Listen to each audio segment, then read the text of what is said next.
ಒಬ್ಬ ನರೇಂದ್ರ ಮೋದಿ ಕೇಳಿ ದೇಶನ ಬದಲಾವಣೆ ಮಾಡಕ್ ಸಾಧ್ಯನೇ ಇಲ್ಲ. ನಿಮ್ಗೆ ಎಲ್ಲ ಲೆವೆಲಲ್ಲೂ ಲೀಡರ್ಸ್ ಬೇಕು. ನಮ್ಮ ಕಾನ್ಸ್ಟಿಟ್ಯೂನ್ಸಿಲಿ ಇರೋವಂಥ ನನ್ನ ಏಜ್ನವರು ಅಥವಾ ನಮ್ಮ ಏಜ್ನವರು ನನಗೆ ಹೇ ಬ್ರೋ ಅಂತಾನೆ ಕರೀತಾರೆ. ಬಹುಶಃ ನಾನು ಒಬ್ಬನೇ MP ಇರ್ಬೋದು, ಆ ಕ್ಷೇತ್ರ ಜನ ಬಂದ್ಬಿಟ್ಟು ಹೇ ಬ್ರೋ ಅಂತ ಕರೆಯುವಂಥದ್ದು. ನೀವೇನಾದರೂ ಆಗೋದ್ಮೇಲೆ ಲೈಫಲ್ಲಿ ಎಲ್ಲರೂ ನಿಮ್ಮ ಜೊತೆ ಚೆನ್ನಾಗಿರ್ತಾರೆ ಫ್ರೆಂಡ್ಸ್ ಆಗಿ ಬರೋಕ್ಕೆ. ಬಟ್ ಆ್ಯಕ್ಚುಲಿ ನಿಮ್ಮ ರಿಯಲ್ ಫ್ರೆಂಡ್ಸ್ ಯಾರು ಅಂದರೆ ನಿಮ್ಮ ಹತ್ರ ಏನೂ ಇಲ್ಲದೇ ಇದ್ದಾಗ ಅವ್ರು ಇರ್ತಾರಲ್ಲ, ಅವ್ರು ಆ್ಯಕ್ಚುಲಿ ನನ್ನ ಫ್ರೆಂಡ್ಸು.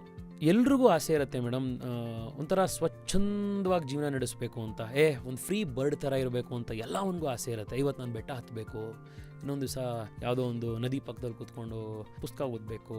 ಚಿಕ್ಕದಾಗಿ ಯೋಚನೆ ಮಾಡ್ತಾನಲ್ಲ ಅವನು ದೊಡ್ಡದಾಗಿ ಬೆಳೆಯೋಕ್ಕೆ ಆಗಲ್ಲ. ನಾನೊಬ್ಬನೇ ಬೆಳಿತೀನಿ ಅನ್ಕೋತಾನಲ್ಲ ಅವನು ಬೆಳೆಯೋಕ್ಕೆ ಆಗಲ್ಲ.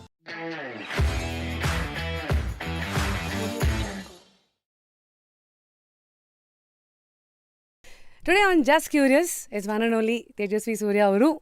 ಅವರೇ ಅನ್ಬೇಕಾ, ಸರ್ ಅನ್ಬೇಕಾ, power, position, I don't know how to address you, but Tejasvi ಅವರೇ ಫಸ್ಟ್ಲಿ ಹೇಗಿದ್ದೀರಾ?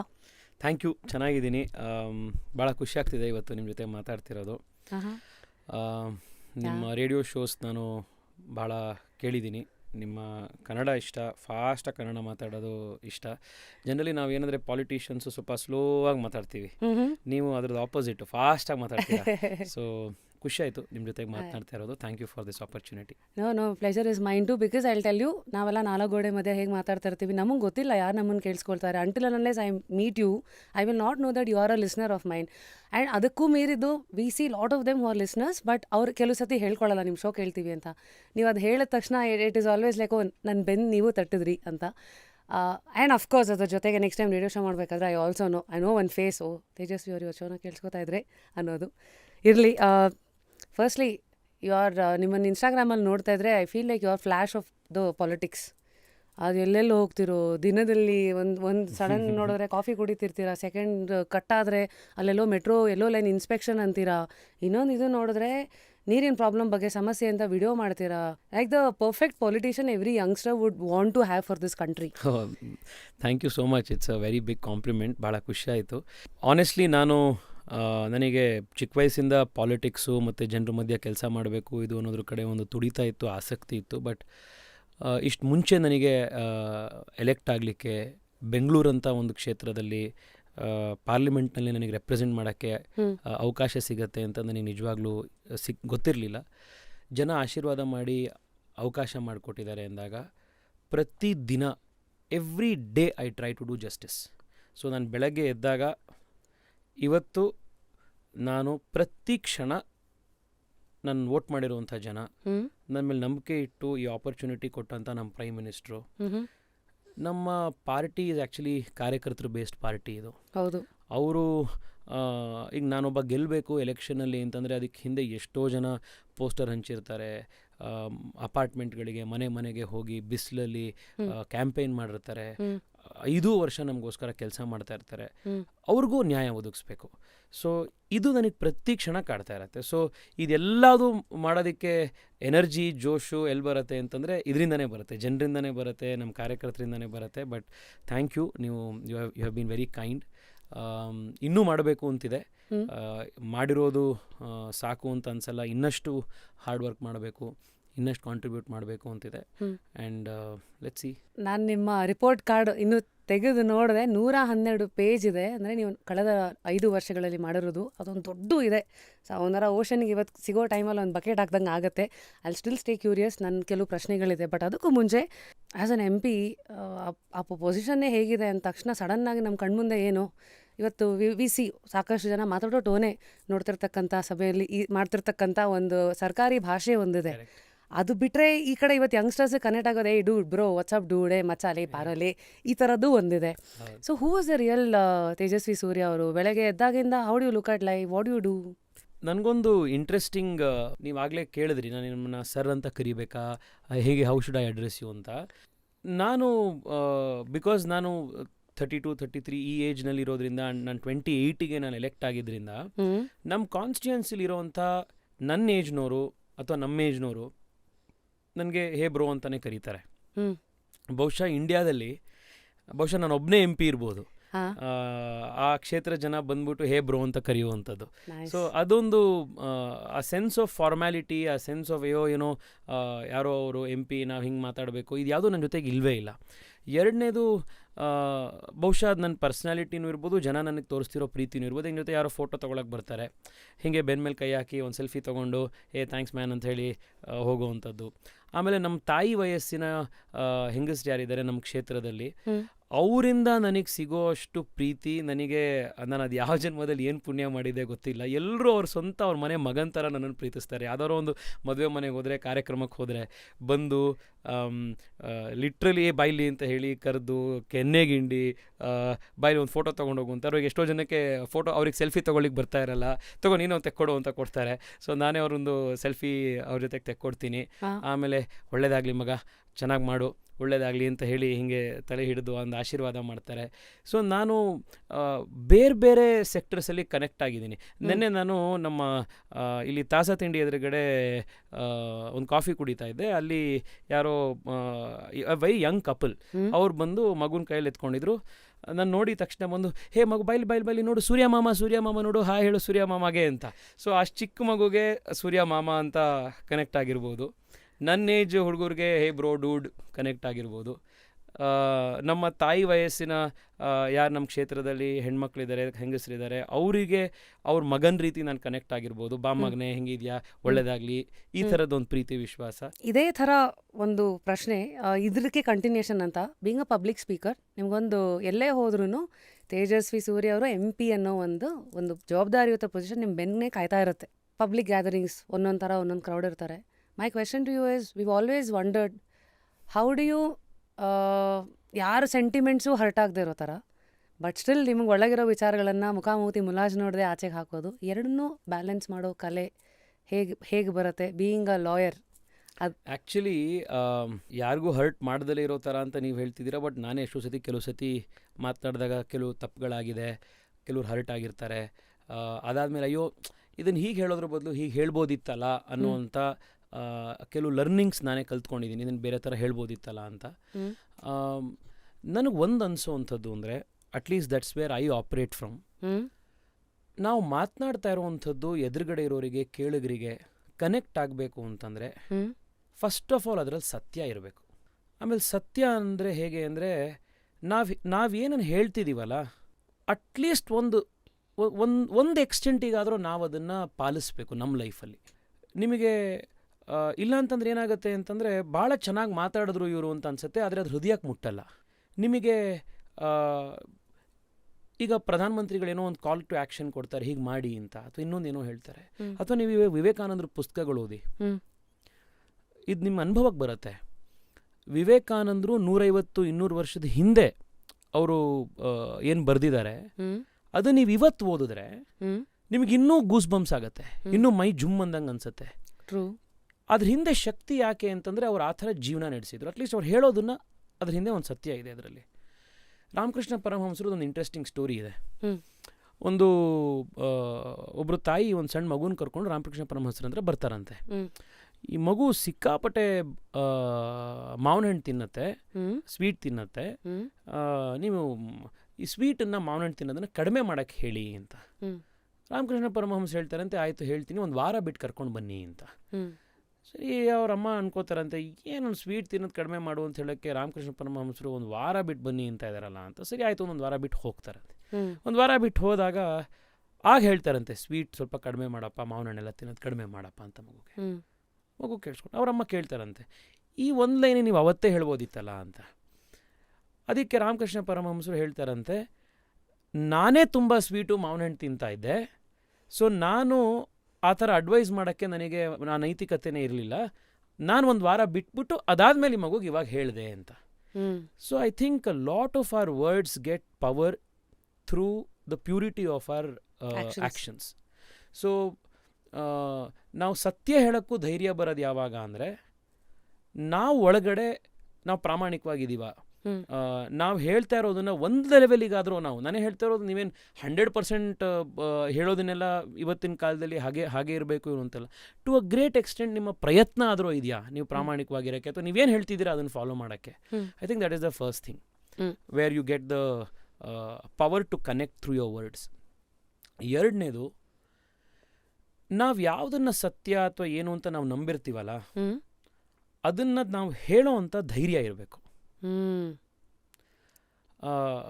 ಆ ಧೈರ್ಯ ಇಲ್ಲ ಅಂತಂದರೆ, ನಾನು ಇದನ್ನು ಹೇಳೋದ್ರಿಂದ ಅಯ್ಯೋ ಇವ್ರು ಬೇಜಾರು ಮಾಡ್ಕೋತಾರ ಅಥವಾ ಅವರು ಇದನ್ನು ಮಾಡ್ಕೋತಾರ ಅಂದರೆ consequence.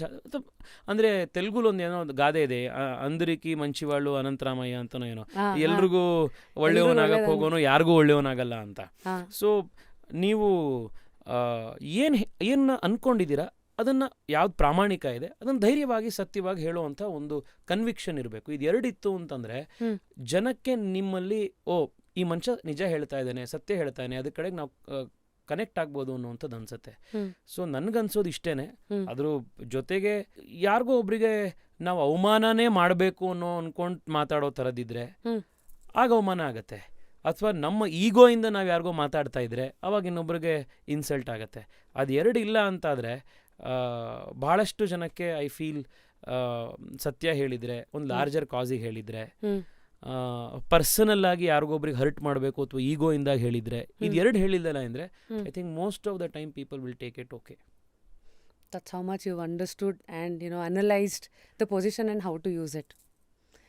I think I gave a very long answer. No, I mean ಈ ಥರ ಪ್ಲಾಟ್ಫಾರ್ಮ್ಸ್ ಎಲ್ಲ ಅಲ್ವಾ ವಿ ಗೆಟ್ ಟು ಸಿ ಮನಬಿಚ್ಚಿ ಮಾತಾಡೋದು ಅಂತಾರಲ್ಲ. ಸೊ ಮುಂದೆ ವಿ ಆಲ್ ನೋ ಪಾಲಿಟಿಕ್ಸ್ ಅನ್ನೋದು ಒಂಥರ ವೈಫೈ ಇದ್ದಂಗೆ, everybody wants to connect to it. But ಕೆಲವು ಸತಿ ಇವತ್ತು youngsters we see lot of them saying ಇವತ್ತಿನ ರಾಜಕೀಯ ಬಿಡು ಅಂತ. ಬಟ್ ನಿಮ್ಮಂಥವರು ಯಂಗ್ಸ್ಟರ್ಸು ಪಾಲಿಟಿಕ್ಸಿಗೆ ಬರಬೇಕು ಅನ್ನೋದೊಂದು ಕೂಗು ಈಗ ರಿಯಾಲಿಟಿ ಮಾಡಿದ ನಿಮಗೆ 28 when you were 28 you entered politics. Honestly want to know ಇವತ್ತು ಪಾಲಿಟಿಕ್ಸನ್ನು ನನ್ನ ಪ್ರೊಫೆಷನ್ನಾಗಿ ತೊಗೋಬೇಕಂದ್ರೆ ನಾನು ಏನೇನು ತಯಾರಿಗಳು ಏನು ಎಕ್ಸ್ಪೆಕ್ಟೇಷನ್ ಇಟ್ಕೊಂಡು ನಾನು ಪಾಲಿಟಿಕ್ಸಿಗೆ ಅಂತ ನೋಡಬೇಕು. ಬಿಕಾಸ್ ಒಬ್ಬ ತೇಜಸ್ವಿ ಸೂರ್ಯ ಅವರು ಗೆದ್ದರೆ 100 ಜನಕ್ಕೆ ಅದು ಆಶಾಭಾವನೆಯನ್ನು ಕೊಡುತ್ತೆ. ಬಟ್ ಅದ್ರ ಮಧ್ಯದಲ್ಲಿ ತುಂಬ ಗ್ಯಾಪ್ಸ್ ಇದೆ, ನಿಮಗೂ ಗೊತ್ತಿದೆ. ಸೊ ಇದನ್ನು ನಾನು ಕರಿಯರಾಗಿ ನೋಡೋಕ್ಕೆ ನಾನು ಏನೇನು ತಯಾರಿ ಮಾಡ್ಕೋಬೇಕು, ನಾನು ಹೆಂಗೆ ಬರೋದು ಇಲ್ಲಿ ಪಾಲಿಟಿಕ್ಸಿಗೆ ಯಂಗ್ಸ್ಟರ್ ಆಗಿ ದೇಶ ಕಾಂಟ್ರಿಬ್ಯೂಟ್ ಮಾಡೋಕ್ಕೆ? ಮೇಡಮ್, ಫಸ್ಟ್ ಆಫ್ ಆಲು ನೀವು ದೇಶಕ್ಕೆ ಕಾಂಟ್ರಿಬ್ಯೂಟ್ ಮಾಡಬೇಕು ಅಂತಿದ್ರೆ ನೀವು ಅದಕ್ಕೆ ಪಾಲಿಟಿಕ್ಸ್ಗೆ ಬರಬೇಕು ಅಂತಿಲ್ಲ, ಅಥವಾ ನೀವೇನು IAS IPS ಆಗಬೇಕು ಅಂತಿಲ್ಲ, ಸರ್ಕಾರದಲ್ಲೇ ಕೆಲಸಕ್ಕೆ ಬರಬೇಕು ಅಂತಿಲ್ಲ, ಅಥವಾ ನೀವೇನಾದರೂ ಆಗಬೇಕು ಅಂತಲೇ ಏನಿಲ್ಲ. ಏನಾದರೂ ಮಾಡೋದಕ್ಕೆ ಒಂದು ಜೋಶ್ ಇರಬೇಕು, ಒಂದು ಇರಬೇಕು. ಉದಾಹರಣೆಗೆ ಸಾಲುಮರ ತಿಮ್ಮಕ್ಕ ಅವ್ರೇನು ಎನ್ವೈರ್ನಮೆಂಟ್ ಮಿನಿಸ್ಟರ್ ಆಗಿದ್ರಾ, MP MLA ಆಗಿದ್ರಾ? ಅವರು ನಮ್ಮ ಪರಿಸರ ಸಂರಕ್ಷಣೆಗೆ ಮಾಡಿರೋ ಅಷ್ಟು ಬಹುಶಃ ಯಾರು ಎನ್ವೈರ್ನಮೆಂಟ್ ಮಿನಿಸ್ಟರ್ಗಳಾಗಿದ್ರು ಅವರೇ ಮಾಡಿರಲ್ಲ. ಸೊ ನಿಮಗೆ ಏನಾದರೂ ಒಳ್ಳೇದು ಮಾಡೋದಕ್ಕೆ ಇಂಟೆಂಟ್ ಮುಖ್ಯ, ಅದನ್ನು ಮಾಡೋದಕ್ಕೆ ಒಂದು ಪ್ರಯತ್ನ ಮುಖ್ಯ. ಅದಕ್ಕೇನೋ ಟೈಟಲ್ ಅನ್ನೋ ಅವಶ್ಯಕತೆ ಇಲ್ಲ. ಫಸ್ಟು. ಎರಡನೇದು, ಪಾಲಿಟಿಕ್ಸ್ದು ಏನಾಗಿದೆ ಅಂದರೆ ಒಂದು 2-3 ಕಾರಣಗಳಿಗೆ ಯಂಗ್ಸ್ಟರ್ಸಿಗೆ ಬರೋದಕ್ಕೆ ಇದರಲ್ಲಿ ದೊಡ್ಡ ಮಟ್ಟದ ಹಿಂದೇಟಾಗುತ್ತೆ. ಒಂದು, ಪಾಲಿಟಿಕ್ಸು ಈ ಫೀಲ್ಡ್ ಯಾವ ಥರ ಅನ್ಫಾರ್ಚುನೇಟ್ಲಿ ಆಗೋಗಿದೆ ಅಟ್ಲೀಸ್ಟ್ ಇಂಡಿಯಾದಲ್ಲಿ ಅಂತಂದರೆ, ಇದರಲ್ಲಿ ಸರ್ಟೆನಿಟಿಗಿಂತ ಹೆಚ್ಚಾಗಿ ವೇರಿಯಬಲ್ಸ್ ಜಾಸ್ತಿ. ವೇರಿಯಬಲ್ಸ್ ಅಂದರೆ ಇವತ್ತಿದ್ದಂಗೆ ನಾಳೆ ಇರಲ್ಲ. ನಿಮ್ಮ ಕಂಟ್ರೋಲಲ್ಲಿ ಏನಿರುತ್ತೆ ಅದಕ್ಕಿಂತ ಜಾಸ್ತಿ ನಿಮ್ಮ ಕಂಟ್ರೋಲಲ್ಲಿ ಇಲ್ದಲೇ ಇರೋ ಫ್ಯಾಕ್ಟರ್ಸ್ ಅಫೆಕ್ಟ್ ಮಾಡ್ತಾ ಇರುತ್ತೆ. ಈಗ ಉದಾಹರಣೆಗೆ ನೀವು ಯಾವುದೋ ಒಂದು ಎಕ್ಸಾಮ್ ಬರೆದು ಪಾಸ್ ಮಾಡಬೇಕು ಅಂತ ಇರುತ್ತೆ ಅಂತ ಇಟ್ಕೊಳ್ಳಿ. ಆ ಎಕ್ಸಾಮಿಗೆ ಓದೋದು, ಕೂತ್ಕೊಳ್ಳೋದು, ಎಕ್ಸಾಮ್ನ ಕರೆಕ್ಟಾಗಿ ಕ್ಲಿಯರ್ ಮಾಡೋದು ನಿಮ್ಮ ಕೈಲಿದೆ. ಬಟ್ ಇಲ್ಲಿ ಎಕ್ಸಾಮ್ ಬರೆದು ನೀವು ಚೆನ್ನಾಗಿ ಪಾಸ್ ಆಯಿತು ಅಂದಿದ ತಕ್ಷಣ ನೀನೇನೋ ಆಗ್ತೀಯ ಅನ್ನೋದಕ್ಕೆ ಇಲ್ಲಿ ಆ ಥರದ ವ್ಯವಸ್ಥೆನೇ ಇಲ್ಲ. ಇಲ್ಲಿ ಎಷ್ಟೊಂದು ಫ್ಯಾಕ್ಟರ್ಗಳು ಪ್ಲೇ ಆಗುತ್ತೆ. ಸೊ ಆ ಕಾರಣಕ್ಕೆ ಇಲ್ಲಿ ಅನ್ಸರ್ಟೆನಿಟಿಗಳ ಮಧ್ಯ ಇಲ್ಲಿ ಯಾಕೆ ಬರಬೇಕಪ್ಪ ಅಂತ ಒಂದಿಷ್ಟು ಜನ ಅನ್ಕೋತಾರೆ. ಏನು ಈ ಅನ್ಸರ್ಟೆನಿಟಿಗಳು? ನೋಡಿ, ನಮ್ಮಲ್ಲಿ ಒಂದು ಎಲೆಕ್ಷನ್ ನೀವು ಫೈಟ್ ಮಾಡಬೇಕು ಅಂತಂದರೆ, ಇನ್ನೇನು ನಾವು ಇವಾಗ 30-40 ದಿವಸದಲ್ಲಿ ಎಲೆಕ್ಷನ್ಗೆ ಹೋಗ್ತಿದ್ದೀವಿ, ಕೋಟ್ಯಾಂತರ ರೂಪಾಯಿ ದುಡ್ಡನ್ನ ಅವಶ್ಯಕತೆ ಇರುತ್ತೆ. ಯಾಕೆಂದರೆ ನಮ್ಮ ವ್ಯವಸ್ಥೆ ಹಾಗಾಗೋಗಿದೆ. ಸೊ 27-28 ವರ್ಷದ ಯಂಗ್ಸ್ಟರು ಒಂದು ಎಲೆಕ್ಷನ್, MLA ಎಲೆಕ್ಷನ್ ಅಂತ ಒಂದು 8-10 ಕೋಟಿ, MP ಎಲೆಕ್ಷನ್ನು ಅಂತಂದರೆ ಒಂದು 20-25 ಕೋಟಿ ಖರ್ಚು ಮಾಡಬೇಕು ಅಂತಿದ್ರೆ ಅವನು ಎಲ್ಲಿಂದ ತೊಗೊಂಡು ಬರ್ತಾನೆ ದುಡ್ಡನ್ನು? ಸೊ ನ್ಯಾಚುರಲ್ ಆಗಿ ಏನಾಗುತ್ತೆ ಅಂದರೆ, ಯಾರ ಅಪ್ಪ ಪಾಲಿಟಿಕ್ಸಲ್ಲೋ ಯಾರ ಅಮ್ಮ ಪಾಲಿಟಿಕ್ಸ್ನಲ್ಲಿ ಅವ್ರ ಫ್ಯಾಮಿಲಿ ಪಾಲಿಟಿಕ್ಸಲ್ಲಿದ್ದು ಸಿಕ್ಕಾಪಟ್ಟೆ ದುಡ್ಡು ಕಾಸು ಯಾರು ಮಾಡಿಟ್ಟಿರ್ತಾರೆ, ಅವರು ಅವ್ರ ಮಕ್ಕಳಿಗೆ ಪಾಲಿಟಿಕ್ಸನ್ನ ಮತ್ತು ಅವ್ರ ಮನೇಲಿ ಮಾಡಿಟ್ಟಿರೋ ದುಡ್ಡು ಎರಡನ್ನೂ ಇನ್ಹೆರಿಟ್ ಮಾಡ್ತಾರೆ. ಸೊ ನಮ್ಮಲ್ಲಿ ಯಾಕೆ ನಿಮಗೆ ಇಷ್ಟು ದೊಡ್ಡ ಮಟ್ಟದಲ್ಲಿ ನೀವು ಯಂಗ್ಸ್ಟರ್ಸ್ ಪಾಲಿಟಿಷಿಯನ್ಸು ಅಂತಂದರೆ, ಜನರಲಿ ಅದರಲ್ಲಿ 10ರಲ್ಲಿ 8 9 ನಿಮಗೆ ಪಾಲಿಟಿಷಿಯನ್ಸ್ ಮಕ್ಕಳೇ ಯಾಕೆ ಸಿಗ್ತಾರೆ ಅಂತಂದರೆ ಸಿಸ್ಟಮಲ್ಲಿ ನೀವು ಇಷ್ಟು ದುಡ್ಡು ಒಂದು ಚುನಾವಣೆ ಖರ್ಚು ಮಾಡಬೇಕಾಗತ್ತೆ. ಪ್ರತಿದಿನ ಎಲೆಕ್ಷನ್ನಿಗೆ ಮತ್ತೊಂದಕ್ಕೆ ಎಲೆಕ್ಷನಲ್ಲಿ ನೀವು ಸಸ್ಟೈನ್ ಮಾಡಲಿಕ್ಕೇ ಅಷ್ಟು ದುಡ್ಡಿನ ಅವಶ್ಯಕತೆ ಇದೆ. So we have made elections prohibitively expensive. So ಅದರಿಂದ ಏನಾಗುತ್ತೆ ಅಂದರೆ ಯಾರೋ ಒಬ್ಬ ಸಾಮಾನ್ಯ ಯಂಗ್ಸ್ಟರು ಒಂದು ಮಿಡಲ್ ಕ್ಲಾಸ್ ಫ್ಯಾಮಿಲಿಯಿಂದ ಬಂದಿರೋನು, ಅಪ್ಪ ಯಾವುದೋ ಒಂದು ನಾರ್ಮಲ್ ಕೆಲಸ ಮಾಡ್ತಿರೋರು, ಅಥವಾ ಯಾವುದೋ ಒಂದು ಸ್ಕೂಲ್ ಪ್ರೊಫೆಸರು, ಅಥವಾ ಸ್ಕೂಲಲ್ಲಿ ಮೇಷ್ಟ್ರು ಅವ್ರ ಮಗ, ಅಥವಾ ಯಾವುದೇ ಪ್ರೊಫೆಷನ್ ಇರ್ಬೋದು ಮೇಡಮ್, ನಾರ್ಮಲ್ ಪ್ರೊಫೆಷನಲ್ಲಿ ಇರೋ ಅಂಥವ್ರಿಗೆ ಈಗ ನೀವು ನಾಳೆ ಬೆಳಗ್ಗೆ ನಿಮಗೆ ಎಲೆಕ್ಷನಿಗೆ ನೀವು 25 ಕೋಟಿ ಖರ್ಚು ಮಾಡಿ ಅಂದರೆ ನೀವು 25 ಕೋಟಿ ಖರ್ಚು ಮಾಡೋಕ್ಕೆ ಬರ್ತೀರಾ? ನಾಳೆ ಎಲೆಕ್ಷನ್ ಗೆಲ್ತಿರೋ ಬಿಡ್ತಿರೋ ಅಂತ ಗೊತ್ತಿದ್ದು ಏನಿದ್ದು ಈ ಥರದ್ದೆಲ್ಲದ್ರಲ್ಲೂ ಈ ಕಾರಣಕ್ಕೇನೆ ಎಷ್ಟೋ ಜನ ಯಂಗ್ಸ್ಟರ್ಸಿಗೆ ನಾವು ಹೆಂಗೆ ಇಲ್ಲಿಗೆ ಬರೋದು ಅಂತ ಅನ್ಸುತ್ತೆ. ಸೊ ಎಂಟ್ರಿ ಬ್ಯಾರಿಯರೇ ಆ ಲೆವೆಲಲ್ಲಿದೆ. ಹೌದು. ಆ ಕಾರಣಕ್ಕೇನೆ ನೀವು ನಮ್ಮ ದೇಶದ ಪಾಲಿಟಿಕ್ಸ್ನ ಪೊಲಿಟಿಕಲ್ ಪಾರ್ಟಿಗಳನ್ನು ನೋಡಿ, ನೀವು ಜಮ್ಮು ಕಾಶ್ಮೀರಿಂದ ತಮಿಳ್ನಾಡು ಕನ್ಯಾಕುಮಾರಿ ತನಕ maximum political parties family control parties. So ಅವರು ಪಾಲಿಟಿಕ್ಸ್ನೂ ಕಂಟ್ರೋಲ್ ಮಾಡ್ತಾರೆ, ಆ ಪೊಲಿಟಿಕಲ್ ಪಾರ್ಟಿಯ ದುಡ್ಡನ್ನು ಕಂಟ್ರೋಲ್ ಮಾಡ್ತಾರೆ. ಸೊ ನೀವು ಆ ಫ್ಯಾಮಿಲಿಲಿ ಹುಟ್ಟಿದ್ರೆ ಆ ಪೊಲಿಟಿಕಲ್ ಪಾರ್ಟಿಲಿ ನಿಮಗೆ ಅವಕಾಶ ಸಿಗುತ್ತೆ, ಮೇಲೆ ಹೋಗ್ಲಿಕ್ಕೆ ಸಿಗುತ್ತೆ. ಅದ್ರ ಇಲ್ಲ ಅಂತಂದರೆ ನಿಮ್ಗೊಂದು ಸೀಲಿಂಗ್ ಲಿಮಿಟ್ ಇರುತ್ತೆ, ಅದ್ರ ಮೇಲೆ ನೀವು ಹೋಗೋಕ್ಕಾಗೋದೇ ಇಲ್ಲ. ಸೊ ಇದೊಂದು ನಿಮಗೆ ಭಾಳ ದೊಡ್ಡದು. ಇದು ಎರಡನೇದು ನಾನೇ ನೋಡಿದ್ದೀನಿ. ನಾನು ಭಾಳ ಐಡಿಯಲಿಸಮಿಂದ ಇನ್ನೊಂದರಿಂದ ಎಲೆಕ್ಷನ್ಗೆ ಕೆಲಸ ಮಾಡೋಕ್ಕೆ, ಪಾರ್ಟಿ ಕೆಲಸ ಮಾಡೋಕ್ಕೆ, ಪಾಲಿಟಿಕ್ಸಿಗೆ ಅಂತ ಯಂಗ್ಸ್ಟರ್ಸು ಪಾರ್ಟಿ ಜಾಯ್ನ್ ಆಗ್ತಾರೆ, ಕೆಲಸ ಮಾಡ್ತಾರೆ 4 ವರ್ಷ 5 ವರ್ಷ. ಎಲೆಕ್ಷನ್ ಹತ್ರ ಬರುತ್ತೆ. ಎಲೆಕ್ಷನ್ ಹತ್ರ ಬಂದಾಗ ಪಾರ್ಟಿಯವ್ರು ಹೇಳ್ತಾರೆ, ನೋಡಿ ಗೆಲುವೊಂದೇ ಮಾನದಂಡ. ನೀವು ಟಿ ವಿಲೆಲ್ಲ ನೋಡ್ತಿರ್ತೀರಾ ಇದು. ಹಾಂ, ಗೆಲುವೊಂದೇ ಮಾನದಂಡ ಅಂದರೆ ಏನು? ಎಲೆಕ್ಷನಲ್ಲಿ ನೀನು ಎಷ್ಟು ಕಾಸು ಖರ್ಚು ಮಾಡ್ತಾನೆ ಅಂತ. ಸೊ ನೀನು 5 ವರ್ಷ ಎಷ್ಟು ಮಣ್ಣು ಹೊತ್ತಿರೋ, ನೀನು ಎಷ್ಟು ಬಂಟಿಂಗ್ ಕಟ್ಟು, ನೀನು ಎಷ್ಟು ಬ್ಯಾನರ್ ಕಟ್ಟು, ಎಷ್ಟು ನೀನು ಈ ಊರಿಂದ ಆ ಊರಿಗೆ, ಆರಿಂದ ಊರಿಗೆ ಹೋಗಿ ಮೀಟಿಂಗ್ ಮಾಡಿ, ಪ್ರೋಗ್ರಾಮ್ ಮಾಡಿ, ಏನಾದರೂ ಮಾಡು, ನೀನು ಎಷ್ಟೋ ಜನಕ್ಕೆ ನಿಮ್ಮ ಏರಿಯಾದಲ್ಲಿ ಏನು ಹೆಲ್ಪ್ ಮಾಡು, ಅವ್ರಿಗೆ ಸಹಾಯ ಮಾಡಿ, ಇನ್ನೊಂದು ಏನಾದರೂ ಮಾಡು. ಎಲೆಕ್ಷನ್ ಬಂತು ಅಂತಂದರೆ ಗೆಲುವೊಂದೇ ಮಾನದಂಡ ಅಂತಂದು ನನ್ನ ಹತ್ರ ಕಾಸಿಲ್ಲ ಅಂದರೆ ನನ್ನ ಪಕ್ಕಕ್ಕೆ ಹಾಕ್ತಾರೆ. ಆಮೇಲೆ ಇವತ್ತು ಯಾರೋ ಒಬ್ಬರು ತಯಾರಾಗಿರ್ತಾರೆ, ಈ ಕ್ಷೇತ್ರದಲ್ಲಿ ನಾವು ಕೆಲಸ ಮಾಡ್ತಾ ಇರೋಣ ಅಂತ. ನಾಳೆ ಬೆಳಗ್ಗೆ ಆ ಕ್ಷೇತ್ರದಲ್ಲಿ ಇಲ್ಲಪ್ಪ ಇಲ್ಲಿ ರಿಸರ್ವೇಷನ್ ಬರುತ್ತೆ, ಈ ಜಾತಿಗೆ ರಿಸರ್ವೇಷನು, ಮಹಿಳಾ ರಿಸರ್ವೇಷನು, ಮತ್ತೊಂದು ಕಾರ್ಪೊರೇಟರ್ಗಳು ಎಷ್ಟೊಂದು ಜನಕ್ಕೆ ನಾನು ಯಂಗ್ಸ್ಟರ್ಸ್ ನೋಡಿದ್ದೀನಿ ಇಲ್ಲಿ. ಅವ್ರು 4 ವರ್ಷ 5 ವರ್ಷ ಪಾಪ ಒಂದು ಇಡೀ ಕಾನ್ಸ್ಟಿಟ್ಯೂನ್ಸಿ ಕೆಲಸ ಮಾಡಿರ್ತಾರೆ. ಎಲೆಕ್ಷನ್ ಟೈಮ್ನಲ್ಲಿ ಹೇಳ್ತಾರೆ, ಇಲ್ಲ ಈ ರಿಸರ್ವೇಷನ್ನಿಂದಾಗಿ ಇಲ್ಲಿ ಮಹಿಳಾ ರಿಸರ್ವೇಷನ್ ಇದೆ. ಸೊ ಅವ್ನು 5 ವರ್ಷ ಕೆಲಸ ಮಾಡಿರ್ತಾನೆ, ಅವ್ನಿಗೆ ಆ ಕಾನ್ಸ್ಟಿಟ್ಯೂನ್ಸಿ ಹೊಟ್ಟೋಯ್ತು. ಹೌದು. ಸೊ ಈ ಥರದ್ದು ಎಷ್ಟೋ ವೇರಿಯಬಲ್ಸ್ಗಳು ಪಾಲಿಟಿಕ್ಸಲ್ಲಿ ಬರುತ್ತೆ. ಈ ಕಾರಣಕ್ಕೋಸ್ಕರ ಎಷ್ಟೋ ಜನ ಯಂಗ್ಸ್ಟರ್ಸಿಗೆ ಭಾಳ ಸ್ವಾಭಾವಿಕವಾಗಿ ಆ್ಯಂಡ್ ಆಲ್ಸೋ ರೈಟ್ಲಿ ಪಾಲಿಟಿಕ್ಸಲ್ಲಿ ಏನು ಮಾಡಬೇಕು ಏನು ಅಂತ ಅನಿಸುತ್ತೆ. ಇದೊಂದು. ಎರಡನೇದು, ಯಾರು ಒಂದು ಲೆವೆಲಿಗೆ ಪ್ರೊಫೆಷ್ನಲ್ ಆಗಿ ಮತ್ತೊಂದಾಗಿ ಒಂದು ಅಕಂಪ್ಲಿಷ್ಮೆಂಟ್ ಮಾಡಿರ್ತಾರೆ, ವಿದ್ಯಾಭ್ಯಾಸ ಮತ್ತೊಂದು ಕಡೆ ಪ್ರೊಫೆಷ್ನಲ್ ಆಗಿ ಒಂದು ಸಕ್ಸಸ್ ಅಚೀವ್ ಮಾಡಿರ್ತಾರೆ, ಅವ್ರು ಇಲ್ಲಿಗೆ ಬರಬೇಕು ಅಂತ ಅನ್ಕೋತಾರೆ. ಅವ್ರಿಗೂ ಕೂಡ ಬರೋದು ಭಾಳ ಸುಲಭ ಅಲ್ಲ. ಈಗ ನಮ್ಗೆ ಇವತ್ತು I will give an example. ಈಗ ನಮ್ಮ ಡಾಕ್ಟರ್ ಮಂಜುನಾಥ್ ಅವರು ಜಯದೇವ ರಿಟೈರ್ ಆದರು. ಅವ್ರು ನಮ್ಮ ಕಾನ್ಸ್ಟಿಟ್ಯೂನ್ಸಿಲಿ ಇಲ್ಲೇ ಇದ್ದವರು ಮೇಡಮ್. ನಾನು ಹ್ಯಾವ್ ಸೀನ್ ಹತ್ರದಿಂದ ಲಿಟ್ರಲಿ ಆ ಮನುಷ್ಯ ಅವ್ರ ಜೀವ ತೆಗೆದುಬಿಟ್ಟಿದ್ದಾರೆ ಆ ಸಂಸ್ಥೆನ ಅವ್ರು ಆ ಲೆವೆಲಿಗೆ ತೊಗೊಂಡು ಬರೋಕ್ಕೆ. ಯಾರೇ ಬಡವ್ರು ಹೋಗಲಿ ಮತ್ತೊಬ್ರು ಹೋಗಲಿ, ಅವರಿಗೆ ಲಿಟ್ರಲಿ ಆ ಸಂಸ್ಥೆ ಇವತ್ತು ಜಯದೇವಾಗ ಅಂಥ ಒಂದು ಹೆಸರು ಬಂದಿದೆ ಅಂತಂದ್ರೆ ಅದಕ್ಕೆ ಮಂಜುನಾಥ್ ಅವ್ರ ತಪಸ್ ಕಾರಣ. ಅಂಥವ್ರು ಇವತ್ತು ಪಾಲಿಟಿಕ್ಸಿಗೆ ಬಂದಾಗ ಅದನ್ನ ಸಮಾಜ ಎಷ್ಟು ಸ್ವೀಕರಿಸುತ್ತೆ, ಅದಕ್ಕೆ ಎಷ್ಟು ಸಪೋರ್ಟ್ ಕೊಡುತ್ತೆ, ಎರಡೂ ಮಾಡಿದ್ದಾರೆ ಅಲ್ವಾ? ಅಂಥವ್ರು ಬೇಕು ನಮಗೆ. ಸೊ ಅಂಥ ಕಡೆ ನಮ್ಮ ಸಮಾಜದ ಮೇಲೂ ರೆಸ್ಪಾನ್ಸಿಬಿಲಿಟಿ ಇರುತ್ತೆ, ಅಂಥವ್ರನ್ನ ಸಪೋರ್ಟ್ ಮಾಡೋಕ್ಕೆ, ಅಂಥವ್ರನ್ನ ಗೆಲ್ಸೋಕ್ಕೆ, ಅವ್ರಿಗೆ ಶಕ್ತಿ ಕೊಡೋಕ್ಕೆ. ಯಾಕೆಂದರೆ ವೆರಿ ರೇರ್ ಅಂಥ ವ್ಯಕ್ತಿಗಳು ಪಾಲಿಟಿಕ್ಸಿಗೆ ಬರುತ್ತೆ, ಸಜ್ಜನರು ಬರುವಂಥದ್ದು, ಓದಿರೋವಂಥವ್ರು, ಏನೋ ಒಂದು ಫೀಲ್ಡಲ್ಲಿ ಸಾಧನೆ ಮಾಡಿ ಬಂದಿರೋರು. ಬಟ್ ಅವರು ಅದೇ ಥರ ಎಲೆಕ್ಷನ್ ಫೇಸ್ ಮಾಡಬೇಕಾಗತ್ತೆ. ಅವ್ರಿಗೂ ಅದೇ ಜಾತಿಗಳು, ಅದೇ ಕಾಸು ಖರ್ಚು ಮಾಡುವಂಥ ಚಾಲೆಂಜಸ್ಗಳು, ಪಾಲಿಟಿಕ್ಸಲ್ಲಿ ನಡೆಯುವಂಥ ಎಲ್ಲ ಬ್ಯಾಟಲ್ಸ್ಗಳು, ಅದನ್ನೆಲ್ಲ ಫೇಸ್ ಮಾಡಬೇಕಾಗತ್ತೆ. So this is the challenges of politics. But overcome this case. But ನಾನು ಯಂಗ್ಸ್ಟರಿಗೆ ನಾನು ನಂದು ಎಕ್ಸಾಂಪಲ್ ಕೊಟ್ಬಿಟ್ಟು ನಾಳೆ ನಾನು ಪಾಲಿಟಿಕ್ಸಿಗೆ ನಾನೆಲ್ಲ ಬಿಟ್ಬಿಟ್ಟು ಬರ್ತೀನಿ ಅನ್ನೋರಿಗೆ I say please don't do it. ಕಷ್ಟ ಇದೆ. ಹಾಂ, ಯಾಕೆ ಅಂತಂದರೆ ಇದೆಲ್ಲ ರಿಯಾಲಿಟಿ ಇದೆ ಇದರಿಂದ. ಐ ವುಡ್ ಸ್ಟಿಲ್ ಸೇ ನಂದೊಂದು ಎಕ್ಸೆಪ್ಷನಿಗೆ ಕಾರಣ ಏನಾದರೂ ಇರ್ಬೋದು. I will come to those exceptions ಏನು ಅಂತ.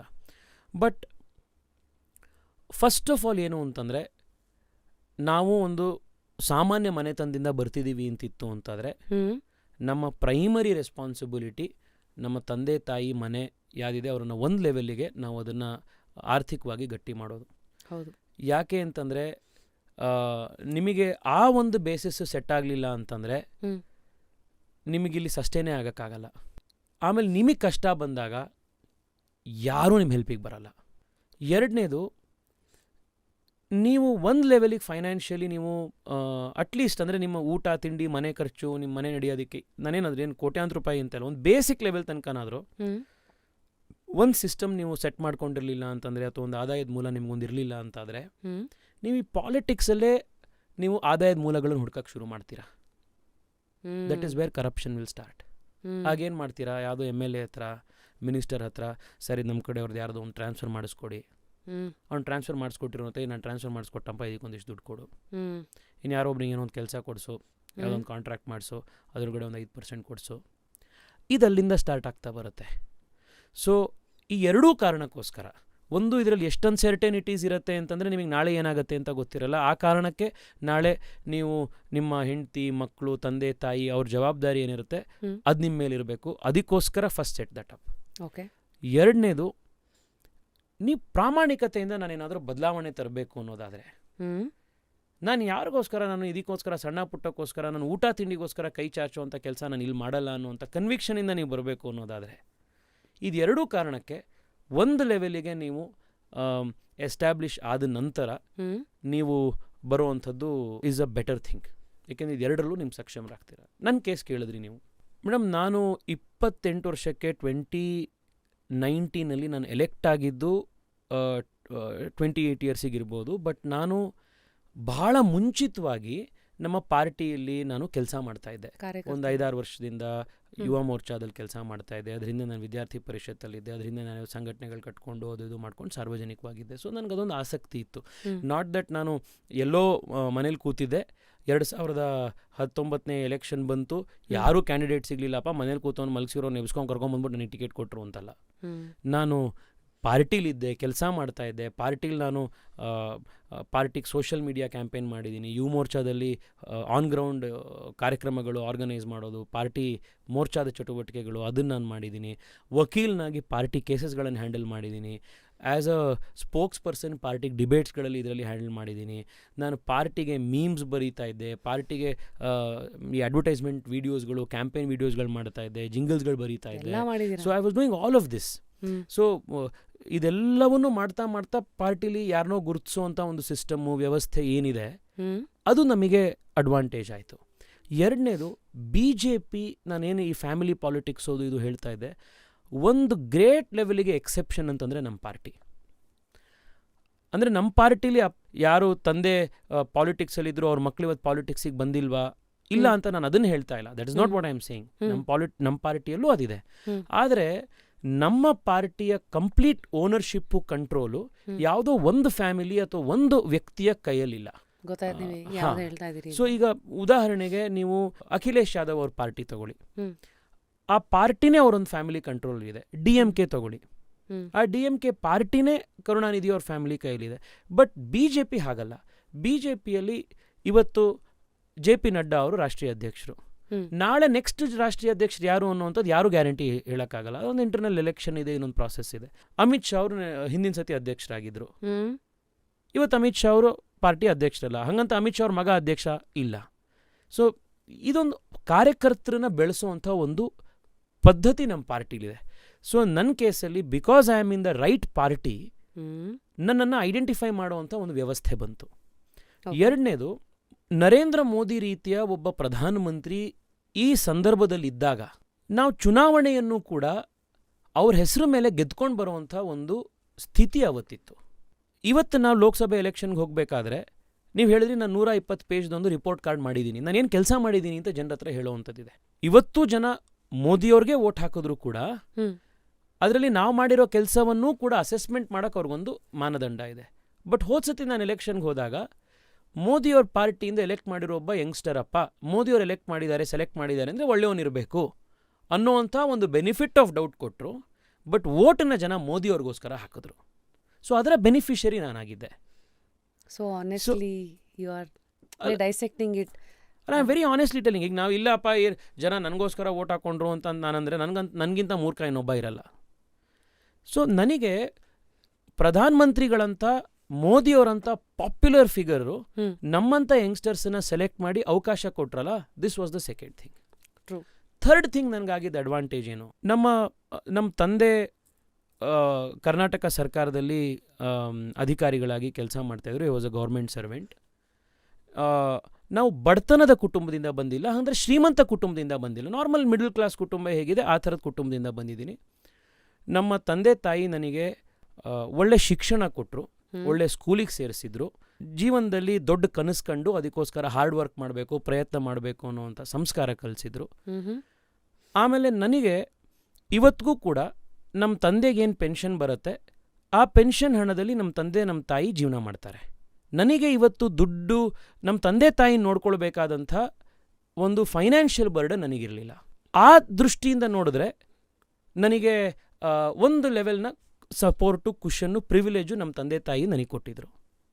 ಆ್ಯಂಡ್ ಹಾಗಂತ ನಾವು ನಮ್ಮ ತಂದೆ ರಿಟೈರ್ ಆಗಿ ಬೆಂಗಳೂರಿನಲ್ಲಿ 4-5 ವರ್ಷ ಆದಮೇಲೆ ನಮ್ಮ ತಂದೆಯವರದ್ದು ಯಾವಾಗಲೂ ಬಿ ಡಿ ಎಗೆ ಅಪ್ಲೈ ಮಾಡಿದ್ದೊಂದು ಸೈಟು HRBRಲ್ಲಿತ್ತು.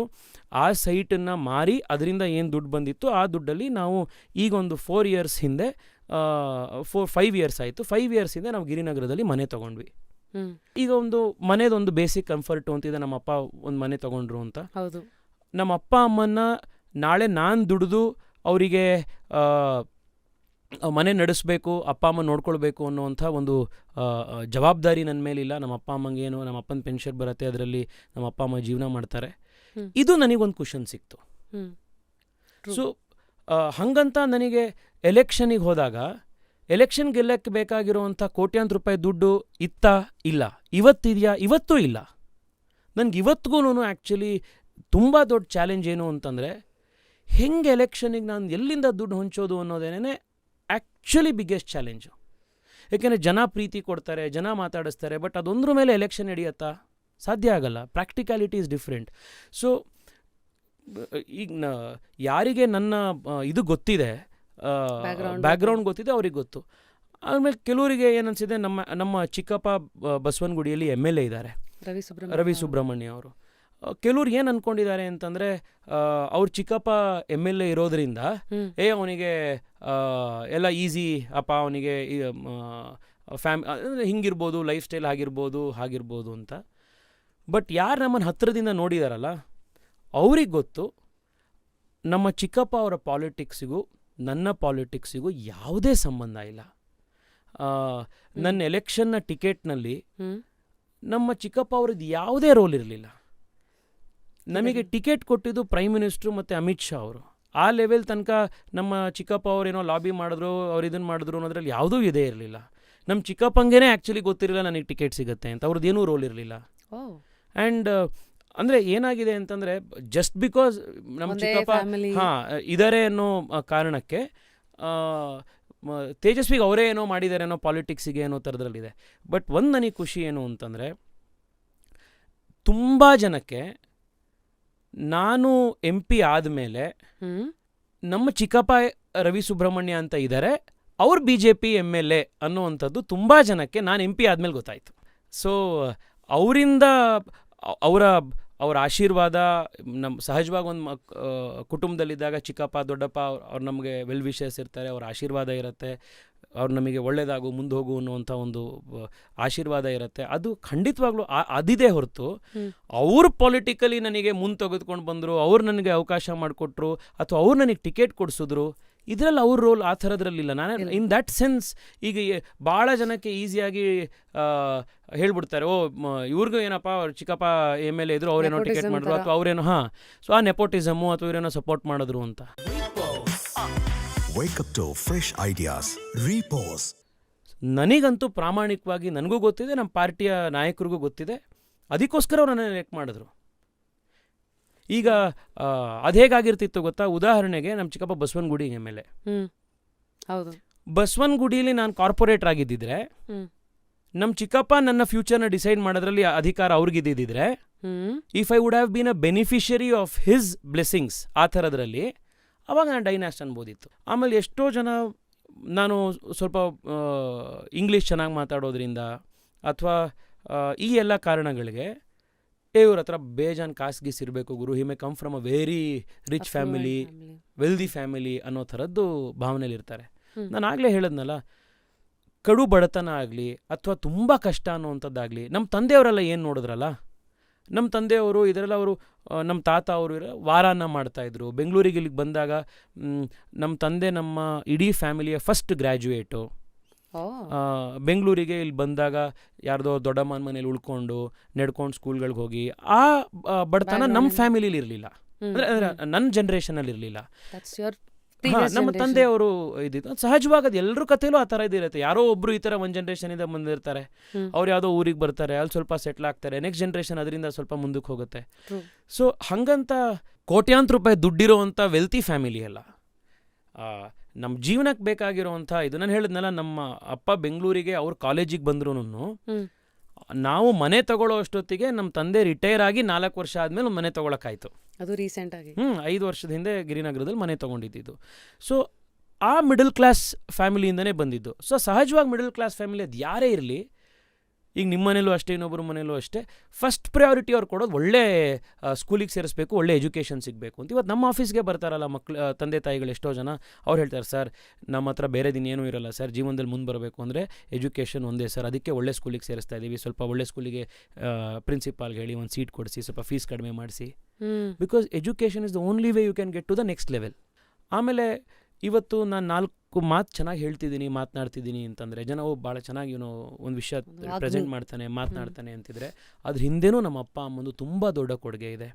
ನಮ್ಮ ಸ್ಕೂಲ್ ಕಾಂಪಿಟೇಷನ್ ಏನಾರು ನಡೀತಿತ್ತು ಅಂತಂದರೆ ಲಿಟ್ರಲಿ ನಮ್ಮಪ್ಪ ಆಫೀಸಿಂದ ಬಂದರೆ 8:30 9 ಗಂಟೆ ಅಷ್ಟೊತ್ತಿಗೆ, ರಾತ್ರಿ ಎಲ್ಲ ನನ್ನ ಜೊತೆ ನಮ್ಮ ಅಪ್ಪ ಅಮ್ಮ ಒಂದು 4-5 ಗಂಟೆ ಕೂತ್ಕೊಂಡು ಈ ಸಬ್ಜೆಕ್ಟನ್ನು ಹೀಗೆ ಮಾತಾಡ್ಬೋದು, ಇದನ್ನು ಸ್ಕ್ರಿಪ್ಟ್ ಹೀಗೆ ಬರ್ಕೋ, ಮೈಕ್ ಇದು ಕ್ಯಾಮ್ರಾ ಇದು ಮಿರರ್ ಎದುರುಗಡೆ ನಿಂತ್ಕೊಂಡು ಭಾಷಣ ಪ್ರಾಕ್ಟೀಸ್ ಮಾಡ್ಕೋ, ಇದನ್ನೆಲ್ಲ ಅವರು ಕಲಿಸ್ಕೊಟ್ರು, ಎಫರ್ಟ್ ಹಾಕಿದ್ರು.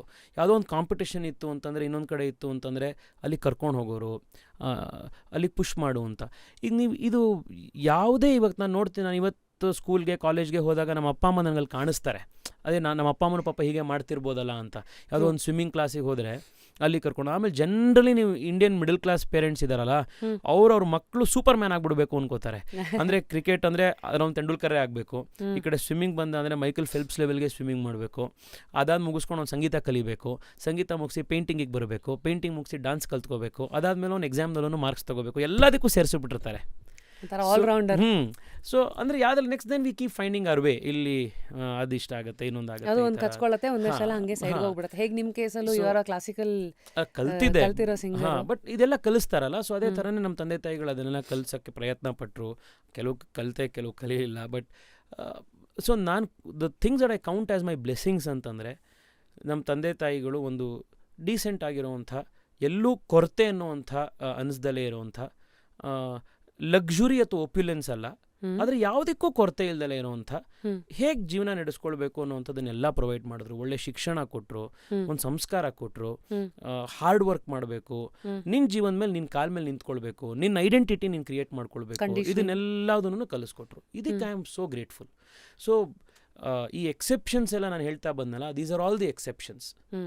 BJP ಅಂತ ಪಾರ್ಟಿಲಿದ್ದಿದ್ದು, ಪ್ರೈಮ್ ಮಿನಿಸ್ಟರ್ ಮೋದಿ ಅಂತ ವ್ಯಕ್ತಿ ಆಯ್ಕೆ ಮಾಡುವಂಥ ಸ್ಥಿತಿಗಿದ್ದಿದ್ದು, ಅವ್ರ ಹೆಸರಲ್ಲಿ ಎಲೆಕ್ಷನ್ ಗೆಲ್ಲುವಂಥ ವೇವ್ ಇದ್ದಿದ್ದು, ಪಾರ್ಟಿ ನಮಗೆ ಚುನಾವಣೆ ಟೈಮ್ನಲ್ಲಿ ಹೆಲ್ಪ್ ಮಾಡಿದ್ದು, ಆ್ಯಂಡ್ ಅದಕ್ಕೆ ಹಿಂದೆ ತಯಾರಿಗೆ ಒಂದು 7-8 ವರ್ಷ 2013 ಗಿವ್ ಎನ್ ಎಕ್ಸಾಂಪಲ್. ನಾನು 2013 ಕಾಲೇಜ್ ಪಾಸ್ಔಟ್ ಆದೆ. ಆ ಕಾಲೇಜ್ ಪಾಸ್ಔಟ್ ಆಗೋ ಟೈಮ್ನಲ್ಲಿ ನನಗೆ 2-3 ಕಡೆ ಪ್ಲೇಸ್ಮೆಂಟ್ಸ್ಗಳಾಗಿತ್ತು. ಬಟ್ ನನಗೆ ಅವಾಗ ಹೋದೆ, ನನಗೆ ಅಲ್ಲಿ ಇಂಟರ್ವ್ಯೂ ಮುಗಿಸಿ ಪ್ಲೇಸ್ಮೆಂಟ್ ಆಗಿ ಜಾಯ್ನ್ ಆಗೋ ಅಷ್ಟೊತ್ತಿಗೆ ಇಂಟ್ರೆಸ್ಟೇ ಇರಲಿಲ್ಲ ನನಗೆ. ಸೊ ನಾನು ಸ್ವರಾಜ್ಯ ಅಂತ ಒಂದು ಮ್ಯಾಗ್ಝೀನ್ ಇತ್ತು, ಆನ್ಲೈನ್ ಮ್ಯಾಗ್ಝೀನು, ಆ ಮ್ಯಾಗ್ಝೀನ್ ಹೋಗಿ ಜಾಯ್ನ್ ಆದೆ. Because I wanted to write and read about civilisational issues, Hindutva ಮತ್ತೊಂದು ಈ ವಿಷಯಗಳ ಬಗ್ಗೆ ಬರೀಬೇಕಿತ್ತು, ಓದಬೇಕಿತ್ತು ಅಂತ ಆ ರಿಸ್ಕ್ ತೊಗೊಂಡೆ. ಆ ರಿಸ್ಕ್ ತೊಗೊಳಕ್ಕೆ ನನಗೆ ಹೆಂಗೆ ಸಾಧ್ಯ ಆಯಿತು, ಆ ಕುಷನ್ ಎಲ್ಲಿತ್ತು ಅಂತಂದರೆ, ನಮ್ಮ ಅಪ್ಪ ಅಮ್ಮ ನನ್ನ ಮೇಲೆ ಡಿಪೆಂಡ್ ಆಗಿರಲಿಲ್ಲ ಅಂತ.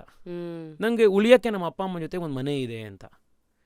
ಎಷ್ಟೋ ಜನಕ್ಕೆ ಅದು ಇರಲ್ಲ, ಅವ್ರಿಗೆ ಇವೆಲ್ಲ ಕನಸುಗಳು ನನಸಾಗಕ್ಕೆ ಆಪರ್ಚುನಿಟೀಸ್ ಇರಲ್ಲ. ಅಲ್ಲ, ಆಗದೇ ಇಲ್ಲ ಅಂತ ನಾನು ಹೇಳ್ತಾ ಇಲ್ಲ. ಯಾಕೆಂದರೆ ರೈಲ್ವೆ ಸ್ಟೇಷನ್ ಪ್ಲ್ಯಾಟ್ಫಾರ್ಮ್ನಲ್ಲಿ ಚಾಯ್ ಮಾರ್ತಾ ಇದ್ದಂಥ ನರೇಂದ್ರ ಮೋದಿಯವರು ದೇಶದ ಪ್ರೈಮ್ ಮಿನಿಸ್ಟರ್ ಆಗ್ಬೋದು ಅನ್ನೋದಾದರೆ ನಮ್ಮ ಕಥೆ ಏನೂ ಇಲ್ಲ ಅದ್ರ ಮುಂದೆ. ಇನ್ನೂ ಇನ್ಸ್ಪಿರೇಷನ್ ಸಿಗುತ್ತೆ.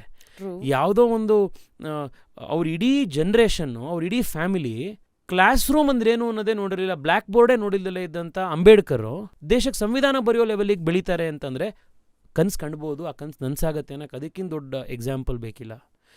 ನಮ್ಮ ದ್ರೌಪದಿ ಮುರ್ಮು ಅವ್ರ ಕಥೆ ನೀವು ಕೇಳಿಬಿಟ್ರೆ ಅವ್ರ ಲೈಫಲ್ಲಿ ಅವ್ರು ನೋಡ್ದಲೇ ಇರುವಷ್ಟು ಕಷ್ಟನೇ ಇಲ್ಲ. ಮಕ್ಕಳು ತೀರ್ಕೊಂಡ್ರು, ಗಂಡ ತೀರ್ಕೊಂಡ್ರು, ಇದ್ದಂಥ ಕೆಲಸಗಳು ಕಳ್ಕೊಂಡ್ರು, ಬಡತನಕ್ಕೆ ಬಿದ್ದೋದ್ರು, ಮತ್ತಲ್ಲಿಂದ ಎದ್ರು, ರಾಷ್ಟ್ರಪತಿ ಆದರು. ಈ ಥರ ಎಕ್ಸಾಂಪಲ್ಸ್ ಇದೆ. ಪೇಪರ್ ಹಾಕ್ತಾ ಇದ್ದಂಥ ಅಬ್ದುಲ್ ಕಲಾಮು ಭಾರತ ರತ್ನ ಆಗ್ಬೋದು ಅಂತಂದರೆ ಸಾಧ್ಯ ಇದೆ. ಬಟ್ ನನ್ನ ಕೇಸಲ್ಲಿ ನಾನು ಅಷ್ಟೇ ಹೇಳಿದ್ದು. ನನ್ನ ಕೇಸಲ್ಲಿ ನನಗೆ ಈ ರಿಸ್ಕ್ ತಗೊಳ್ಳಿಕ್ಕೆ ಏನಾಯಿತು, ಆ ಒಂದು ಕ್ವಶನ್ ನಮ್ಮ ಅಪ್ಪ ಅಮ್ಮ ನನಗೆ ಕೊಟ್ಟಿದ್ರು. I am very grateful to that. So ಆ ಕಾರಣಕ್ಕೋಸ್ಕರ ಐ ಸ್ಟಿಲ್ ಸೇ, ಯಾರ್ಯಾರು ಯಂಗ್ ಏಜಲ್ಲಿ ಪಾಲಿಟಿಕ್ಸಿಗೆ ಬರಬೇಕು, ಮತ್ತೊಂದು ಬರಬೇಕು ಅಂತ ಅಂತಾರೆ, ಆಗಲ್ಲ ಅಂತ ನಾನು ಹೇಳ್ತಾ ಇಲ್ಲ, ಬರಬೇಡಿ ಅಂತ ನಾನು ಹೇಳ್ತಾ ಇಲ್ಲ. ಇದು ರಿಯಾಲಿಟಿ ಅಂತ ಅರ್ಥ ಮಾಡಿಕೊಂಡು ಆ ರಿಯಾಲಿಟಿಗೆ ಏನು ವ್ಯವಸ್ಥೆ ಮಾಡಬೇಕು ಫ್ಯಾಮಿಲಿಗೆ ಮತ್ತೊಂದಕ್ಕೆ ಅನ್ನೋದನ್ನು ವ್ಯವಸ್ಥೆ ಮಾಡಿಬಿಟ್ಟು ಈ ರಿಸ್ಕನ್ನು ತಗೊಳ್ಳೋದನ್ನು ನೀವು ಶುರು ಮಾಡಬೇಕು. ಏಕೆಂದರೆ ಯುವಕರು ಬರಲಿಲ್ಲ ಅಂತಂದರೆ, ಯಂಗ್ಸ್ಟರ್ಸ್ ಬರಲಿಲ್ಲ ಅಂತಂದರೆ, ಒಳ್ಳೆ ಕನ್ವಿಕ್ಷನ್ ಇರೋವಂಥ ಜನ ಬರಲಿಲ್ಲ ಅಂತಂದರೆ, ಶಿಕ್ಷಣ ಪಡ್ಕೊಂಡಿರೋವಂಥ ಒಳ್ಳೇದೇನೋ ಮಾಡಬೇಕು ಅನ್ನೋವಂಥ ತುಡಿತಾ ಇರೋ ಜನ ಬರಲಿಲ್ಲ ಅಂತಂದರೆ, ಒಬ್ಬ ನರೇಂದ್ರ ಮೋದಿ ಕೇಳಿ ದೇಶನ ಬದಲಾವಣೆ ಮಾಡೋಕ್ಕೆ ಸಾಧ್ಯನೇ ಇಲ್ಲ. ನಿಮ್ಗೆ ಎಲ್ಲ ಲೆವೆಲಲ್ಲೂ ಲೀಡರ್ಸ್ ಬೇಕು. ಹೌದು, ಎಲ್ಲ ಲೆವೆಲಲ್ಲೂ ನಿಮಗೆ ಒಳ್ಳೆ ಲೀಡರ್ಸ್ ಬೇಕು. ನಿಮಗೊಂದು ಸ್ಕೂಲ್ ಚೆನ್ನಾಗಿ ನಡೀಬೇಕು ಅಂತಂದರೆ ಅಲ್ಲಿ ಪ್ರಿನ್ಸಿಪಾಲ್ ಒಳ್ಳೆ ಲೀಡರ್ ಆಗಿರಬೇಕು. ಒಂದು ಮನೆ ಚೆನ್ನಾಗಿ ನಡೀಬೇಕು ಅಂತಂದರೆ ಅಲ್ಲಿರೋ ಆ ಮನೆ ತಾಯಿ ಒಳ್ಳೆ ಲೀಡರ್ ಆಗಿರಬೇಕು. ನಿಮ್ಗೊಂದು ಸಣ್ಣ ಕಿರಾಣಿ ಅಂಗಡಿ ಒಳ್ಳೆ ವ್ಯವಸ್ಥಿತವಾಗಿ ನಡೀಬೇಕು ಅಂತಿದ್ರೆ ಆ ಕಿರಾಣಿ ಅಂಗಡಿ ಮಾಲೀಕ ಚೆನ್ನಾಗಿ ಲೀಡರ್ಶಿಪ್ ತೋರಿಸ್ಬೇಕು, ಪ್ರಾಸೆಸ್ ಕರೆಕ್ಟ್ ಆಗಿರಬೇಕು ಅಲ್ವಾ? So the country needs leaders at every level. So ಎಲ್ಲ ಲೆವೆಲಲ್ಲೂ ಯಂಗ್ಸ್ಟರ್ಸ್ ಬೇಕು, ಒಳ್ಳೆ ಇದನ್ನು ಬರಬೇಕು. So please come to politics, ಅಲ್ಲ, ದೀಸ್ ಆರ್ ಪ್ರಾಕ್ಟಿಕಲ್ ಚಾಲೆಂಜಸ್. ನಾನು ಇದನ್ನು ಹೇಳ್ದಲೇ ನಾನು ಏನೋ ಒಂದು ರ್ಯಾಂಡಮ್ ಐಡಿಯಲ್ ಪಿಕ್ಚರ್ನ ಪೇಂಟ್ ಮಾಡೋಕ್ಕಾಗಲ್ಲ. ಬಟ್ ಬರಬೇಡಿ ಅಂತ I am never discouraging. I have given a reality check ಅಷ್ಟೇ. ಇದನ್ನು ರೆಡಿ ಮಾಡಿಬಿಟ್ಟು ಸ್ಟಾರ್ಮ್ ಇನ್ ಟು ಪಾಲಿಟಿಕ್ಸ್. ಇಲ್ಲಾಂತಂದರೆ ಪಾಲಿಟಿಕ್ಸ್ ಯಾವತ್ತೂ ಕೂಡ ಯಾರೋ ಒಂದಿಷ್ಟು ದುಡ್ಡು ಕಾಸು ಇರುವಂಥವ್ರ ಕೈಯಲ್ಲೇನೆ ಬಿಸ್ನೆಸ್ ಆಗೋಗ್ಬಾರ್ದು. ಅವ್ರ ಕೈಯಲ್ಲೇ ಇರುವಂಥ ಒಂದು ಇದಾಗೋಗುತ್ತೆ. ಆ ಕೋಟೆ ಅವ್ರದ್ದು ಏನು ವೆಸ್ಟೆಡ್ ಒಂದು ಕಟ್ಕೊಂಡಿರ್ತಾರೆ ಅವ್ರದ್ದೇ ಆಗುತ್ತೆ. ಅದನ್ನು ಹೊಡಿಬೇಕು ನಾವುಗಳು ಬಂದು. ಯಾರಿಗೆ ಏನೋ ಒಂದು ಒಳ್ಳೇದು ಮಾಡಬೇಕು ಅಕ್ರಾಸ್ ಪಾರ್ಟಿ. ನಾನು ಹೇಳ್ತಿರೋದು ಇದು BJPಗೆ ಸೇರಿ ಮತ್ತೊಂದಕ್ಕೆ ಸೇರಿ ಅಂತಲ್ಲ, ಯಾವ ಪಾರ್ಟಿ ಸರಿ ಅನ್ಸುತ್ತೆ, ನಿಮ್ಮ ವಿಚಾರಕ್ಕೆ ಅನ್ಸುತ್ತೆ, please come to politics. Because is one area where you can impact at scale. ದೊಡ್ಡ ಮಟ್ಟದಲ್ಲಿ ಬದಲಾವಣೆ ಮಾಡೋಕ್ಕೆ ನಿಮಗೆ ಒಂದು ಆಪರ್ಚುನಿಟಿ, ಇದು ಪವರ್ ಕೊಡುತ್ತೆ, ಒಂದು ಪ್ಲಾಟ್ಫಾರ್ಮ್ ಕೊಡುತ್ತೆ. ನೀವೊಂದು ಬದಲಾವಣೆ ತರೋದಕ್ಕೆ ಒಂದು ಅವಕಾಶ ಆಗುತ್ತೆ. ಸೊ ದಯವಿಟ್ಟು ಡಿಸ್ಕರೇಜ್ ಆಗಬೇಡಿ. ಈ ರಿಯಾಲಿಟಿಗಳನ್ನು ಅರ್ಥ ಮಾಡಿಕೊಂಡು ಛಲದಿಂದ ಪಾಲಿಟಿಕ್ಸಿಗೆ ಬನ್ನಿ. ಆ್ಯಂಡ್ ಯಾವಾಗ ಇದು ಸಾಧ್ಯ ಆಗಲ್ಲ ಇನ್ನೇನು ಅಂತ ಅನ್ಸತ್ತೆ, ಅವಾಗ ಮೋದಿ ಎಕ್ಸಾಂಪಲ್ ನೋಡಿ. Take the right inspiration with the right leaders ಅಂತ. Exactly. Thank you so much for putting a very realistic picture in a very understanding. ಅಂದರೆ ಸುಮ್ಮನೆ ಏನೋ ಒಂದು ಹೇಳ್ಬಿಡೋದಲ್ಲ, ಹಂತವಾಗಿ ಅದನ್ನು ಅರ್ಥ ಮಾಡಿಸಿ ಈ ಥರ ಪ್ಲ್ಯಾಟ್ಫಾರ್ಮ್ಗಳಿಗೆ ಇದಕ್ಕೊಂದು ಪವರ್ ಕೂಡ ಇದೆ. ಮುಂದೆ ಟಾಕಿಂಗ್ ಅಬೌಟ್ ಪವರ್, ನನಗೊಂದು ಕ್ಯೂರಿಯಾಸಿಟಿ ಇದೆ. ಬಿಕಾಸ್ ಕೆಲವು ಹೆಸರುಗಳಿಗೆ ಎಷ್ಟು ಶಕ್ತಿ ಇದೆ ಅಂದರೆ ಎಂಥವ್ರು ತಿರುಗಿ ನೋಡ್ತಾರೆ. ಫಸ್ಟ್ ಟೈಮ್ ನೀವು ಮೋದಿಯವ್ರನ್ನ ಮೀಟ್ ಮಾಡಿದಾಗ ಹೆಂಗಿತ್ತು, ಏನು ಎಕ್ಸ್ಪೆಕ್ಟೇಷನ್ ಇಟ್ಕೊಂಡ್ರಿ? ಫಸ್ಟ್ ಅಲ್ಲಿಂದ ಶುರು ಮಾಡ್ತೀನಿ.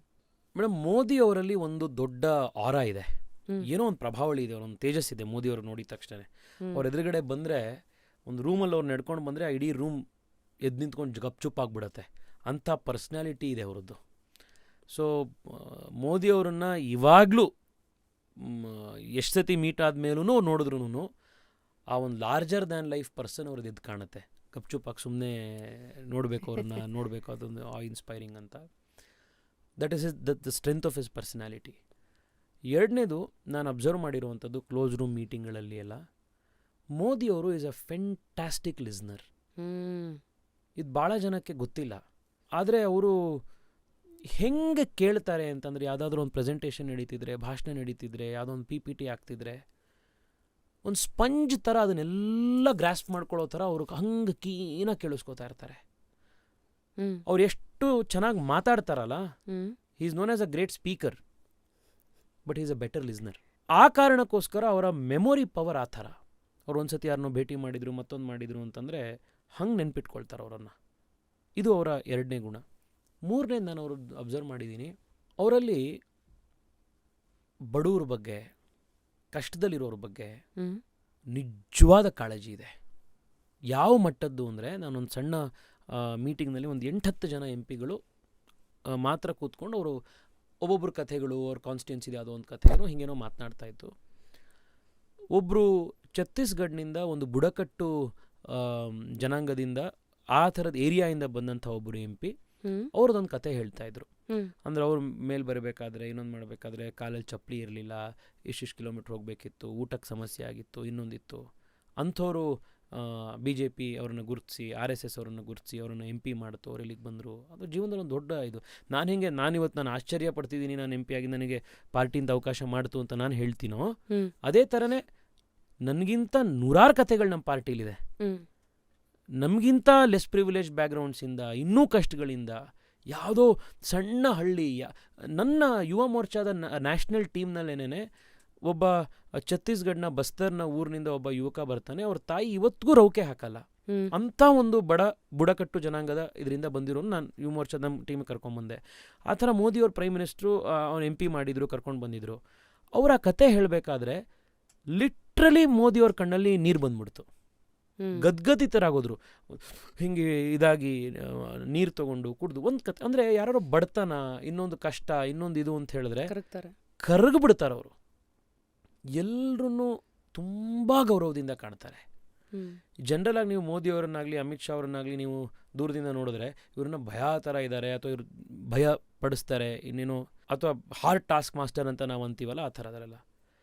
ಆದರೆ ಕೆಲಸ ತೆಗೆಯೋದು ಕೂಡ ಪ್ರೀತಿಯಿಂದ ತೆಗಿತಾರೆ, ಗೌರವ ಕೊಟ್ಟು ತೆಗಿತಾರೆ.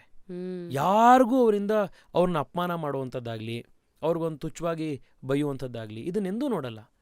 ಈಗ ನನಗಿನ್ನೂ ನೆನಪಿದೆ, ನಾನು ಯಾವುದೋ ಒಂದು ಇದರಲ್ಲಿ ಪಾರ್ಟಿ ಆಫೀಸ್ ಮೀಟಿಂಗ್ನಲ್ಲಿ ಕೂತಿದ್ವಿ.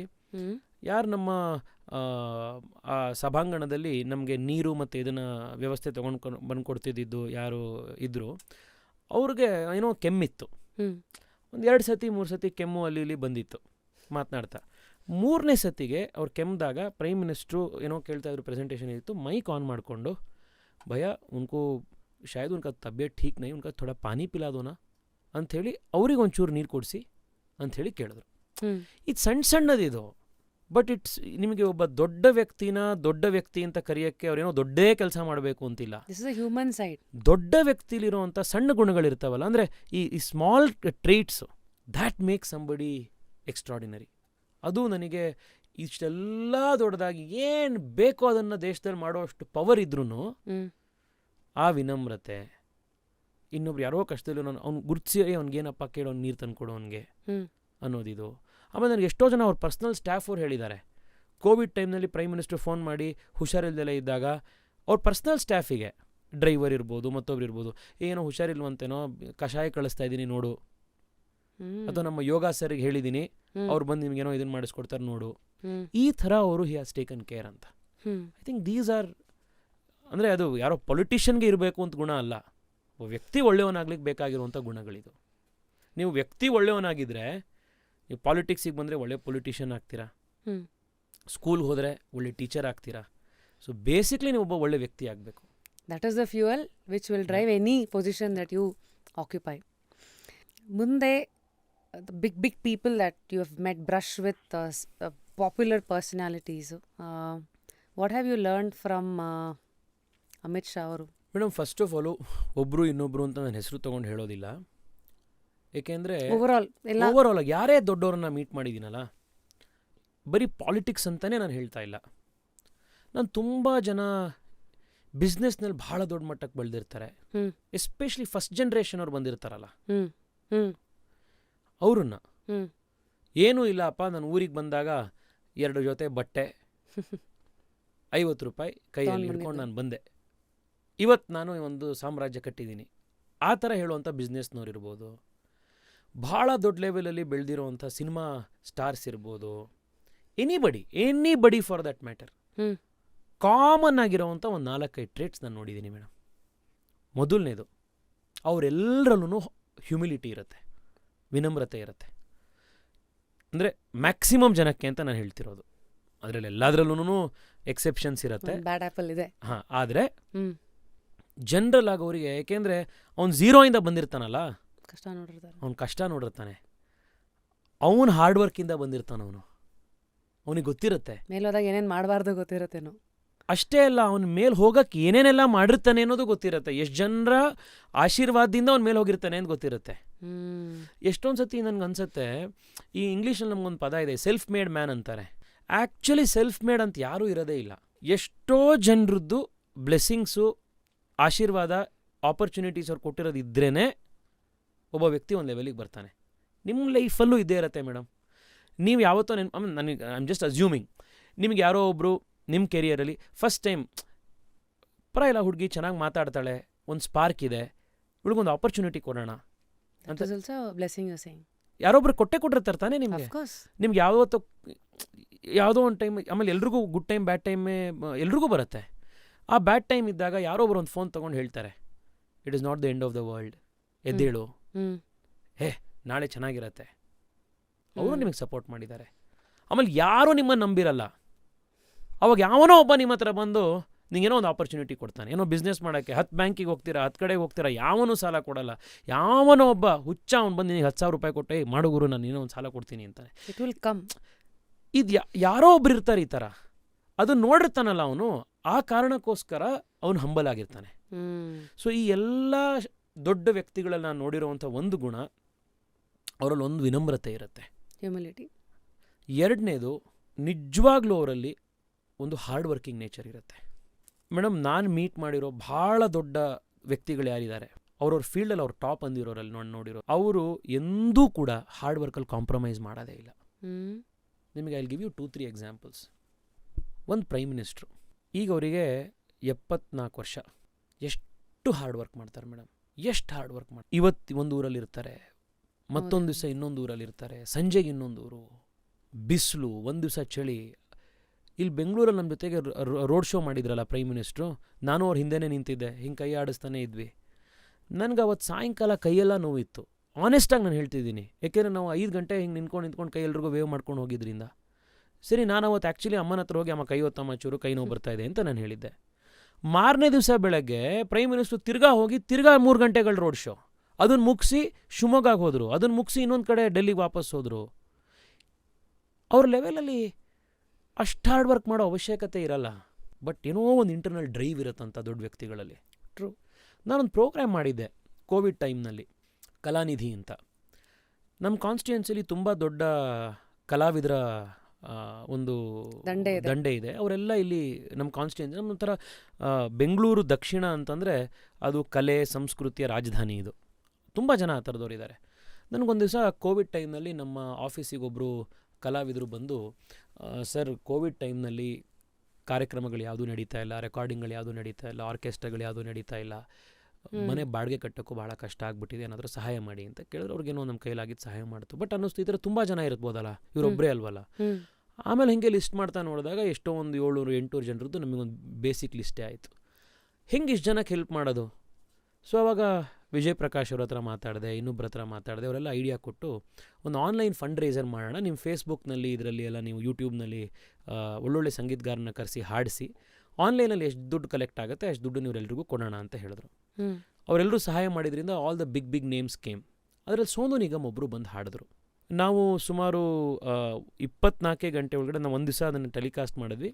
ಒಂದು 56-57 ಲಕ್ಷ ರೂಪಾಯಿ ಕಲೆಕ್ಟ್ ಆಯಿತು ಆನ್ಲೈನಲ್ಲಿ ಜನ ಕೊಟ್ಟಿದ್ದು. ಸೊ ಅದಕ್ಕೆ ಒಂದಿಷ್ಟು ದುಡ್ಡು ಸೇರಿಸಿ ಒಂದು 700 ಜನಕ್ಕೆ 10,000 ರೂಪಾಯಿ ನಾವು ಅವ್ರ ಅಕೌಂಟ್ಗಳಿಗೆ ಟ್ರಾನ್ಸ್ಫರ್ ಮಾಡಿದ್ವಿ. ಸೋನು ನಿಗಮ್ ಬಂದಾಗ ಬೆಂಗಳೂರಿನಲ್ಲಿ ಅವ್ರು ರೆಕಾರ್ಡಿಂಗ್ ಶುರು ಮಾಡಿದ್ರು. ಸೋನು ನಿಗಮ್ ಬಂದು ಹೆಂಗೆ ಹಾಡೋದ್ರೂ ಹಾಡೇ ಅದು. ಸೋನು ನಿಗಮ್ ಸುಮ್ಮನೆ ಅವ್ರು ಬಂದಿದ್ದೇ ನಮಗೆ ದೊಡ್ಡದು. ಫ್ರೀಯಾಗಿ ಬಂದು ನಾನು ಹಾಡು ಹೋಗ್ತೀನಿ ಎಂದಿದ್ದೇ ನಮಗಿದು ಅಂತ. ಅದರಲ್ಲಿ ಬಂದರು. ಬರಬೇಕಾದಾಗ ಅವ್ರು ಒಂದು ಹೇಳಿದ್ರು, ಕರ್ನಾಟಕದ ಜನ ನನಗೆ, ನಾನು ಹಿಂದೀಲಿ ಎಷ್ಟು ಪ್ರೀತಿ ಸಿಕ್ಕಿದೋ ಅದಕ್ಕಿಂತ ಜಾಸ್ತಿ ಪ್ರೀತಿ ನನಗೆ ಕನ್ನಡದಲ್ಲಿ ಸಿಕ್ಕಿದೆ. ಕನ್ನಡದ ಕಲಾವಿದರು ಕಷ್ಟದಲ್ಲಿದ್ದಾಗ ನೀವೇನಾದ್ರು ಹೆಲ್ಪ್ ಮಾಡ್ತಿದ್ದೀರಾ ಅಂದರೆ ಅವ್ರನ್ನ ಆ ಟೈಮ್ನಲ್ಲಿ ನನಗೆ ಸಹಾಯ ಮಾಡೋದು ನನ್ನ ಧರ್ಮ ಅಂದರು. ಹ್ಯುಮಿಲಿಟಿ. ಎರಡನೇದು ಅವ್ರು ಬಂದ್ರ, ಅವ್ರಿಗೆ ಗಂಟ್ಲು ಏನೋ ಪ್ರಾಬ್ಲಮ್ ಇತ್ತು. ಅವತ್ತೇ ರೆಕಾರ್ಡಿಂಗ್ ಮಾಡಿ ಅವ್ರು ವಾಪಸ್ ಹೋಗಬೇಕಿತ್ತು. ಇವತ್ತು ಸಾರಿ, ನನಗೆ ಗಂಟ್ಲು ತುಂಬ ಪ್ರಾಬ್ಲಮ್ ಆಗಿದೆ, ಇವತ್ತು ನಾನು ರೆಕಾರ್ಡಿಂಗ್ ಮಾಡಲ್ಲ ಅಂತ ಅಂದರು. ನಾವು ಜನರಲಾಗಿ ಏನು ಗುರು ಸುಮ್ಮನೆ ರೆಕಾರ್ಡ್ ಮಾಡಿ ಹೋಗೋದ್ರ ಬದಲು ದೊಡ್ಡತನ ಏನೋ ಇರ್ಬೋದು ಸುಮ್ಮನೆ excuse ಹಾಂ ಫಸ್ಟ್ Tactics. ಇಂಪ್ರೆಷನ್ ಆಗಿತ್ತು Okay. ಆಯಿತಾ ಆ್ಯಟಿಟ್ಯೂಡ್ ಆಗೋರು ಫಸ್ಟ್ ಇಂಪ್ರೆಷನ್ನ ಸಹಜವಾಗಿ ಅನ್ಸುತ್ತಲ್ಲ. ನೆಕ್ಸ್ಟ್ ದಿವಸ ಮೇಡಮ್ ಅವರು ಇದನ್ನು ಶುರು ಮಾಡಿದ್ರು ರೆಕಾರ್ಡಿಂಗು. ಲಿಟ್ರಲಿ ಒಂದು ಅವ್ರ ಅನಿಸುತ್ತದೆ ಯಾಕೋ ಇಂದುನ ಎಷ್ಟು ಸತಿ ಹಾಡಿರ್ಬೋದು ಸೋನು ನಿಗಮ್, ಅವ್ರಿಗೆ ಬೈ ಹಾರ್ಟ್ ಆಗಿರ್ಬೋದು, ಆದರೂ ಲಿರಿಕ್ಸ್ನೆಲ್ಲ ಹಿಂದಿಲಿ ಬರ್ಕೊಂಡ್ರು. ರೆಕಾರ್ಡಿಂಗಿಂತ ಮುಂಚೆ 20 ಸತಿ ಹಾಡ್ಕೊಂಡು ರೆಡಿ ಮಾಡ್ಕೊಂಡ್ರು. ವಾಪಸ್ ಸ್ಟೇಜಿಗೆ ಬಂದರು, 3 ಸತಿ ಹಾಡಿದ್ರು, ಇಲ್ಲ ಸರಿಯಾಗಲಿಲ್ಲ, ಇನ್ನೂ ಸರಿ ಮಾಡಿ ಅಂದರು. Wow. ಒಂದು ಹಾಡಿಗೆ 25 ನಿಮಿಷ ಹಾಡಿ and then finally he felt he was right and then ಹಾಡಿ ರೆಕಾರ್ಡ್ ಮಾಡಿದ್ರು. Hard work, preparedness. ತೆಂಡೂಲ್ಕರ್ ಒಂದು ಕಡೆ ಮಾತು ಹೇಳಿದ್ರು, ನಾನು ಕ್ರಿಕೆಟ್ ಆಡೋಕ್ಕೆ ಇವತ್ತು ನಾನು ಹೋದ್ರೂ ಕೂಡ 100 ಸೆಂಚುರೀಸ್ ಬಾರಿಸಿರೋ ಅಂಥ ಒಬ್ಬ ಬ್ಯಾಟ್ಸ್ಮನ್ನು, ವರ್ಲ್ಡ್ಸ್ ಗ್ರೇಟೆಸ್ಟ್ ಬ್ಯಾಟ್ಸ್ಮನ್ನು, ನಾನು ಹೋದರೆ ಫಸ್ಟ್ ದಿನ ನನಗೆ ಏನು ಭಯ ಇರುತ್ತಲ್ಲ ಅದೇ ಭಯದಿಂದ ನಾನು ಹೋಗ್ತೀನಿ ಅಂತ. ಅವಾಗಲೇ ಆ ಕಲೆಗೆ ಒಂದು ಗೌರವ. So this is a second quality, preparation, hard work, ಇದು ಎಲ್ಲ. ಮೂರನೇದು ನಾನು ನೋಡಿರೋದು ಅಕ್ರಾಸ್ ಆಲ್ ಗ್ರೇಟ್ ಪೀಪಲಲ್ಲಿ ಕ್ವಾಲಿಟಿ ಅಂತಂದರೆ ಮೇಡಮ್, ಯಾರೆಲ್ಲಾರೋ ಒಂದು ಒಳ್ಳೆ ಗುಣ ಇತ್ತು ಅಂತಂದರೆ ಅದನ್ನು ಗುರುತಿಸಿ ಬೆಳೆಸೋ ಅವರಲ್ಲಿರುತ್ತೆ. ಯಾಕೆ ಅಂದರೆ ಯಾರೋ ಒಬ್ಬರು ಅವ್ರಿಗೆ ಅದನ್ನು ಮಾಡಿರ್ತಾರೆ, ಅವ್ರಿಗೊಂದು ಲಾರ್ಜ್ ಹಾರ್ಟೆಡ್ನೆಸ್ ಇರುತ್ತೆ, ನಾವು ಅದನ್ನ ವಾಪಸ್ ಕೊಡ್ಬೇಕಂತ 100% ಇರುತ್ತೆ. ಚಿಕ್ಕದಾಗಿ ಯೋಚನೆ ಮಾಡ್ತಾನಲ್ಲ ಅವನು ದೊಡ್ಡದಾಗಿ ಬೆಳೆಯೋಕ್ಕೆ ಆಗಲ್ಲ. ಅಲ್ಲಲ್ಲೇ ನಾನೊಬ್ಬನೇ ಬೆಳಿತೀನಿ ಅನ್ಕೋತಾನಲ್ಲ ಅವನು ಬೆಳೆಯೋಕ್ಕೆ ಆಗಲ್ಲ. ಉದಾಹರಣೆಗೆ ನಾನು ಪಾರ್ಲಿಮೆಂಟಲ್ಲಿ ಒಂದು ಸ್ಪೀಚ್ ಮಾಡಿದ್ದಾಗ ನನಗೆ ದೇವೇಗೌಡರು ಫೋನ್ ಮಾಡಿದರು. ಭಾಳ ಚೆನ್ನಾಗಿ ಮಾತಾಡಿದ್ಯಪ್ಪ, ಭಾಳ ಖುಷಿಯಾಯಿತು ನನಗೆ ಅಂಥೇಳಿ ಒಂದು 15 ನಿಮಿಷ ಫೋನಲ್ಲಿ ಮಾತನಾಡಿದ್ರು. ಯಾವಾಗಿದು? ನಾನು ಫಸ್ಟ್ ಸ್ಪೀಚ್ ಆಗಿದ್ದ ತಕ್ಷಣ ಪಾರ್ಲಿಮೆಂಟ್. 19. ಹಾಂ, ಅದಾದಮೇಲೆ 2-3 ಸತಿ ಹೇಳಿದ್ದಾರೆ ಒಳ್ಳೊಳ್ಳೆದಾದಾಗ. ಯಾಕೆ ಮಾತನಾಡಬೇಕು? ನಮ್ಮ ಪಾರ್ಟಿ ಹುಡುಗ ಅಲ್ಲ ಅಂದ್ಕೊಂಡು ಸುಮ್ಮನಾಗ್ಬೋದು.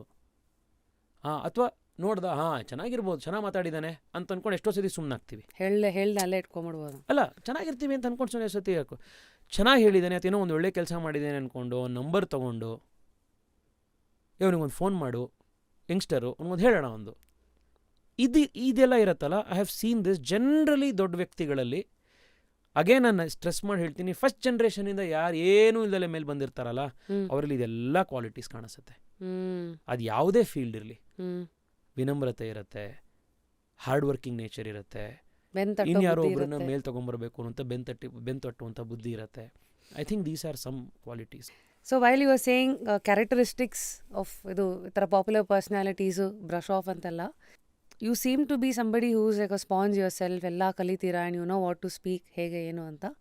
ನಾವು I am curious to know about your sportive side. Sports ಗೀಟ್ಸ್ ಏನಾದ್ರು ಇಂಟ್ರೆಸ್ಟ್ ಇದೆಯಾ? ಏನು ಕತೆ? ಎಲೆಕ್ಷನಲ್ಲಿ ಆಟ ಆಡೋದು ಒಂದು ಓಕೆ, ಅಲ್ಲೇ ಆಟ ನೋಡಿದ್ದೀರಾ? ನೋಡ್ತಾನೂ ಇದ್ದೀರಾ? ನೋಡ್ತೀರಾ?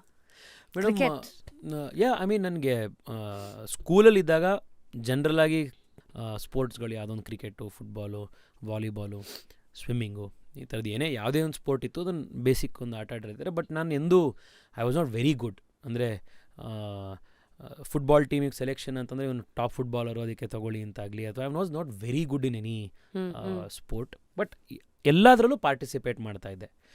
ಬಟ್ ನನಗೆ ಅದೊಂದು ಆ್ಯಕ್ಚುಲಿ ಮನಸ್ಸಲ್ಲಿ ಒಂದಿತ್ತು, ಸ್ಪೋರ್ಟ್ಸಲ್ಲಿ ಆ್ಯಕ್ಚುಲಿ ಏನಾದರೂ ಒಂದು ನಾನು ಮಾಡಬೇಕು ಅಂತ. ಸೊ ನಾನು ಆ್ಯಕ್ಚುಲಿ ಲಾಸ್ಟ್ ಇಯರು ನಾನೊಂದು ಅಯರ್ನ್ ಮ್ಯಾನ್ ಕಾಂಪಿಟೇಷನ್ ಪಾರ್ಟಿಸಿಪೇಟ್ ಮಾಡಿದೆ. ಈ ಅಯರ್ನ್ ಮ್ಯಾನ್ ಕಾಂಪಿಟೇಷನ್ ಅಂತಂದರೆ it's A triathlon, cycling, swimming and running ಇರುತ್ತೆ. ಗೋವಾದಲ್ಲಿ ನಡೆದಿತ್ತು, ಹಾಫ್ ಅಯರ್ನ್ ಕಾಂಪಿಟೇಷನ್ ನಡೆದಿತ್ತು.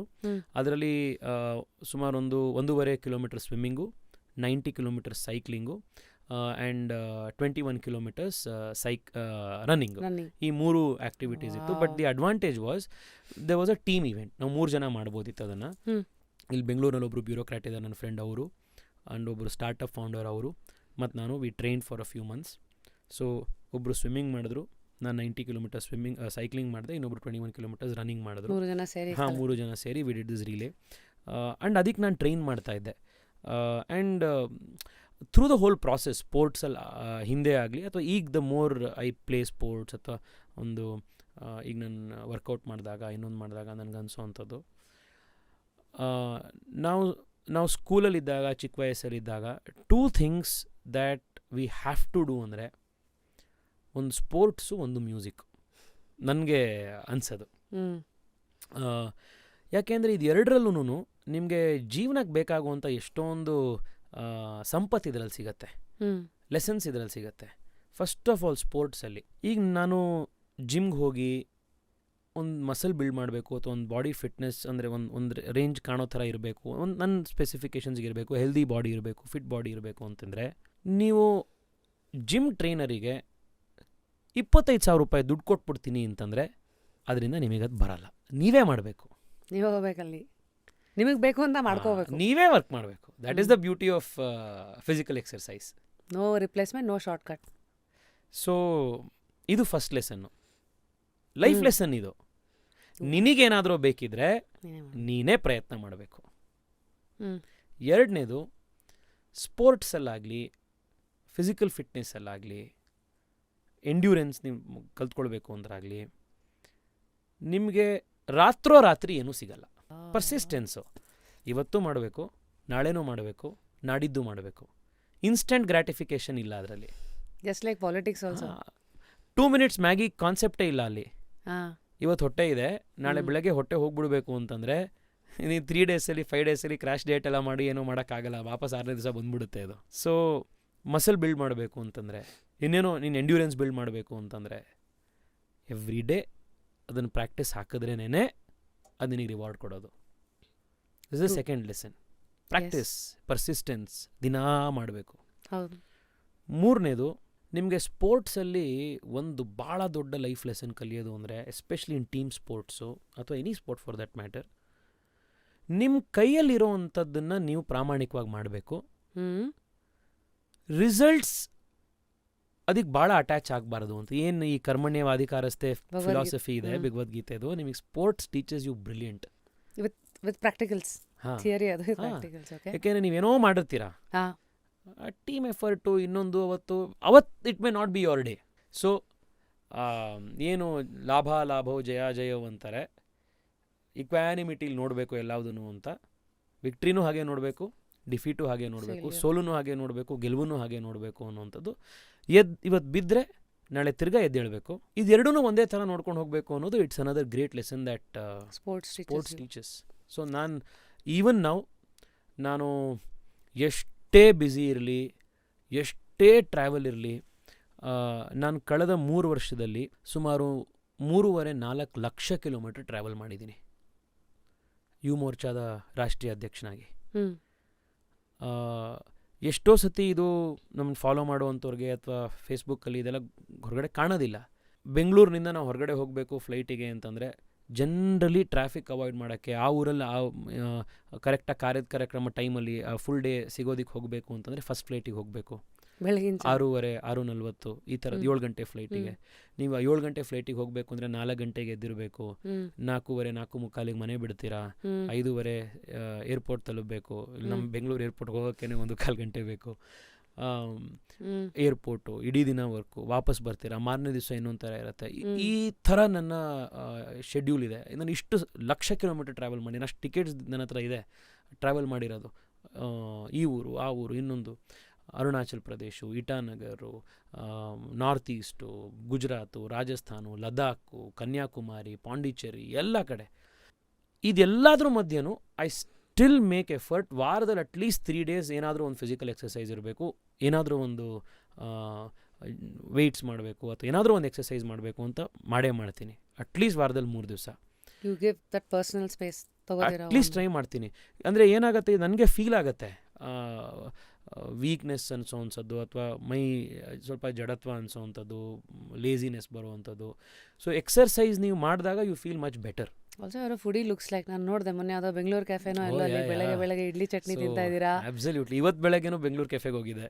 ಸೊ ನನಗೆ ಇನ್ನೊಂದು ನನಗೆ ಆ್ಯಕ್ಚುಲಿ ಏನು ಗೊತ್ತಾ ಮೇಡಮ್, ನಾನು ಎಷ್ಟು ಆಚೆ ತಿಂತೀನಿ ಅಂತಂದರೆ ನಮ್ಮಮ್ಮ ಹೇಳ್ತಾರೆ, ಇವನು ಮನೆ ಒಳಗಡೆ ತಿನ್ನೋದೇ ಅಂದರೆ ಮನೇಲಿ ಏನಾದ್ರು ತಿಂದರೆ ಹುಷಾರು ತಗ್ಬಿಡತ್ತೆ ಇವನಿಗೆ ಅಂತ.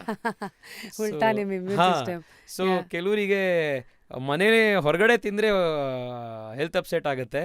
ನನಗೆ ಮನೇಲಿ ಏನಾರು 3 ದಿವಸ ಕಂಟಿನ್ಯೂಸ್ ಆಗಿ ತಿಂದ್ಬಿಟ್ರೆ ಹೆಲ್ತ್ ಅಪ್ಸೆಟ್ ಆಗ್ಬಿಡುತ್ತೆ. ನೀವು ಇದ್ರಲ್ಲ ಮನೆಯಲ್ಲಿ, ಇನ್ನೊಂದಿದು. ಬಟ್ ಇನ್ನೊಂದೇನೆಂದರೆ ನಮ್ಮ ಬೆಂಗಳೂರು ಸೌತಲ್ಲಿ ನಮ್ಮ ಕಾನ್ಸ್ಟಿಟ್ಯೂನ್ಸಿ ಸ್ಪೆಷಾಲಿಟಿ ಏನು ಗೊತ್ತಾ, ನಿಮಗೆ ರಸ್ತೆಯಲ್ಲಿ ಒಂದೊಂದು ಸೂಪರ್ ಆಗಿರೋ ರೆಸ್ಟೋರೆಂಟ್ಗಳಿದೆ. ಆಮೇಲೆ ನಾನೊಬ್ಬನೇ ಫುಡ್ಡಿ ಅಲ್ಲ, ನೀವು ಬೆಂಗಳೂರು ಸೌತಲ್ಲಿರೋ ಯಾರು ಬೇಕಿದ್ರೂ ಕೇಳಿ, ಅವರೆಲ್ಲರೂ ಫುಡ್ಡೀಸು. ನೀವು ಯಾವ ರೆಸ್ಟೋರೆಂಟ್ಗೆ ಹೋದ್ರೂ ಫುಲ್ ಇರುತ್ತೆ ಆಯಿತಾ. ಒಂದು ದೋಸೆಗೆ ಫೇಮಸ್ಸು, ಇನ್ನೊಂದು ಇಡ್ಲಿಗೆ ಫೇಮಸ್ಸು, ಇನ್ನೊಂದು ಕಾಯಿ ಚಟ್ನಿಗೆ ಫೇಮಸ್ಸು, ಇನ್ನೊಂದು ಸ್ವಲ್ಪ ಗಟ್ಟಿ ಚಟ್ನಿ ಫೇಮಸ್ಸು. ಸಿಗ್ಬೇಕಂದ್ರೆ ನೀವು ಯಾವ್ಯಾವ ಏರಿಯಾ ಹೇಳ್ತೀರಾ, ನೀವು ಒಂದು ಐಟಮ್ ಹೇಳಿದ್ರೆ ಆ ಐಟಮಿಗೆ ಯಾವ್ದು ಫೇಮಸ್ಸು ಅಂತ ಹೇಳ್ಬೋದು. ಈಗ ನೀವು ಇಡ್ಲಿ, ಜಯನಗರದಲ್ಲಂತೂ ಎಷ್ಟು ಮೇಡಮ್, ನಿಮಗೆ ದೋಸೆ ಬೇಕಾ, ನಿಮಗೆ ಉಪಹಾರ ದರ್ಶನ್ ಇದೆ, ಗಣೇಶ್ ದೋಸೆ ಕ್ಯಾಂಪ್ ಇದೆ, ನಮ್ಮ SLN ಇದೆ. That's where you all go. ನೀವು ಹೋಗೋ ನಮ್ಮ ಜಾಗಗಳಿಗೆ. ನಾನು ಹೋಗೋದು ಎಲ್ಲದಕ್ಕೂ ಹೋಗ್ತಿರ್ತೀನಿ. ಇನ್ಫ್ಯಾಕ್ಟ್ ನನಗೆ ಜನ ಎಷ್ಟೋ ದಿವಸ ಬಂದು ಸಿಗ್ತಾರೆ, ಓ ಸರ್ ಮೊನ್ನೆ SLVಲ್ ಸಿಕ್ಕಿದ್ರಿ, ಚೆನ್ನಾಗಿದ್ದೀರಾ, ಹಾಂ ಮೊನ್ನೆ, ಸರ್ ಮೊನ್ನೆ ಇನ್ನೂ NMHL ಸಿಕ್ಕಿದ್ವಿ ಸರ್, ನಾಪ್ಕ ಐತೆ ಸರ್ ಅಂತ. ಹೌದು ಸರ್. ಸೊ ಭಾಳ ಜನ ನನ್ನನ್ನು ಈ ರೆಸ್ಟೋರೆಂಟ್ ಸರ್ಕ್ಯೂಟ್ಗಳಲ್ಲಿ ನಾನು ನೋಡ್ತಾನೆ ಇರ್ತಾರೆ. ನಿಮ್ಗೊಂದು ಇಂಟ್ರೆಸ್ಟಿಂಗ್ ಸ್ಟೋರಿ ಹೇಳ್ತೀನಿ, ಮೊನ್ನೆ ಹೇಗಾಯಿತು ಅಂತ. ನಾನು ನಮ್ಮ NMH JC ರೋಡಲ್ಲಿ NMHಗೆ ತಿಂಡಿ ತಿನ್ನಕ್ಕೆ ಹೋಗಿದ್ದೆ ಬೆಳಗ್ಗೆ. ಸಾರಿ, ಫುಲ್ ಫಾರ್ಮ್ ಹೇಳಿ, ನನಗೆ ಗೊತ್ತಿಲ್ಲ. ನ್ಯೂ ಮಾಡರ್ನ್ ಹೋಟೆಲ್ ಅಂತ ಅದು. ನೀವು NMHಲ್ಲಿ ಅವರದ್ದು ಸಾಂಬಾರ್ ತಿಂದಿಲ್ಲ ಅಂದರೆ ನಿಮ್ಮ ಲೈಫ್ ಇನ್ನೂ ಅಪೂರ್ಣ ಅಂತ. ಸೊ 100% ಹೋಗಬೇಕು. ಸಕ್ಕದಾಗಿರುತ್ತೆ ಅವ್ರ ಸಾಂಬಾರು. ಅವ್ರು ಆ್ಯಕ್ಚುಲಿ ಒಂದು ಮಗ್ಗಲ್ಲಿ ಕೊಡ್ತಾರೆ ಸಾಂಬಾರು. ಎಷ್ಟೋ ಸತಿ ಸಾಂಬಾರು ಫುಲ್ ಮಗ್ಗೆ ಖಾಲಿ ಆಗಿಬಿಟ್ಟಿರುತ್ತೆ. ಅವ್ರು ಕೊಡೋ ಒಂದು ಚಿಕ್ಕ ಇದರಲ್ಲಿ ಬಕೆಟಲ್ಲಿ ಕೊಡ್ತಾರೆ. ಸೊ ನಾನು ತಿಂಡಿ ತಿಂತಾಯಿದ್ದೆ, ಒಂದು 4-5 ಜನ ಬಂದರು. ಸರ್ ನಮಸ್ಕಾರ ಸರ್, ಏನು ಚೆನ್ನಾಗಿದ್ದೀರಾ, ಆಯಿತು ಸರ್. ಆಮೇಲೆ ಸರ್ ಒಂದು ಹೆಲ್ಪ್ ಆಗಬೇಕು ಸರ್ ಅಂತ. ಏನು ಅಂದರೆ, ಸರ್ ನಮ್ಮ ಕೂಲ್ ಕಾರ್ನರ್ ಅಂತ ನಮ್ದು ಇನ್ನೊಂದು ಹೋಟೆಲ್ ಇದೆ, ಶ್ರೀನಿವಾಸ ಕೂಲ್ ಕಾರ್ನರ್. ಇಲ್ಲ ಅದು ಶ್ರೀನಿವಾಸ ನಗರ್, ಇದು ಬಸವನಗುಡಿ. ಇದು ಬರೀ ಕೂಲ್ ಕಾರ್ನರ್ ಅಂತ ನಮ್ಮ ಇಲ್ಲ ನ್ಯಾಷನಲ್ ಕಾಲೇಜ್ ಬಸವನಗುಡಿ ಇದೆಯಲ್ಲ, ಜೈನ್ ಕಾಲೇಜ್ ಪಕ್ಕದಲ್ಲಿ ಆಯ್ತಾ, ಆ ಡಬಲ್ ರೋಡಲ್ಲಿ ರೈಟ್ ಹ್ಯಾಂಡ್ ಸೈಡಿಗೆ ಇದೆ ಅದು. ನೀವು VV ಪುರಂಗೆ ಹೋಗ್ಬೇಕಾದ್ರೆ ಸಿಗುತ್ತೆ ಆಯಿತಾ. ಜೈನ್ ಕಾಲೇಜಿಂದ ಹಿಂದೆ ನ್ಯಾಷನಲ್ ಕಾಲೇಜ್ ಸರ್ಕಲ್ ಹತ್ರ ಕೂಲ್ ಕಾರ್ನರ್ ಅಂತ. ಸಿಕ್ಕಾಪಟ್ಟೆ ಚೆನ್ನಾಗಿರುತ್ತೆ ಅವ್ರ ದೋಸೆ ಎಲ್ಲ. ಸೊ ಇವರು ನನಗೆ ಬಂದು ಕೇಳಿದ್ರು, ಸರ್ ಕೂಲ್ ಕಾರ್ನರಲ್ಲಿ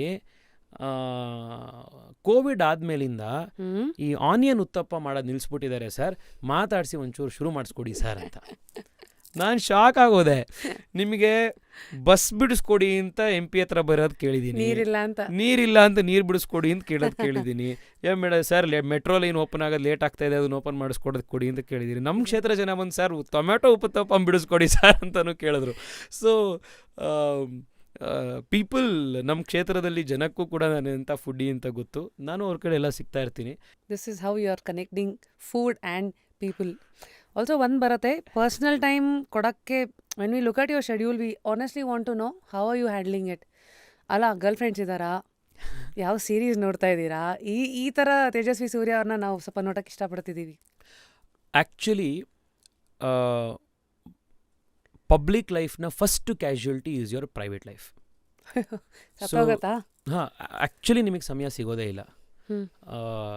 ಆ್ಯಂಡ್ ನಾನು ಹೇಳ್ತಾ ಇದ್ನಲ್ಲ ನಿಮಗೆ, ಲಾಸ್ಟ್ 3 ವರ್ಷದಲ್ಲಿ ನಾನೊಂದು 3.5-4 ಲಕ್ಷ ಕಿಲೋಮೀಟ್ರ್ ಓಡಾಡಿದ್ದೀನಿ ಅಂತಂದರೆ ನಾನು ಎಷ್ಟು ಟ್ರಾವೆಲ್ ಮಾಡಿರ್ಬೋದು. ಇವತ್ತೊಂದು ಊರು ಲಿಟ್ರಲಿ ನಾನು ಸೂಟ್ ಕೇಸಲ್ಲೇ ಬದುಕೋದು. ಸೊ ಆ ಥರ ಇದ್ದಾಗ ನಿಮಗೆ ಅನ್ನೋ ಅಂತ ಸಿಗುವಂಥ ಟೈಮು ಆ್ಯಕ್ಚುಲಿ ಕಡಿಮೆ. ಹೌದು. ಅಲ್ಲ, ನಾನು ಮುಂಚೆಯಿಂದನೂ ನನಗಿದೇ ಡ್ರೈವ್ ಇತ್ತು. ಸೊ ಅದರಿಂದ ನನಗೇನು ಅದನ್ನು ಭಾಳ ಮಿಸ್ ಮಾಡ್ಕೋತೀನಿ ಅಂತಿಲ್ಲ. ಆದರೆ ನನಗೆ ಮಿಸ್ ಆಗುವಂಥವು ಯಾವ್ಯಾವುದು ಅಂತಂದರೆ, ಕೆಲವು ಸತಿ ಇವತ್ತು ಏನೂ ಮಾಡೋದು ಬೇಡಪ್ಪ ಅಂತ ಅನ್ಸುತ್ತೆ. ಬಹುಶಃ ಎಲ್ರಿಗೂ ಆ ಥರದ ಒಂದೊಂದು ದಿನಗಳಿರುತ್ತೆ. ನಿಮ್ಮ ಲೈಫಲ್ಲಿ ಸಂಡೇನೇ ಇಲ್ವಲ್ಲ, ಹೇಳಿ ಕೇಳಿ ಮೇಡಮ್. ನಮಗೆ ಸ್ಯಾಟರ್ಡೆ ಸಂಡೇನೇ ಪನಿಷ್ಮೆಂಟ್ ಡೇ. ನಿಮಗೆ ವೀಕೆಂಡ್ ಅಂದರೆ ನೀವು ಫುಲ್ ಫ್ರೀ ಇರ್ತೀರಾ. ಹೌದು. ನಮ್ಮ ಸ್ಯಾಟರ್ಡೆ ಸಂಡೇ ನಮ್ಮದು ಆ ಟೂರ್ ಪ್ಲ್ಯಾನ್ ನೋಡಿಬಿಟ್ರೆ, ಬೆಳಗ್ಗೆ ಯಾವುದೋ ಒಂದು ವಾಕತ್ತಾನೋ ಮ್ಯಾರಥಾನೋ ಯಾವುದೋ ಒಂದು ಬೆಂಗಳೂರಲ್ಲಿ ನಡೀತಾನೆ ಇರುತ್ತೆ, ಹೋಗಲೇಬೇಕು. ಅದಕ್ಕೆ ಬೆಳಗ್ಗೆ 6 ಗಂಟೆಗೆ ಕಾರ್ಯಕ್ರಮಕ್ಕೆ ಕರೆದಿರ್ತಾರೆ. ಸೊ 6:30, 7 o'clock ಏನಾರೋ ನೀವು ಹೋಗಿ ಅದು ಯಾವುದೋ ಫ್ಲ್ಯಾಗ್ ಆಫ್ ಇದು ಪ್ರಾರಂಭ ಆಯಿತು ಅಂತಂದರೆ, ಆ ಕಾರ್ಯಕ್ರಮ ಇನ್ನೊಂದು ಮತ್ತೊಂದು, TV ಇಂಟರ್ವ್ಯೂ, ಇನಾಗ್ರೇಷನ್ಸು, ಇನ್ಸ್ಪೆಕ್ಷನ್ಸು, ಪ್ರೋಗ್ರಾಮ್ಸು, ಮದುವೆ, ಗೃಹ ಪ್ರವೇಶ, ಆಮೇಲೆ ಮದುವೆಗಳು ಎಲ್ಲ ಮುಗಿಸಿ, ಒಂದು ಮದುವೆ ಬೊಮ್ಮನಹಳ್ಳಿಲಿರುತ್ತೆ, ಇನ್ನೊಂದು ಮದುವೆ ಗೋವಿಂದರಾಜನಗರದಲ್ಲಿರುತ್ತೆ, ಇನ್ನೊಂದು ಯಾವುದೋ ಪ್ಯಾಲೇಸ್ ಗ್ರೌಂಡ್ಸಲ್ಲಿರುತ್ತೆ. ಇಷ್ಟನ್ನೆಲ್ಲ ಮಾಡಿ ವಾಪಸ್ ಬರ್ತೀರಾ. ಮನೆ ಹತ್ರ ಬಂದರೆ ಇನ್ನೂ ಯಾರೋ ಜನ ಕಾಯ್ತಿರ್ತಾರೆ, ಅವ್ರನ್ನೂ ನೀವು ಮಾತನಾಡಿಸಿ. That's when your day ends. So Saturday Sunday horrible days. But ಕೆಲವು ದಿವಸ ನನಗೆ ಮಿಸ್ ಮಾಡ್ಕೊಳ್ಳೋ ಅಂಥವು ಅಂತಂದರೆ, ಈ ಇದರಲ್ಲಿ ಒಂದು ಇವತ್ತೇನು ಅಯ್ಯೋ, ಮಾಡಕ್ಕೆ ಹಾ, ಇಷ್ಟ ಇವತ್ತು ಇಲ್ಲಪ್ಪ ಏನು ಅನ್ನೋ. ಬೇಡಪ್ಪ, ಯಾರನ್ನೂ ಮಾತಾಡ್ಸೋದು ಬೇಡ ಇದೆ, ಸುಮ್ಮನೆ ರೂಮ್ ಬಾಗ್ಲಾಕೊಂಡ್ಬಿಟ್ಟು ಸುಮ್ಮನೆ ಇರೋಣ ಅಂತ ಯಾವತ್ತು ಅನ್ಸಿರತ್ತೆ, ಅವತ್ತೂ ನೀವು ಆಚೆ ಹೋಗಲೇಬೇಕಾಗಿರತ್ತೆ, ಅವತ್ತೂ ನಿಮ್ಮ ಕಮಿಟ್ಮೆಂಟ್ಸ್ put up a ಇರುತ್ತೆ. face. ಹಾಂ, ಅದು ನೀವು ಹೋಗಲೇಬೇಕಾಗಿರತ್ತೆ. ಅದು ಕೆಲವು ಸತಿ ಇವತ್ತು ಎಲ್ಲವನ್ನೂ ಆಫ್ ಮಾಡಿಬಿಟ್ಟು ಮನೇಲಿ ಕೂತ್ಕೊಂಡ್ಬಿಡೋಣಪ್ಪ ಅಂತ ಅನ್ಸಿದ್ರೂ you can not do it. ಕೆಲವು ಸತಿ ನನಗನ್ಸುತ್ತೆ. ಎರಡನೇದು, ನನ್ನ ಫ್ರೆಂಡ್ಸ್ ಆ್ಯಕ್ಚುಲಿ ಲಾಸ್ಟ್ 5 ಇಯರ್ಸಿಂದ ನನಗೆ ನನ್ನ ಸ್ಕೂಲಲ್ಲಿ ಓದೋರು, ನನ್ನ ಜೊತೆ ನಾನು ಜನರಲಿ ಚಿಲ್ ಮಾಡೋ ನನ್ನ ಫ್ರೆಂಡ್ಸ್ ಯಾರಿದ್ದಾರೆ ಅವ್ರುಗಳಿಗೆ ನನ್ನ ಸಿಗೋದು ತುಂಬ ಕಡಿಮೆ ಆಗೋಗುತ್ತೆ. ತಿಂಗಳಲ್ಲಿ ಒಂದು ಸತಿನೋ. ಯಾರು ಇವರೆಲ್ಲ ಕುಮರನ್ಸ್ ಡೇಸ್ ಅವರ? ಕುಮರನ್ಸು ನನ್ನ ಕಾಲೇಜ್, ನ್ಯಾಷನಲ್ ಕಾಲೇಜ್ ಜಯನಗರಲ್ಲಿ ಓದಿದ್ದು ಅವರು. ಯಾಕೆ ಅಂದರೆ ಮೇಡಮ್, ಜನರಲಿ ಏನು ಗೊತ್ತಾ, ನೀವೇನಾದರೂ ಆಗೋದ್ಮೇಲೆ ಲೈಫಲ್ಲಿ ಎಲ್ಲರೂ ನಿಮ್ಮ ಜೊತೆ ಚೆನ್ನಾಗಿರ್ತಾರೆ ಫ್ರೆಂಡ್ಸ್ ಆಗಿ ಬರೋಕ್ಕೆ, ಆಯಿತಾ? Good weather friends. ಹಾಂ, ಬಟ್ ಆ್ಯಕ್ಚುಲಿ ನಿಮ್ಮ ರಿಯಲ್ ಫ್ರೆಂಡ್ಸ್ ಯಾರು ಅಂದರೆ, ನಿಮ್ಮ ಹತ್ರ ಏನೂ ಇಲ್ಲದೆ ಇದ್ದಾಗ ಅವ್ರು ಇದ್ದಿದ್ರಲ್ಲ, ಅವ್ರು ಆ್ಯಕ್ಚುಲಿ ನನ್ನ ಫ್ರೆಂಡ್ಸು. ಆಮೇಲೆ ನಿಮಗೂ ಒಂದು ಟ್ರಸ್ಟ್ ಮಾಡೋಕ್ಕೂ ಅವ್ರ ಮೇಲೆ 100%. ಇಲ್ಲಾಂದ್ರೆ ನಿಮಗೆ 100% ಟ್ರಸ್ಟ್ದು ಒಂದು ಫ್ಯಾಕ್ಟರು. ಎರಡನೇದು ರಿಯಾಲಿಟಿ ಅದು. ಈಗ ನನ್ನ ಹತ್ರ ಯಾರು ಮಾತಾಡೋಕ್ಕೆ ಬಂದರೆ, ಇನ್ಯಾರೋ ಹೊಸ್ದಾಗಿ ಬಂದವರು ಜನರಲಿ ನನ್ನ ಜೊತೆ ಚೆನ್ನಾಗೇ ಇರ್ತಾರೆ ಅವರು, ಯಾಕೆ ನಿಮ್ಮ ಪವರು ನಿಮ್ಮ ಪೊಸಿಷನ್ ಆಯ್ತಾ? ಒಂದು ಇರುತ್ತೆ. ಹಾಂ, that will be the main factor. But ಈಗ ನನ್ನ ಫ್ರೆಂಡ್ಸ್ ಇದ್ರಲ್ಲ, ನಾವು ಏನೂ ಇಲ್ಲದಲ್ಲ ಇದ್ದಾಗಲೂ ನಾವು ಇಲ್ಲಿ ಅರ್ಧ ಬೈಟು ಪಫ್ ತಿನ್ಕೊಂಡಿರ್ತಿದ್ವಿ. ಕಾಲೇಜ್ ಟೈಮಲ್ಲಿ ಗಾಡಿ ಓಡಿಸ್ಬೇಕಾದ್ರೆ ಆವಾಗ ಫುಲ್ 1 ಲೀಟ್ರ್ ಪೆಟ್ರೋಲ್ ಹಾಕ್ಸೋಕ್ಕೆ ಕಾಸಿಲ್ದಲ್ಲೇ ಇದ್ದಾಗ 30 ರೂಪಾಯಿಗೆ ಪೆಟ್ರೋಲ್ ಹಾಕ್ಸ್ತಿದ್ವಿ. ಭಾಳ ಜನ ಬೆಂಗಳೂರಲ್ಲಿ ಹುಡುಗರು 30 ರೂಪಾಯಿಗೆ ಪೆಟ್ರೋಲ್ ಹಾಕ್ಸಿರ್ತಾರೆ. ಹಾಂ, 20 rupees 20 ರೂಪೀಸ್ ಅಷ್ಟೇ ಪೆಟ್ರೋಲ್ ಹಾಕ್ಕೊಂಡು ಈ ಫ್ರೆಂಡ್ಸ್ಗಳಿರ್ತಾರಲ್ಲ, they are your friends who are with you when you are nothing. So ಇವತ್ತು ನಾನು ಮೇಜರಾಗಿ ನಾನು ಟೈಮ್ ಸ್ಪೆಂಡ್ ಮಾಡೋ ನನ್ನ ಫ್ರೆಂಡ್ಸ್ ಅಂತ ಅಂದ್ಕೊಳ್ಳೋವಂಥವ್ರು ಅವರೇನೆ. ಬಟ್ ಅವ್ರ ಜೊತೆಗೆ I hardly get any time to spend. ತಿಂಗಳಲ್ಲಿ 1 ದಿವಸ, 2 ತಿಂಗಳಲ್ಲಿ 1 ಸತಿನೋ ಯಾವಾಗಲೂ 1 ಸತಿ ಸಿಗುತ್ತೆ. ಆ್ಯಕ್ಚುಲಿ ಕೆಲವು ಸತಿ ಏನು ಅನ್ಸುತ್ತೆ ಗೊತ್ತಾ, ಹೊರಗಡೆ ಇರೋರು ಕೆಲವು ಸತಿ ಇದನ್ನು ಅಪ್ರಿಷಿಯೇಟೇ ಮಾಡಲ್ಲ. ನಾವಿದನ್ನು ನಮ್ಮ ಲೈಫ್ ಹಿಂಗಿರುತ್ತೆ ಅನ್ನೋದು ಗೊತ್ತಿರೋದಿಲ್ಲ ಅಂತ ನನಗೆ ಎಷ್ಟೋ ಸತಿ ಅನಿಸುತ್ತೆ. ಅಂದರೆ ನಾವೂ ಹ್ಯೂಮನ್ಸು. ಈಗ MP ಆಗಿದ ತಕ್ಷಣ ಅಥವಾ ಇನ್ನೇನೋ ಮಾಡಿದ್ರು ಅಂತಂದರೆ ಟಿ ವಿಲಿ ಬರ್ತಾಯಿತ್ತು, ಪೇಪರಲ್ಲಿ ಬರ್ತಾಯಿತ್ತು ಅಂದಿದ ತಕ್ಷಣ ನಮ್ಮಲ್ಲಿರೋ ಅಂಥ ಒಂದು ಹ್ಯೂಮನ್ ಸೈಡ್ ಇಲ್ಲ ಅಂತಲ್ಲ. ಈಗ ನನಗೂ ಫ್ರೈಡೇ ಈವ್ನಿಂಗು ನನ್ನ ಫ್ರೆಂಡ್ಸ್ ಬಂದರೆ ಆರಾಮಾಗಿ ಚಿಲ್ ಮಾಡಬೇಕಪ್ಪ ಅಂತ ಅನಿಸುತ್ತೆ. ಕೆಲವು ಸತಿ ಇನ್ಸ್ಟಾಗ್ರಾಮಲ್ಲಿ ನೋಡ್ತಾ ಇರ್ತೀನಿ, ಆಯಿತಾ, ಅವ್ನು ಯಾರೋ ಅಲ್ಟ್ರೆಕ್ಗೆ ಹೋದ, ಇಲ್ಲೊಂದು ವೀಕೆಂಡ್ ಇದಕ್ಕೆ ಹೋದರು, ನಾವು ಯಾವುದೋ ಪಾರ್ಟಿ ಮೀಟಿಂಗಲ್ಲಿ ಕೂತ್ಕೊಂಡಿರ್ತೀವಿ. ಕೆಲವು ಸತಿ ಯಾವುದೋ ಒಂದು ಬೋರಿಂಗ್ ಭಾಷಣ ಆಗ್ತಾ ಇರುತ್ತೆ. ಸೊ ಇನ್ಸ್ಟಾಗ್ರಾಮಲ್ಲಿ ನೋಡ್ಕೊಂಡು ಗುರು ಇವರೆಲ್ಲ ಚಿಲ್ ಮಾಡ್ಕೊಂಡು ಆರಾಮಾಗಿ ಅವರೇ ಲೈಫಲ್ಲಿ ನಾವು ಏನು ಮಾಡ್ತಾ ಇದ್ದೀವಪ್ಪ ಅಂತ ಕೆಲವು ಸತಿ ಅನಿಸುತ್ತೆ. ಇದೆಲ್ಲ ಹ್ಯೂಮನ್ ಎಮೋಷನ್ಸ್ ಇದು. These are the sacrifices you have made. Yeah, but these are the sacrifices. These are the sacrifices. And public ಲೈಫಿಗೆ ಬರಬೇಕು ಅಂದವರು, ಪಾಲಿಟಿಕ್ಸಿಗೆ ಬರಬೇಕು ಅಂದವರು ಈ ಸ್ಯಾಕ್ರಿಫೈಸನ್ನ ಮಾಡೋಕ್ಕೆ ರೆಡಿ ಇರಬೇಕು. ಆ್ಯಂಡ್ ಫಾರ್ ದ್ಯಾಟ್ ಒಂದು ಇನ್ನರ್ ಡ್ರೈವ್ ಇರಬೇಕು, ಮೋಟಿವೇಶನ್ ಇರಬೇಕು. ಮೇಡಮ್ 9 to 5 ಕೆಲಸ ಮಾಡಿಕೊಂಡು ನಾನು ವಾಪಸ್ ಆರಾಮಾಗಿರೋ ಥರ ಲೈಫ್ ಇರ್ತೀನಿ ಅಂದವನಿಗೆ politics is not for him. It is not for him. Sorry to cut you, taking you back, talking of travel, where have you travel last? ಎಲ್ಲೋ ಹೋಗಿದ್ರಿ? ಬೆಂಗಳೂರು ಇದೆಲ್ಲ ಬಿಟ್ಬಿಡಿ, ನಿಮ್ಮ ಕೆಲಸದ ಮೇಲೆ ಬಿಟ್ಬಿಡಿ. ಪರ್ಸ್ನಲಿ ತೇಜಸ್ ಇವರು ಎಲ್ಲಿಗೆ ಹೋದ್ರು? ಯಾವ ಥರ ಜಾಗಗಳಿಷ್ಟ ನಿಮಗೆ? ಆ್ಯಕ್ಚುಲಿ ಎಲ್ಲೂ ಹೋಗೇ ಇಲ್ಲ ಮೇಡಮ್. ಒಂದು ಬ್ರೇಕೇ ತಗೊಂಡಿಲ್ವಾ? ಒಂದು ಗೋವಾ, ಒಂದು ಹಿಲ್ ಸ್ಟೇಷನ್? ಇಲ್ಲ, ಲಾಸ್ಟ್ ಈ ಇಯರ್ ಅಲ್ಲ, ಅದ್ರ ಹಿಂದಿನ ನನ್ನ ಬರ್ತ್ಡೇಗೆ ನನ್ನ ಫ್ರೆಂಡ್ ಒಬ್ಬ ಇದ್ದ, ರಕ್ಷಿತ್ ಗೌಡ ಅಂತ, ಸಖತ್ ಪಾಪ್ಯುಲರ್ ಇನ್ಸ್ಟಾಗ್ರಾಮರ್ ಕೂಡ, ರಿಂಕು ಅಂತ. ನಮ್ಮೆಲ್ಲ ಫ್ರೆಂಡ್ಸಿಗೆ ಸಖತ್ ಗೊತ್ತಿರೋನವನು. ಅವನು ನನಗೊಂದು ಸಖತ್ ಇನ್ಸ್ಪೈರ್ ಮಾಡ್ತಿದ್ದ. ಅವನು ಎವ್ರಿ ಇಯರು ನನ್ನ ಬರ್ಡೇಗೆ ಅವನು ಹಿಮಾಲಯಾಸಲ್ಲಿ ಯಾವ್ದಾದ್ರು ಒಂದು ಟ್ರೆಕ್ ಪ್ಲ್ಯಾನ್ ಮಾಡೋನು. So the last time that I went, ನಾವು ಕಾಶ್ಮೀರಲ್ಲಿ ನಾವೊಂದು ಟ್ರೆಕ್ ಹೋಗಿದ್ವಿ. ಒಂದು ಮೌಂಟ್ ಹರ್ಮುಕ್ ಅಂತ ಇದೆ. ಸೊ ಒಂದು 3 day, the whole trip was 3 days. So ಇಲ್ಲಿಂದ ಹೋಗಿ ಶ್ರೀನಗರಿಂದ ಇಳಿದು ಮಾರನೇ ದಿವಸ ಅವತ್ತು ಹೋಗಿ ಟ್ರೆಕ್ ಮುಗಿಸ್ಬಿಟ್ಟು ಮಾರನೇ ದಿವಸ ಬಂದಿದ್ದು. That was one thing. ಅದಾದಮೇಲೆ ಲದಾಖಲ್ಲಿ ನಂದೊಂದು ಯುವ ಮೋರ್ಚಾದ ಪ್ರೋಗ್ರಾಮ್ ಇತ್ತು. ಸೊ ಆ ಪ್ರೋಗ್ರಾಮ್ ಹೋದಾಗ ಇನ್ ಅಡಿಷ್ನಲ್ 2 ದಿವಸ ತೊಗೊಂಡು ಬೈಕ್ ರೆಂಟ್ ಮಾಡಿ ಒಂದು 2 ದಿವಸ ಲಡಾಖೆಲ್ಲ ಟ್ರಿಪ್ ಹೊಡ್ಕೊಂಡು ಬಂದ್ವಿ. ಆ್ಯಕ್ಚುಲಿ ನನ್ನನ್ನು ಟ್ರಿಪ್ಪು ಅದು ಇದು ಅಂತ ನಾನು ಎಳ್ಕೊಂಡು ಕರ್ಕೊಂಡು ಹೋಗ್ತಿದ್ದಿದ್ದು ಅವನು. ಬಟ್ ಅವನು ಅನ್ಫಾರ್ಚುನೇಟ್ಲಿ ಹೋದ ವರ್ಷ ಅವನು ಪಾರ್ವತಿ ವ್ಯಾಲಿಯಲ್ಲಿ mount actually I think it was a Parvati mountain ಅಂತಲೇ ಅದು ಉತ್ತರಾಖಂಡಲ್ಲಿ ಗ್ಲೇಷಿಯರ್ ಇದಾಗ್ಬಿಟ್ಟು ಅವನು ತೀರ್ಕೊಂಡ್ಬಿಟ್ಟ. Because I was wondering, why are you talking in past tense Yeah, ಅಂತ I yeah. kind of speculated. So in fact ನಾನು ಲಾಸ್ಟ್ 1.5 ವರ್ಷದಲ್ಲಿ ನಾನು ತುಂಬ ಮಿಸ್ ಮಾಡ್ಕೊಳ್ಳೋವಂಥ ಒಬ್ಬ ನನ್ನ ಫ್ರೆಂಡ್ ಇಸ್ ರಿಂಕು. ಎಲ್ರಿಗೂ ಆಸೆ ಇರುತ್ತೆ ಮೇಡಮ್, ಒಂಥರ ಸ್ವಚ್ಛಂದವಾಗಿ ಜೀವನ ನಡೆಸಬೇಕು ಅಂತ, ಒಂದು ಫ್ರೀ ಬರ್ಡ್ ಥರ ಇರಬೇಕು ಅಂತ ಎಲ್ಲವನಿಗೂ ಆಸೆ ಇರುತ್ತೆ. ಇವತ್ತು ನಾನು ಬೆಟ್ಟ ಹತ್ತಬೇಕು, ಇನ್ನೊಂದು ದಿವಸ ಯಾವುದೋ ಒಂದು ನದಿ ಪಕ್ಕದಲ್ಲಿ ಕೂತ್ಕೊಂಡು ಪುಸ್ತಕ ಓದಬೇಕು, ಯಾವುದೇ ಅಂದರೆ ಇವತ್ತು ಏನು ಅನಿಸ್ತೋ ಆ ಥರ ಬದುಕಬೇಕು ಅಂತ. ಆದರೆ ನಾವು ಎಷ್ಟೋ ಜನ ಆ ಥರ ಬದುಕಲ್ಲ. ಅವ್ನು ಆ್ಯಕ್ಚುಲಿ ಹಂಗೆ ಬದುಕ್ತಿದ್ದ. ಹಿಂಗೆ ಹೋಗ್ಬಿಟ್ರು.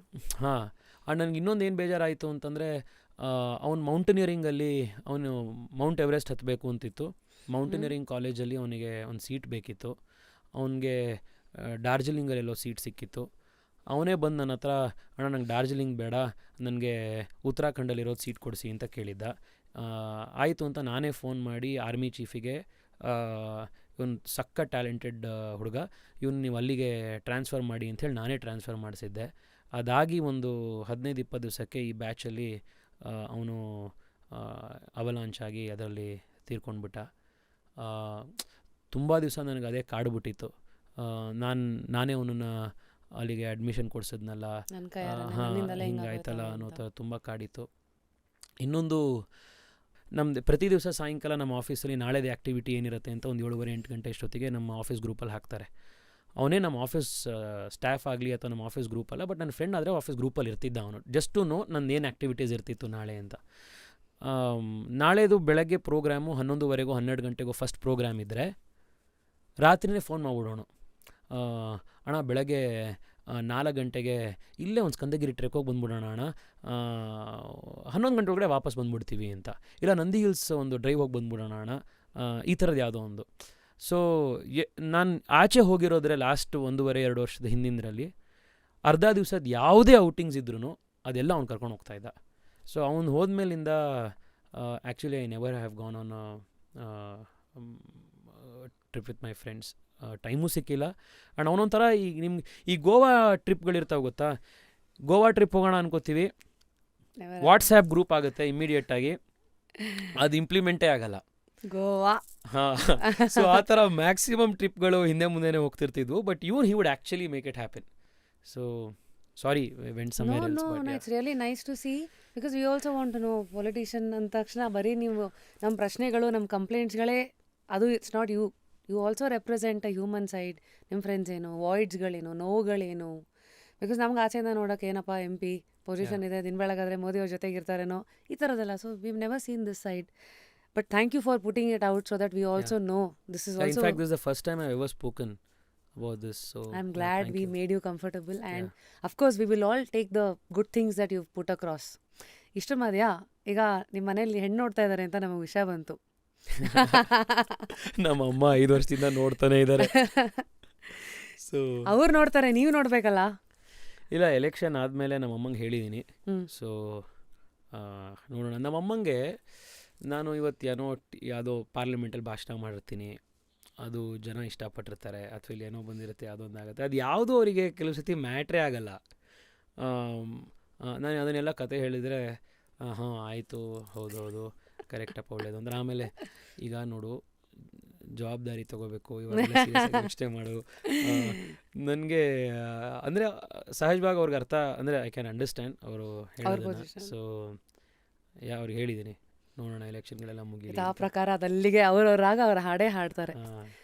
ಇಷ್ಟೊತ್ತು ನಾವು ನಿಮ್ಮ ಜೀವನದ ಒಂದಷ್ಟು ವಿಚಾರಗಳನ್ನೆಲ್ಲ ಮಾತಾಡಿದ್ದೀವಿ. ಇವಾಗ I will come back to ನಿಮ್ಮ ಒಂದು ಮಾರ್ಕ್ಸ್ ಕಾರ್ಡ್ ಅಲ್ಲ, ರಿಪೋರ್ಟ್ ಕಾರ್ಡ್ ಅಂತ. ಕೆಲವು I think the most ask questions about you. I was very curious when I got to know ನಿಮ್ಮ ಆಫೀಸ್ದು ಆ್ಯಾವ್ರೇಜ್ ಸ್ಟಾಫ್ ಏಜ್ ಇಸ್ 27 ಅಂತ. ಅಂದರೆ tell me who your friends are, I'll tell you who you are ಅಂತ ಇಂಗ್ಲೀಷಲ್ಲಿ ಒಂದು ಮಾತಿದೆ. ನೀವು ಅದನ್ನು ಅಷ್ಟು ಸೀರಿಯಸ್ ಆಗಿ ಟು ದಿ ಎಕ್ಸ್ಟೆಂಟ್ ಕಿ ಇಷ್ಟು ಯಂಗಾಗಿರೋ ಒಬ್ಬ MP ಕೆಲ್ಸಗಳು ಹಂಗಾಗ್ಬೇಕಂದ್ರೆ ಸುತ್ತಮುತ್ತ ಇರೋರು 27 average age youth. I mean, how did you arrive at that? ಇದು ಮೇಡಮ್ ಒಂದು ಫಸ್ಟ್ ಆಫ್ ಆಲು ನಾನೇ I was 28 when I started the term last year, I mean 5 years ago. ಸೊ ಸಹಜವಾಗಿ ತುಂಬ ದೊಡ್ಡವರು ನಾವು ಯಾರನ್ನೂ ಹೈರ್ ಮಾಡೋಕ್ಕೂ ಆಗ್ತಿರ್ಲಿಲ್ಲ, ಯಾಕೆಂದರೆ ಒಂದು ವೇವ್ ಲೆಂತು ಅದು ಇದು ಹೆಂಗೆ ಮ್ಯಾಚ್ ಆಗುತ್ತೋ ಏನೋ ಅಂತ. ಎರಡನೇದು, ನಾನು ಜನರಲಾಗಿ ಅಬ್ಸರ್ವ್ ಮಾಡಿರೋದು, ನೀವು ನಿಮ್ಮ ಕೆರಿಯರಲ್ಲಿ 100% ಅಬ್ಸರ್ವ್ ಮಾಡಿರ್ತೀರ, ಯಾರಾದರೂ ಯಂಗ್ಸ್ಟರಿಗೆ, ಯಾರಿಗೊಬ್ಬನಿಗೆ ರೆಸ್ಪಾನ್ಸಿಬಿಲಿಟಿ ಇದೆ, ಡ್ರೈವ್ ಇದೆ, ಏನೋ ಮಾಡಬೇಕು ಅನ್ನೋನ್ನ ಐಡೆಂಟಿಫೈ ಮಾಡಿ ಅವನನ್ನು ನಂಬಿ ನೀವು ಕೆಲಸ ಕೊಟ್ಟರೆ, ಆ youngster he will go out of the way to prove you right. 100% ಅವನು ಎಫರ್ಟ್ ಹಾಕ್ತಾನೆ. ಸೊ ನಾವು ಎಷ್ಟೋ ಸತಿ ಯೂತ್ಸನ್ನ ಏನು ಅನ್ಕೋತೀವಿ ಅಂತಂದರೆ, ಅವ್ರಿಗೇನು ರೆಸ್ಪಾನ್ಸಿಬಿಲಿಟಿ ಇರಲ್ಲ, ಅವ್ರಿಗೆ ಓತ್ಲ ಹೊಡ್ಕೊಂಡಿರ್ತಾರೆ ಹಾಗೆ ಅಂತ. ಚಾನ್ಸೇ ಇಲ್ಲ. ಎಲ್ಲರಲ್ಲೂ ಆಯ್ತಪ್ಪ, ಈಗ ನನಗೂ ಆಯಿತು ಸಾಕಾಯಿತು ಅಂತ ನಾನು ಎಷ್ಟೋ ದಿವಸ ಈ ಗುರು ಸುಮ್ಮನಿರೋಣ ಅಪ್ಪ ಇವತ್ತು ಚಿಲ್ ಮಾಡೋಣ ಅಂತ ಅಂದ್ಕೊಳ್ತೀವಿ. ಅದೆಲ್ರಿಗೂ ಅನಿಸುತ್ತೆ. But that doesn't define them as a person. So ನನ್ನ ಟೀಮಲ್ಲಿ ಮ್ಯಾಕ್ಸಿಮಮ್ ಜನ ಇರೋವಂಥದ್ದು 24, 25, 26, 28 ಈ ವಯಸ್ಸು ಹುಡುಗರೇನೆ. 5 ವರ್ಷ ಇವತ್ತು ನಾವು MP ಆಗಿ ಕೆಲಸ ಮಾಡಿದ್ದೀವಿ ಅಂತಂದರೆ ಇದು ನನ್ನೊಬ್ಬನ ಶ್ರೇಯಸ್ಸಲ್ಲ, ಇದು ಇಡೀ ಟೀಮ್ ಶ್ರೇಯಸ್. ಇದು ಅವರೆಲ್ಲ they have risen to the occasion. And ಇವ್ರು ಯಾರೂ ಮೇಡಮ್ ಏನೋ ಭಾಳ ದೊಡ್ಡ ಬ್ಯಾಕ್ಗ್ರೌಂಡ್ ಇಟ್ಕೊಂಡು ಬಂದಿರೋವಂಥವ್ರು, ಏನೋ ಶ್ರೀಮಂತರ ಮನೆ ಮಕ್ಕಳು, ಈ ಥರದ್ದು ಯಾರೂ ಅಲ್ಲ. ನಾರ್ಮಲ್ ಸ್ಕೂಲ್, ಯಾರು ಅಥವಾ IIT IIM ಅಲ್ಲೇ ಓದ್ಕೊಂಡು ಬಂದು ಇನ್ನೇನೋ ಭಾಳ ನಾರ್ಮಲ್ ಸ್ಕೂಲ್ಗಳಲ್ಲಿ ಓದ್ಕೊಂಡು, Yellamma Dasappa, KSIT, Saptagiri engineering college, ಈ ಥರದ ಕಡೆ, ಆಕ್ಸ್ಫರ್ಡ್ ಕಾಲೇಜು, ಇಂಥ ಕಡೆನೇ ಓದ್ಕೊಂಡು ಬಂದು ಹಾರ್ಡ್ ವರ್ಕ್ ಮಾಡಿ ಎಕ್ಸೆಪ್ಷನಲ್ ಕೆಲಸ ಮಾಡಿರುವಂಥ ಟೀಮ್ ಅದು. So I am very very proud of them. ಆಮೇಲೆ ಇನ್ಕ್ಲೂಡಿಂಗ್ ಮೀ, ನಮ್ಮೆಲ್ರಿಗೂ ನಮ್ಗೆ ಇದ್ದಿದ್ದು ಒಂದು ದೊಡ್ಡ ಚಾಲೆಂಜ್ ಅಂದರೆ, ನಮ್ಮನ್ನು ಎಲೆಕ್ಟ್ ಆದಮೇಲೆ ನಮ್ಗೆ ಏನು ಮಾಡಬೇಕು, ಹೇಗೆ ಏನು ನಡೆಸಬೇಕು ಅನ್ನೋಕ್ಕೆ ನಮ್ಗೆ ಯಾರೂ ಏನೂ ಟ್ರೈನಿಂಗ್ ಕೊಡಲಿಲ್ಲ. ನೀರಿಗೆ ತಳ್ಳಿದ್ರು. ನಾವೇ ಅದನ್ನು ಕಲ್ತ್ಕೊಂಡ್ವಿ. Actually one of the aspects that I feel is underappreciated. There are so many things that can go wrong. ಉದಾಹರಣೆಗೆ ಒಂದು ಲೆಟರ್ ಹೆಡ್ಡು, ಯಾರೋ ಬಂದು ಒಂದು ಲೆಟರ್ ಕೇಳ್ತಾರೆ, ಇನ್ನು ಯಾವುದೋ ಒಂದು ಮಾಡಿಸ್ಕೊಡಿ, ಅದು ಮಾಡಿಕೊಡಿ ಅಂತ. ನಮಗೆ ಯಾವುದಕ್ಕೆ ಲೆಟರ್ ಕೊಡಬೇಕು, ಯಾವುದಕ್ಕೆ ಲೆಟ್ರ್ ಕೊಡಬಾರ್ದು, ಹೇಗೆ ಕೊಡೋದು, ಹೇಗೆ ಬರೀಬೇಕು. ಈಗ ಪ್ರೈಮ್ ಮಿನಿಸ್ಟ್ರಿಗೆ ಲೆಟ್ರ್ ಬರೀಬೇಕು ಅಂತಂದರೆ ಆ ಫಾರ್ಮ್ಯಾಟ್ ಹೆಂಗಿರಬೇಕು, ಫಾರ್ಮ್ಯಾಲಿಟಿ ಹೇಗಿರಬೇಕು, ಇದು ಯಾವುದೂ ಗೊತ್ತಿರಲಿಲ್ಲ ನಮಗೆ. ಇದೆಲ್ಲ ಝೀರೋಯಿಂದ ಕಲ್ತ್ಕೊಂಡ್ವಿ. ಪಾರ್ಲಿಮೆಂಟಿಗೆ ಹೋದಾಗ ಕ್ವೆಶ್ಚನ್ಸ್ ಎಲ್ಲಿ ಹಾಕಬೇಕು, ಯಾವ ಡಿಪಾರ್ಟ್ಮೆಂಟಲ್ಲಿ ನಾವು ಪೇಪರ್ ಎತ್ಕೋಬೇಕು, ಯಾರಲ್ಲಿ ಸೆಕ್ರೆಟರಿ ಜನರಲು, ಯಾರನ್ನು ಮಾತಾಡಿಸ್ಬೇಕು, ಇದೂ ಗೊತ್ತಿರಲಿಲ್ಲ. ಅಲ್ಲಿಂದ ಶುರು ಮಾಡಿದ್ವಿ. ಆಫೀಸಿಗೆ MP ಆದ್ವಿ, ಮಾರನೇ ದಿವಸದಿಂದ ಆ ಜನ ಈ ಜನ ಕಾರ್ಯಕ್ರಮ, ಅಲ್ಲಿ ಇದಕ್ಕೆ ಹೋಗಬೇಕು, ಇದನ್ನ ಲೆಟ್ರ್ ಕೊಡಿ, ಇನ್ನೊಂದು ಕೊಡಿ, ಅವ್ರಿಗೆ ಮಾತಾಡಿ. ಈಗ ಯಾವುದೋ ಒಂದು IT-BT ಮಿನಿಸ್ಟ್ರಿಗೆ ಮಾತಾಡಬೇಕು, ಅವ್ರ ಸೆಕ್ರೆಟ್ರಿಗೆ ಮಾತನಾಡಬೇಕು, ಹೇಗೆ ಮಾತಾಡೋದು, ಯಾರಿಗೆ ಮಾತನಾಡಬೇಕು, ಅವ್ರ ಸೆಕ್ರೆಟರಿ ನಂಬರ್ ಎಲ್ಲಿ ಸಿಗುತ್ತೆ, ಇದೇ ನಿಮಗೆ ಬೇಸಿಕ್ ಇದಿರಲಿಲ್ಲ. Everything we learned on the job. Everything we learned on the job. Everything we learned on the job. ನನಗೆ ಇವತ್ತು ಖುಷಿ ಏನಿದೆ ಅಂದರೆ, 5 ವರ್ಷದಲ್ಲಿ ನಾವು ಯಾವುದೇ ಮೇಜರ್ ಗೂಫ್ ಅಪ್ ಮಾಡೇ ಇಲ್ಲ. ನಾವು it's a collective effort of the Young mind, the whole team. ನನಗೆ ಇನ್ನೂ ನೆನಪಿದೆ, ನಾವು ಇವತ್ತು ಸರಿಗಿಲ್ಲ ಕೆಲಸ ಅಂತಂದರೆ ಏನೋ ಬೈತಿರ್ತೀವಿ, ಇನ್ನೊಂದಾಗುತ್ತೆ, ನಾಳೆ ಇಂಪ್ರೂವ್ ಮಾಡ್ಕೊಳ್ಳಿ ಅಂತೀವಿ. ನಮ್ಮ ಟೀಮಲ್ಲಿ ಫೋಟೋಗ್ರಾಫರ್ ಆಗಿ ಬಂದಿದ್ದು ಒಬ್ಬ ಹುಡುಗ ಕಿಶೋರ್. ಅವ್ನು ಆ್ಯಕ್ಚುಲಿ ಅವ್ನು ಫೋಟೋಗ್ರಾಫರ್ ಅಲ್ಲ, ಬಟ್ ಅವ್ನು ಆನ್ ದ ಜಾಬ್ ಕಲ್ತ. ಅವನೇನು he may not take the best photographs, but he gives his best every day. That's what you see in people. ಯಾಕೆಂದ್ರೆ ಅವ್ನು ನಾಳೆ ಕಲಿತಾನೆ, ಅವನು ಕಲಿಬೇಕು ಅನ್ನೋದೇನೋ ಇದೆ. ನಾನು ಆ್ಯಕ್ಚುಲಿ ಜನರಲ್ ನೋಡೋದು 2-3 ಕ್ವಾಲಿಟಿ ಮೇಡಮ್. ಅವನೇನು ತುಂಬ ಬುದ್ಧಿವಂತನ ಅಥವಾ ತುಂಬ ಇದೇನಲ್ಲ. ಒಂದು, ಅವನಿಗೆ ಏನಾದರೂ ಒಂದು ಹಾರ್ಡ್ ವರ್ಕ್ ಮಾಡಬೇಕು, ಏನಾದರೂ ಜೀವನದಲ್ಲಿ ಮುಂದೆ ಬರಬೇಕು ಅನ್ನೋ ಒಂದು ಫ್ಯಾಕ್ಟರ್ ಇದೆಯಾ, ಓಕೆ, ಇದು ಒಂದು. ಎರಡನೇದು, ಅವನು ಹಾರ್ಡ್ ವರ್ಕ್ ಮಾಡ್ತಾನ. ಮೂರನೇದು, ಅವನು ಪ್ರಾಮಾಣಿಕನ. ಆ್ಯಕ್ಚುಲಿ ಈ 3 ಕ್ವಾಲಿಟೀಸ್ ಇತ್ತು ಅಂತಂದರೆ you can go anywhere in life. ಯಾರೇ ನಿಮ್ಮನ್ನು ಕೆಲಸಕ್ಕೆ ತೊಗೊಳ್ಬೇಕು ಅನ್ನೋರು ಅಥವಾ ನಿಮ್ಮ ಮೇಲೆ ರೆಸ್ಪಾನ್ಸಿಬಿಲಿಟಿ, ಈ 3ನೇ ನೋಡೋದು. ಆ್ಯಕ್ಚುಲಿ ನಾವು ಇಷ್ಟು CV ಎಲ್ಲ ಬರ್ಕೊಂಡು ಹೋಗ್ತೀವಲ್ಲ, ಅದು ಆ್ಯಕ್ಚುಲಿ ಇಟ್ ಇಸ್ ಒಂದು ಎಂಟ್ರಿ ಪಾಯಿಂಟ್ ಆಗ್ಬೋದು ಅಷ್ಟೇ. ಬಿಟ್ಟರೆ ನಿಮ್ಮನ್ನು ಮುಂದೆ ತೆಗೆದುಕೊಂಡು ಹೋಗೋದು ಇದೇನೆ. ನೀವು ಮುಂದೆ ಬರಬೇಕು ಅನ್ನೋ ಛಲ ಇದೆಯಾ, ಆ ಛಲಕ್ಕೆ ಕಮೆನ್ಸುರೇಟ್ ಆಗಿ ಹಾರ್ಡ್ ವರ್ಕ್ ಮಾಡೋವಂಥ ಹಾರ್ಡ್ ವರ್ಕ್ ತಾಕತ್ತಿದೆಯಾ, ಪ್ರಾಮಾಣಿಕನ ನೀನು. ಈ 3 ಆ್ಯಕ್ಚುಲಿ ಇತ್ತು ಅಂತಂದರೆ ನಿಮಗೆ ಎಲ್ಲ ಕಡೆ. ಸೊ ನಮ್ಮ ಟೀಮಲ್ಲೂ ಅಷ್ಟೇ ಇದನ್ನೆಲ್ಲ ತೋರಿಸಿದ್ರು. And what all things we did Covid ಟೈಮ್ನಲ್ಲಿ. ಇಡೀ ದೇಶ ಏನು ಮಾಡೋದು, ಯಾವುದು ಅನ್ನೋದು ನಮ್ಗೆ ಯಾರಿಗೂ ಗೊತ್ತಿರಲಿಲ್ಲ ಅದನ್ನು ಹೇಗೆ ಹ್ಯಾಂಡಲ್ ಮಾಡೋದು ಅಂತ. 30 ದಿವಸದೊಳಗಡೆ ನಮ್ಮ ಸುತ್ತಮುತ್ತ 4 ಆಸ್ಪತ್ರೆಗಳು, ಪಾಳು ಬಿದ್ದೋಗಿದ್ದಂಥ ಆಸ್ಪತ್ರೆಗಳನ್ನು 30 ದಿವಸದೊಳಗಡೆ ನಾವು ಅದನ್ನು ರಿವ್ಯಾಂಪ್ ಮಾಡಿದ್ವಿ. 350ಕ್ಕೂ ಹೆಚ್ಚು ಆಕ್ಸಿಜನ್ ಬೆಡ್ಸ್ಗಳನ್ನು ICU ಬೆಡ್ಗಳನ್ನು 30 ಡೇಸ್ ಒಳಗಡೆ ಶುರು ಮಾಡಿ 4 ಆಸ್ಪತ್ರೆ ಉದ್ಘಾಟನೆ ಮಾಡಿದ್ವಿ. ಜನಕ್ಕೆ ಆಕ್ಸಿಜನ್ ಮನೇಲಿ ಬೇಕಿತ್ತು, ಕಾನ್ಸಂಟ್ರೇಟರ್ಸ್ ಬೇಕಿತ್ತು. ಅವಾಗ ನೀವು ನಮಗೆ ಈ ಪದಗಳೇ ಗೊತ್ತಿರಲಿಲ್ಲ, ಈ ರೆಮ್ಡೆಸಿವಿರ್, ಆಕ್ಸಿಜನ್ ಕಾನ್ಸಂಟ್ರೇಟರು, ಇವೆಲ್ಲ ಈ ಕೋವಿಡ್ನ ಪದಗಳಿವೆಲ್ಲ, ಕೋವಿಡ್ ವೊಕ್ಯಾಬ್ಯುಲರಿ ಇದೆಲ್ಲ. ಇಡೀ ದೇಶದಲ್ಲಿ ಅತಿ ದೊಡ್ಡ ಆಕ್ಸಿಜನ್ ಕಾನ್ಸಂಟ್ರೇಟರ್ ಬ್ಯಾಂಕ್, 1,000ಕ್ಕೂ ಜಾಸ್ತಿ ಆಕ್ಸಿಜನ್ ಕಾನ್ಸಂಟ್ರೇಟರ್ ಬ್ಯಾಂಕನ್ನು 25 ದಿವಸ ಒಳಗಡೆ ರೆಡಿ ಮಾಡಿದ್ವಿ. ಆಸ್ಟ್ರೇಲಿಯಾದಿಂದ ತಗೊಂಬ, ಚೈನಾಯಿಂದ ತಗೊಂಡ್ಬಾ, ಇಲ್ಲಿ ಯಾರೋ ಜರ್ಮನಿಲಿ ಇದಾರಂತೆ, ಫ್ರಾನ್ಸಲ್ಲಿರೋ ಕನ್ನಡ ಸಂಘದವ್ರನ್ನ ಮಾತಾಡಿಸು, ದುಬೈಯಲ್ಲಿರುವಂಥ ಕನ್ನಡ ಸಂಘದವ್ರನ್ನ ಹಿಡ್ಕೊ, ಅವರಿಂದ ಒಂದಿಷ್ಟು ಕಾಸು ತೊಗೊಂಬ, ಅದನ್ನೇ ಆಕ್ಸಿಜನ್ ಕಾನ್ಸಂಟ್ರೇಟರ್ ತರಿಸಿದ್ರಂತೆ, ಅದಕ್ಕೆ ಸ್ಪೆಷಲ್ ಫ್ಲೈಟ್ಗಳನ್ನು ಕಳಿಸಿ ತರಿಸ್ಕೊಂಬ, ಏನೇನೋ ಮಾಡಿ ಆಕ್ಸಿಜನ್ ಕಾನ್ಸಂಟ್ರೇಟರ್ 1,000 ರಾತ್ರಿ ಹಗಲು ಮನೆಗೆ ಬೇಕಿತ್ತಾ, ಮನೆಗೆ ಡೆಲಿವರಿ ಮಾಡಿದ್ವಿ. 1,500ಕ್ಕೂ ಹೆಚ್ಚು ಜನಕ್ಕೆ ಮನೆಗೆ ಆಕ್ಸಿಜನ್ ಕಾನ್ಸಂಟ್ರೇಟರ್ನ ನಮ್ಮ ಟೀಮ್ ಹೊರಗೆ ಎಲ್ಲರೂ ಡೆಲಿವರ್ ಮಾಡ್ತೀವಿ. We have saved lives. ನಿಮಗೆ ನೆನಪಿರ್ಬೋದು, ಆ ಬೆಡ್ ಸ್ಕ್ಯಾಮ್ ಆಯ್ತಲ್ಲ, ಬೆಡ್ ನೀವು ಯಾವಾಗ ಆನ್ಲೈನ್ಗೆ ಹೋದ್ರೂ ಬೆಡ್ಡೇ ಸಿಗ್ತಿರ್ಲಿಲ್ಲ, ಯಾವಾಗ್ಲೂ ಬೆಡ್ ಖಾಲಿ ಅಂತ. ಆಮೇಲೆ ನೀವು ಫೋನ್ ಮಾಡಿದ್ರೆ ಆ ಕಡೆ ಯಾವನು ಏಜೆಂಟ್ ಫೋನ್ ಮಾಡಿ, ಸರ್ ಮಣಿಪಾಲಲ್ಲಿ ಬೆಡ್ಸ್ ಕೊಡಿಸ್ತೀವಿ, ಇದಕ್ಕೆ ಇಷ್ಟ ಆಗುತ್ತೆ ಅಂತ ಆಗ್ತಿತ್ತು. ಅದ್ರ ಮಧ್ಯದಲ್ಲಿ ಅದನ್ನು ಬಸ್ಟ್ ಮಾಡಿದ್ಮೇಲೆ, ಆ ಸ್ಕ್ಯಾಮ್ನ ಹೊರಗಡೆ ಹಾಕಿದ್ಮೇಲೆ 4,000 ಬೆಡ್ಡು ಅವತ್ತೇ ರಾತ್ರಿ ಓಪನ್ ಆಗೋಯ್ತು. ಇದನ್ನು ಮಾಡಿದ್ದು ಕೂಡ ನಮಗೆ ಇನ್ಫಾರ್ಮೇಷನ್ ಕೊಟ್ಟಿದ್ದು, ಈ ಬೆಡ್ ಅಲೊಕೇಶನ್ನಲ್ಲಿ ಈ ಥರ ರಾಂಗ್ ಪ್ಯಾಟರ್ನ್ ಕಾಣ್ತಾ ಇದೆ. 12 ಗಂಟೆ 1 ನಿಮಿಷಕ್ಕೆ ಫೋನ್ ಬಂತು, 12 ಗಂಟೆ 2 ನಿಮಿಷಕ್ಕೆ ಬ್ಲಾಕ್ ಆಯಿತು, 12 ಗಂಟೆ 3 ನಿಮಿಷಕ್ಕೆ ಬೆಡ್ ಅಲಾಟ್ ಆಗೋಯ್ತು. ಏನು ಪಕ್ಕದಲ್ಲೇ ನಿಂತಿದ್ನಾ ಪ್ರತ್ಯಕ್ಷ ಆಗಕ್ಕೆ, ಟಕ್ಕನಂಗಾದ್ರು ಪಕ್ಕದಲ್ಲಿ ಬೆಡ್ ಒಳಗಡೆ ಬರೋಕ್ಕೆ ಹೆಂಗಾಯಿತು? ಇದನ್ನೆಲ್ಲ ನನಗೆ ಅನಲೈಸ್ ಮಾಡಿ ಹೇಳ್ಕೊಟ್ಟಿದ್ದು ಈ ಚಿಕ್ಕ ಟೀಮು, ಯಂಗ್ಸ್ಟರ್ಸ್ ಟೀಮು. ಈ ಎಷ್ಟೋ ಜನ ಬೇರೆ ಬೇರೆ ದೇಶದಲ್ಲಿ ಸ್ಟ್ರಕ್ ಆಗೋಗಿದ್ರು. ಏರ್ ಆ್ಯಂಬುಲೆನ್ಸ್ಗಳನ್ನು ಅರೇಂಜ್ ಮಾಡಿ, ಸ್ವಿಟ್ಜರ್ಲ್ಯಾಂಡು, ಪ್ಯಾರಿಸ್ಸು ಇಂಥ ಕಡೆಯಿಂದ ಅವ್ರನ್ನ ಏರ್ ಲಿಫ್ಟ್ ಮಾಡಿಸಿ, ಅವ್ರನ್ನ ಇಲ್ಲಿ ಕೆಂಪೇಗೌಡ ಇಂಟರ್ನ್ಯಾಷನಲ್ ಏರ್ಪೋರ್ಟಿಗೆ ಕರ್ಕೊಂಡು ಬಂದು, ಅಲ್ಲಿಂದ ಏರ್ ಆ್ಯಂಬುಲೆನ್ಸ್ ಮಾಡಿ ಕೊಲಂಬಿಯಾ ಏಷ್ಯಾಕ್ಕೆ ತೆಗೆದುಕೊಂಡು ಹೋಗಿ ಇದನ್ನೆಲ್ಲ ಮಾಡಿದೆ. ಸೊ ನನಗೆ ಇದ್ರದ್ದು ನನ್ನ ಸಕ್ಸಸ್ ಅಂತ ನಾನು ಹೇಳೋದೇ ಇಲ್ಲ. 26-27 ವರ್ಷದ ಹುಡುಗರಿಗೂ ನೀವು ಅವಕಾಶ ಮಾಡಿಕೊಟ್ರೆ ಏನೆಲ್ಲ ಮಾಡ್ಬೋದು ಒಂದು ಟೀಮು, ಯಂಗ್ಸ್ಟರ್ಸು ಅಂತ ನಾವು ತೋರಿಸಿದ್ದೀವಿ. ನಿಮ್ಮ ಟೀಮ್ ಸೇರ್ಕೋಬೋದಾ? ಅಂದರೆ ಇವಾಗ ಆಫೀಸಲ್ಲೇನಾ ನಿಮ್ಮ ಏನು ಕೆಲಸ ಸದ್ಯ ಖಾಲಿ ಇದೆ? Because lot of people are curious to know how do we work with you. Absolutely.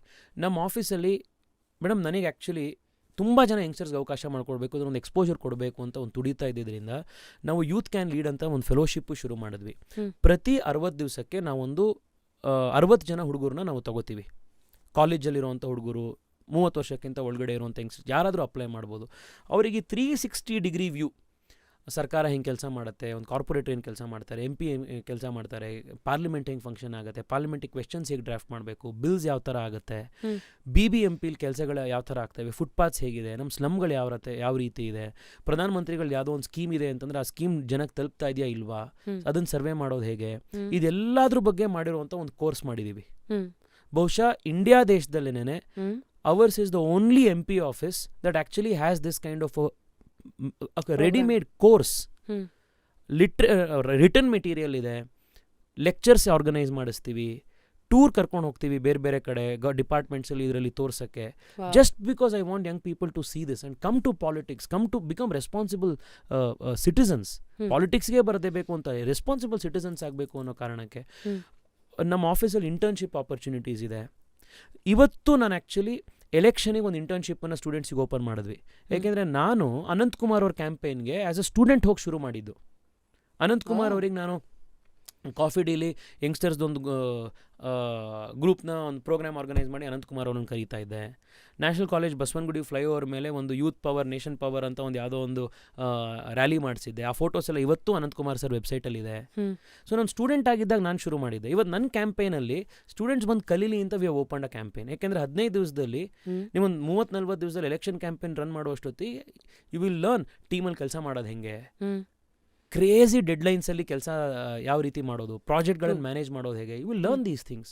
ನನಗೆ ಆ್ಯಕ್ಚುಲಿ ಏನು ಗೊತ್ತಾ ಬೇಜಾರಾಗೋದು, honestly I will tell you, ನಾನು ಎಲೆಕ್ಟ್ ಆದಮೇಲೂ ಅಷ್ಟೇ, ಇವತ್ತು ಅಷ್ಟೇ, ಸೋಷಿಯಲ್ ಮೀಡಿಯಾದಲ್ಲಿ ಎಲ್ಲ ಈಗ ನಮ್ಮ ಕಂಡ್ರಾಗ್ದಲೇ ಇರೋವಂಥವ್ರು ಅಥವಾ ಜಲಸಿ ಇರೋವಂಥವ್ರು ಅಥವಾ ನಮ್ಮ ಅಪೋನೆಂಟ್ ಪೊಲಿಟಿಕಲ್ ಪಾರ್ಟೀಸ್ ಅವ್ರು ಇರೋದು ನಮ್ಮ ಏಜೆಂಟ್ ಟಾರ್ಗೆಟ್ ಮಾಡಿ ಕಾಮೆಂಟ್ಸ್ಗಳಾಗ್ತಾ ಇರ್ತಾರೆ. ಅವ್ರದ್ದು ಏನೇನೋ ಕಾಮೆಂಟ್ಗಳನ್ನು, ಕಾಮೆಂಟ್ ಹೆಸರನ್ನು ಹೇಳೋನು ಅದನ್ನು ಗ್ಲೋರಿಫೈ ಮಾಡೋ ಅವಶ್ಯಕತೆ ಇಲ್ಲ. ಬಟ್ ಇವನು ಚಿಕ್ಕೋನು, ಚೈಲ್ಡು, ಅಂದರೆ ಏಜಿಸಮ್ ಇದು. ಈಗ ನೀವೇನು ರೇಸಿಸಮು, ಸೆಕ್ಸಿಸಮು ಹೇಳ್ತೀರಾ, ಇದು ಏಜಿಸಮ್ ಇದು, ಆಯಿತಾ? ಇದೆಲ್ಲ ಕಡೆ ಆಗತ್ತೆ. ಈಗ ನೀವೊಂದು IT ಕಂಪ್ನಿಲಿ ಇರ್ತೀರಾ, ನಿಮಗೆ ಗೊತ್ತಿರುತ್ತೆ ನಾನೊಂದು ಒಳ್ಳೆ ರೆಸ್ಪಾನ್ಸಿಬಿಲಿಟಿ ತೊಗೋಬೋದು ಅಂತ. ಅವನಿಗೇನು ಹೇಳ್ತಾರೆ, ಅವನಿನ್ನೂ ಚಿಕ್ಕೋನ್ ಗುರು, you are judging somebody's competence on the basis of their age. Why that is ageism. ಈಗ ನಿಮ್ಗೆ ಎಷ್ಟೋ ಸತಿ ಅನ್ಸುತ್ತೆ, ಯಾವುದೋ ಒಂದು ಸಿನಿಮಾದಲ್ಲಿ ಒಬ್ಬ ಅಸಿಸ್ಟೆಂಟ್ ಡೈರೆಕ್ಟರ್ ಇರ್ತಾನೆ, ಚಿಕ್ಕೋನು, ನನಗೂ ಈಗ ಯಾರು ಮಾಡ್ತಾನೆ ಅವ್ನಿಗಿಂತ ಸಖತ್ ಕೆಲಸ ನನಗೆ ಮಾಡೋಕ್ಕಾಗತ್ತೆ ಅಂತ ಅವ್ನಿಗೆ ಅನ್ಸುತ್ತೆ. ಅವನೋಗಿ ಕೇಳ್ತಾನೆ, ಅವ್ನು ನೋಡ್ಬಿಟ್ಟು ನಿನ್ಗೇನು ಬಿಳಿ ಕೂದಲಾಗಿಲ್ಲ, ಇನ್ನೂ ನೋಡೋಕೆ ಚಿಕ್ಕೋನ್ ಥರ ಇದ್ದಾನೆ ಅಂತ ನೋಡ್ಬಿಟ್ಟು on the basis of that, ಇರು ಗುರು ನಿಂಗೆ ಇನ್ನೂ ಟೈಮ್ ಇದೆ, ಇನ್ನೂ ಚಿಕ್ಕೋನು. ಇನ್ಫ್ಯಾಕ್ಟ್ ಇಟ್ಸ್ ಉಲ್ಟಾ ಅಲ್ವಾ, the younger you are the more updated you are, and ನಮಗಿಂತ 10 ವರ್ಷ ಕರೆಕ್ಟ್, ಕಮ್ಮಿ ಬಟ್ ಇರೋರು. ನ್ಯಾಚುರಲಿ ನಿಮ್ಮ ಎಕ್ಸ್ಪೀರಿಯನ್ಸೂ ಆಗಿರುತ್ತೆ ಈ ಥರದ್ದು. ಹೌದು. ಸೀನಿಯರ್ಸು ನಿಮ್ಮನ್ನು ಬೇಸ್ಡ್ ಆನ್ ಯುವರ್ ಏಜ್ ಇಲ್ಲ ಅನ್ನುವಂಥದ್ದು. ಇವತ್ತು ಕೂಡ ನಾವು ಸೋಷಿಯಲ್ ಮೀಡಿಯಾದಲ್ಲಿ ಈಗ ಯಾವನೋ ಕಾಮೆಂಟ್ ಹಾಕ್ತಾನಲ್ಲ, ಒಂದು ಚೈಲ್ಡು ಗೀಲ್ಡು ಅಂತ, ನನಗೆ ಬಿಟ್ಬಿಡಿ, ನನಗೆ ತಲೆನೇ ಕೆಡ್ಸ್ಕೊಳ್ಳಲ್ಲ. ನಾನು ಆ್ಯಕ್ಚುಲಿ ಅದನ್ನು ನಮ್ಮ ಟೀಮ್ ಇದೆಯಲ್ಲ, ಯಾರನ್ನೋ ರಾತ್ರಿ 2 ಗಂಟೆಗೆ ಎದ್ದೋಗಿ ಆಕ್ಸಿಜನ್ ಬೆಡ್ಡನ್ನು ಓಪನ್ ಮಾಡಿಸಿ ಅವನಿಗೆ ಆಕ್ಸಿಜನ್ ಕಾನ್ಸಂಟ್ರೇಟ್ ಕೊಟ್ಟರು, ಜೀವ ಉಳಿಸಿದ್ರಲ್ಲ, ಅವ್ನು 26 ವರ್ಷದವ್ನು ಕಳಿಸಿದ್ದು. ಅವ್ನ ಏಜಿಸಮ್ಮಲ್ಲಿ ಅವ್ನಿಗೆ ಉತ್ತರ ಕೊಡೋದಲ್ಲ, ಅವ್ನಿಗೆ ರೆಸ್ಪೆಕ್ಟ್ ಮಾಡ್ಬೇಕು ನೀವು. ನಮ್ಮ ಆಫೀಸಲ್ಲಿ 24-25, ಈಗ ಮೊನ್ನೆ ಅವ್ನು ಎಕ್ಸಾಮ್ ಮುಗಿಸ್ಕೊಂಡು ಬಂದ. ನಾನು ಅವ್ನಿಗೆ ಕೇಳಿ ಎಷ್ಟು ವರ್ಷನೋ ನಿಂಗೆ ಅಂತ. ನನಗೆ ಒಂದು ನಿಮಿಷ ಆಶ್ಚರ್ಯ ಆಯಿತು, ಖುಷಿನೂ ಆಯಿತು. ಅವ್ನಿಗೆ 23 ವರ್ಷ. ಅವನು ನಮ್ಮ ಆಫೀಸಲ್ಲಿ ಯಾವ್ದು ಈ ಫಾರಿನ್ ಎಂಬಸೀಸ್ಗಳಿದಾವೆ, ಆ ಎಂಬಸೀಸ್ಗಳ ಜೊತೆ ಕೋಆರ್ಡಿನೇಷನ್ ಮಾಡ್ತಾನೆ ಅವನು, ಅಂಬಾಸಿಡರ್ಸ್ಗಳ ಜೊತೆಗೆ. ಈಗ ನಮ್ಮಲ್ಲಿ ವೀಸಾ ರಿಕ್ವೆಸ್ಟು ಯಾರೋ ಬಂದು ಕೇಳ್ತಾರೆ, ಸರ್ ನಾವು US ವೀಸಾಗೆ ಅಪ್ಲೈ ಮಾಡಿದ್ದೀವಿ, ಆಸ್ಟ್ರೇಲಿಯಾ ವೀಸಾಗೆ ಅಪ್ಲೈ ಮಾಡಿದ್ದೀವಿ, ಅದು ಸಿಕ್ಕಿಲ್ಲ, ದಯವಿಟ್ಟು ಒಂಚೂರು ಮಾಡಿಸ್ಕೊಡಿ. ಅವ್ನು ಲೆಟರ್ ಬರೀತಾನೆ ಅಂತ ಅಂಬಾಸಿಡರ್ಸ್ ಜೊತೆಗೆ, ಅವ್ರ ಆಫೀಸ್ ಜೊತೆಗೆ, ಇವ್ರ ಜೊತೆಗೆ. 23 ವರ್ಷದವನು. ರೆಸ್ಪೆಕ್ಟ್ ಮಾಡೋದು ಕಲ್ತ್ಕೊಳ್ಳಿ ಜನನ. ಮುಂದೆಂದು ಅಟ್ಲೀಸ್ಟ್ ಖುಷಿ ಇದೆ, ನೀವೆಲ್ಲ ಹೋಗಿ ಎಲ್ಲೋ ಲೈನ್ ಎಲ್ಲ ಆಪರೇಷನಲ್ ಅಂತ ನೋಡ್ಕೊಂಡು ಬಂದಿದ್ದೀರಾ. ಸಿನ್ಸ್ ಐ ಸ್ಟೇ ಆಫ್ ಹೊಸ ರೋಡ್. ಕರೆಕ್ಟ್. ನಮಗೆ ಅದು ಒಂದು ಖುಷಿ, ನಮ್ಮನೆ ಹತ್ರ ಮೆಟ್ರೋ ಸ್ಟಾರ್ಟ್ ಆಗುತ್ತೆ ಅಂತ. ಅದು ತುಂಬ ನ್ಯೂಸ್ ಮಾಡಿದ್ರು, ಚೈನೀಸ್ ಕಂಪನಿ ಇಂಜಿನಿಯರ್ಸ್ ಬಂದರು. ಸೊ ಅದು ಯಾವಾಗ ಚುಕು ಸ್ಟಾರ್ಟ್? ಐ ಥಿಂಕ್ ಇದೇ ವರ್ಷ ಸೆಪ್ಟೆಂಬರ್ ನವೆಂಬರಿಗೆ ಅದು ಶುರು ಆಗಬೇಕು. It was actually a very complex.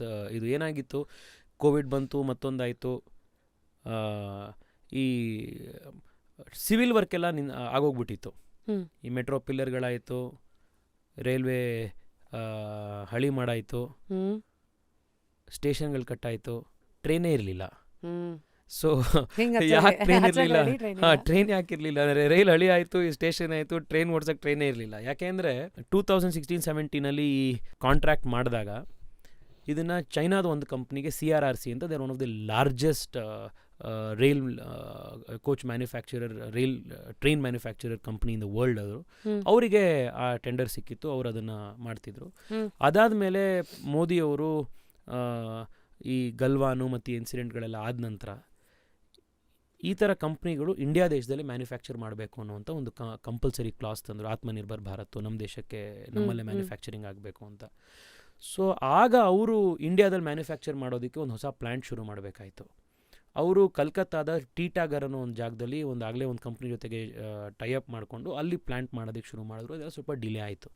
So ನಾನು ಇಲ್ಲಿ ಯಾವಾಗ ಮೀಟಿಂಗ್ಗಳು ಮಾಡಿ ಇದೆಲ್ಲ ರೆಡಿ ಆಗಿದೆ, ಯಾಕೆ ಇದು ಮುಂದುವರಿತಾ ಇಲ್ಲ ಅಂತ ತಿಳ್ಕೊಂಡಾಗ, BMRCಯಲ್ಲೂ ನಮ್ಮ ಮೆಟ್ರೋ ಅವರು ಈ ಟೀಟಾಗರ್ ಜೊತೆ ಕೋಆರ್ಡಿನೇಷನ್ ಇರಲಿಲ್ಲ, ಟೀಟಾಗರಿಗೆ CRRC ಜೊತೆ ಕೋಆರ್ಡಿನೇಷನ್ ಇರಲಿಲ್ಲ.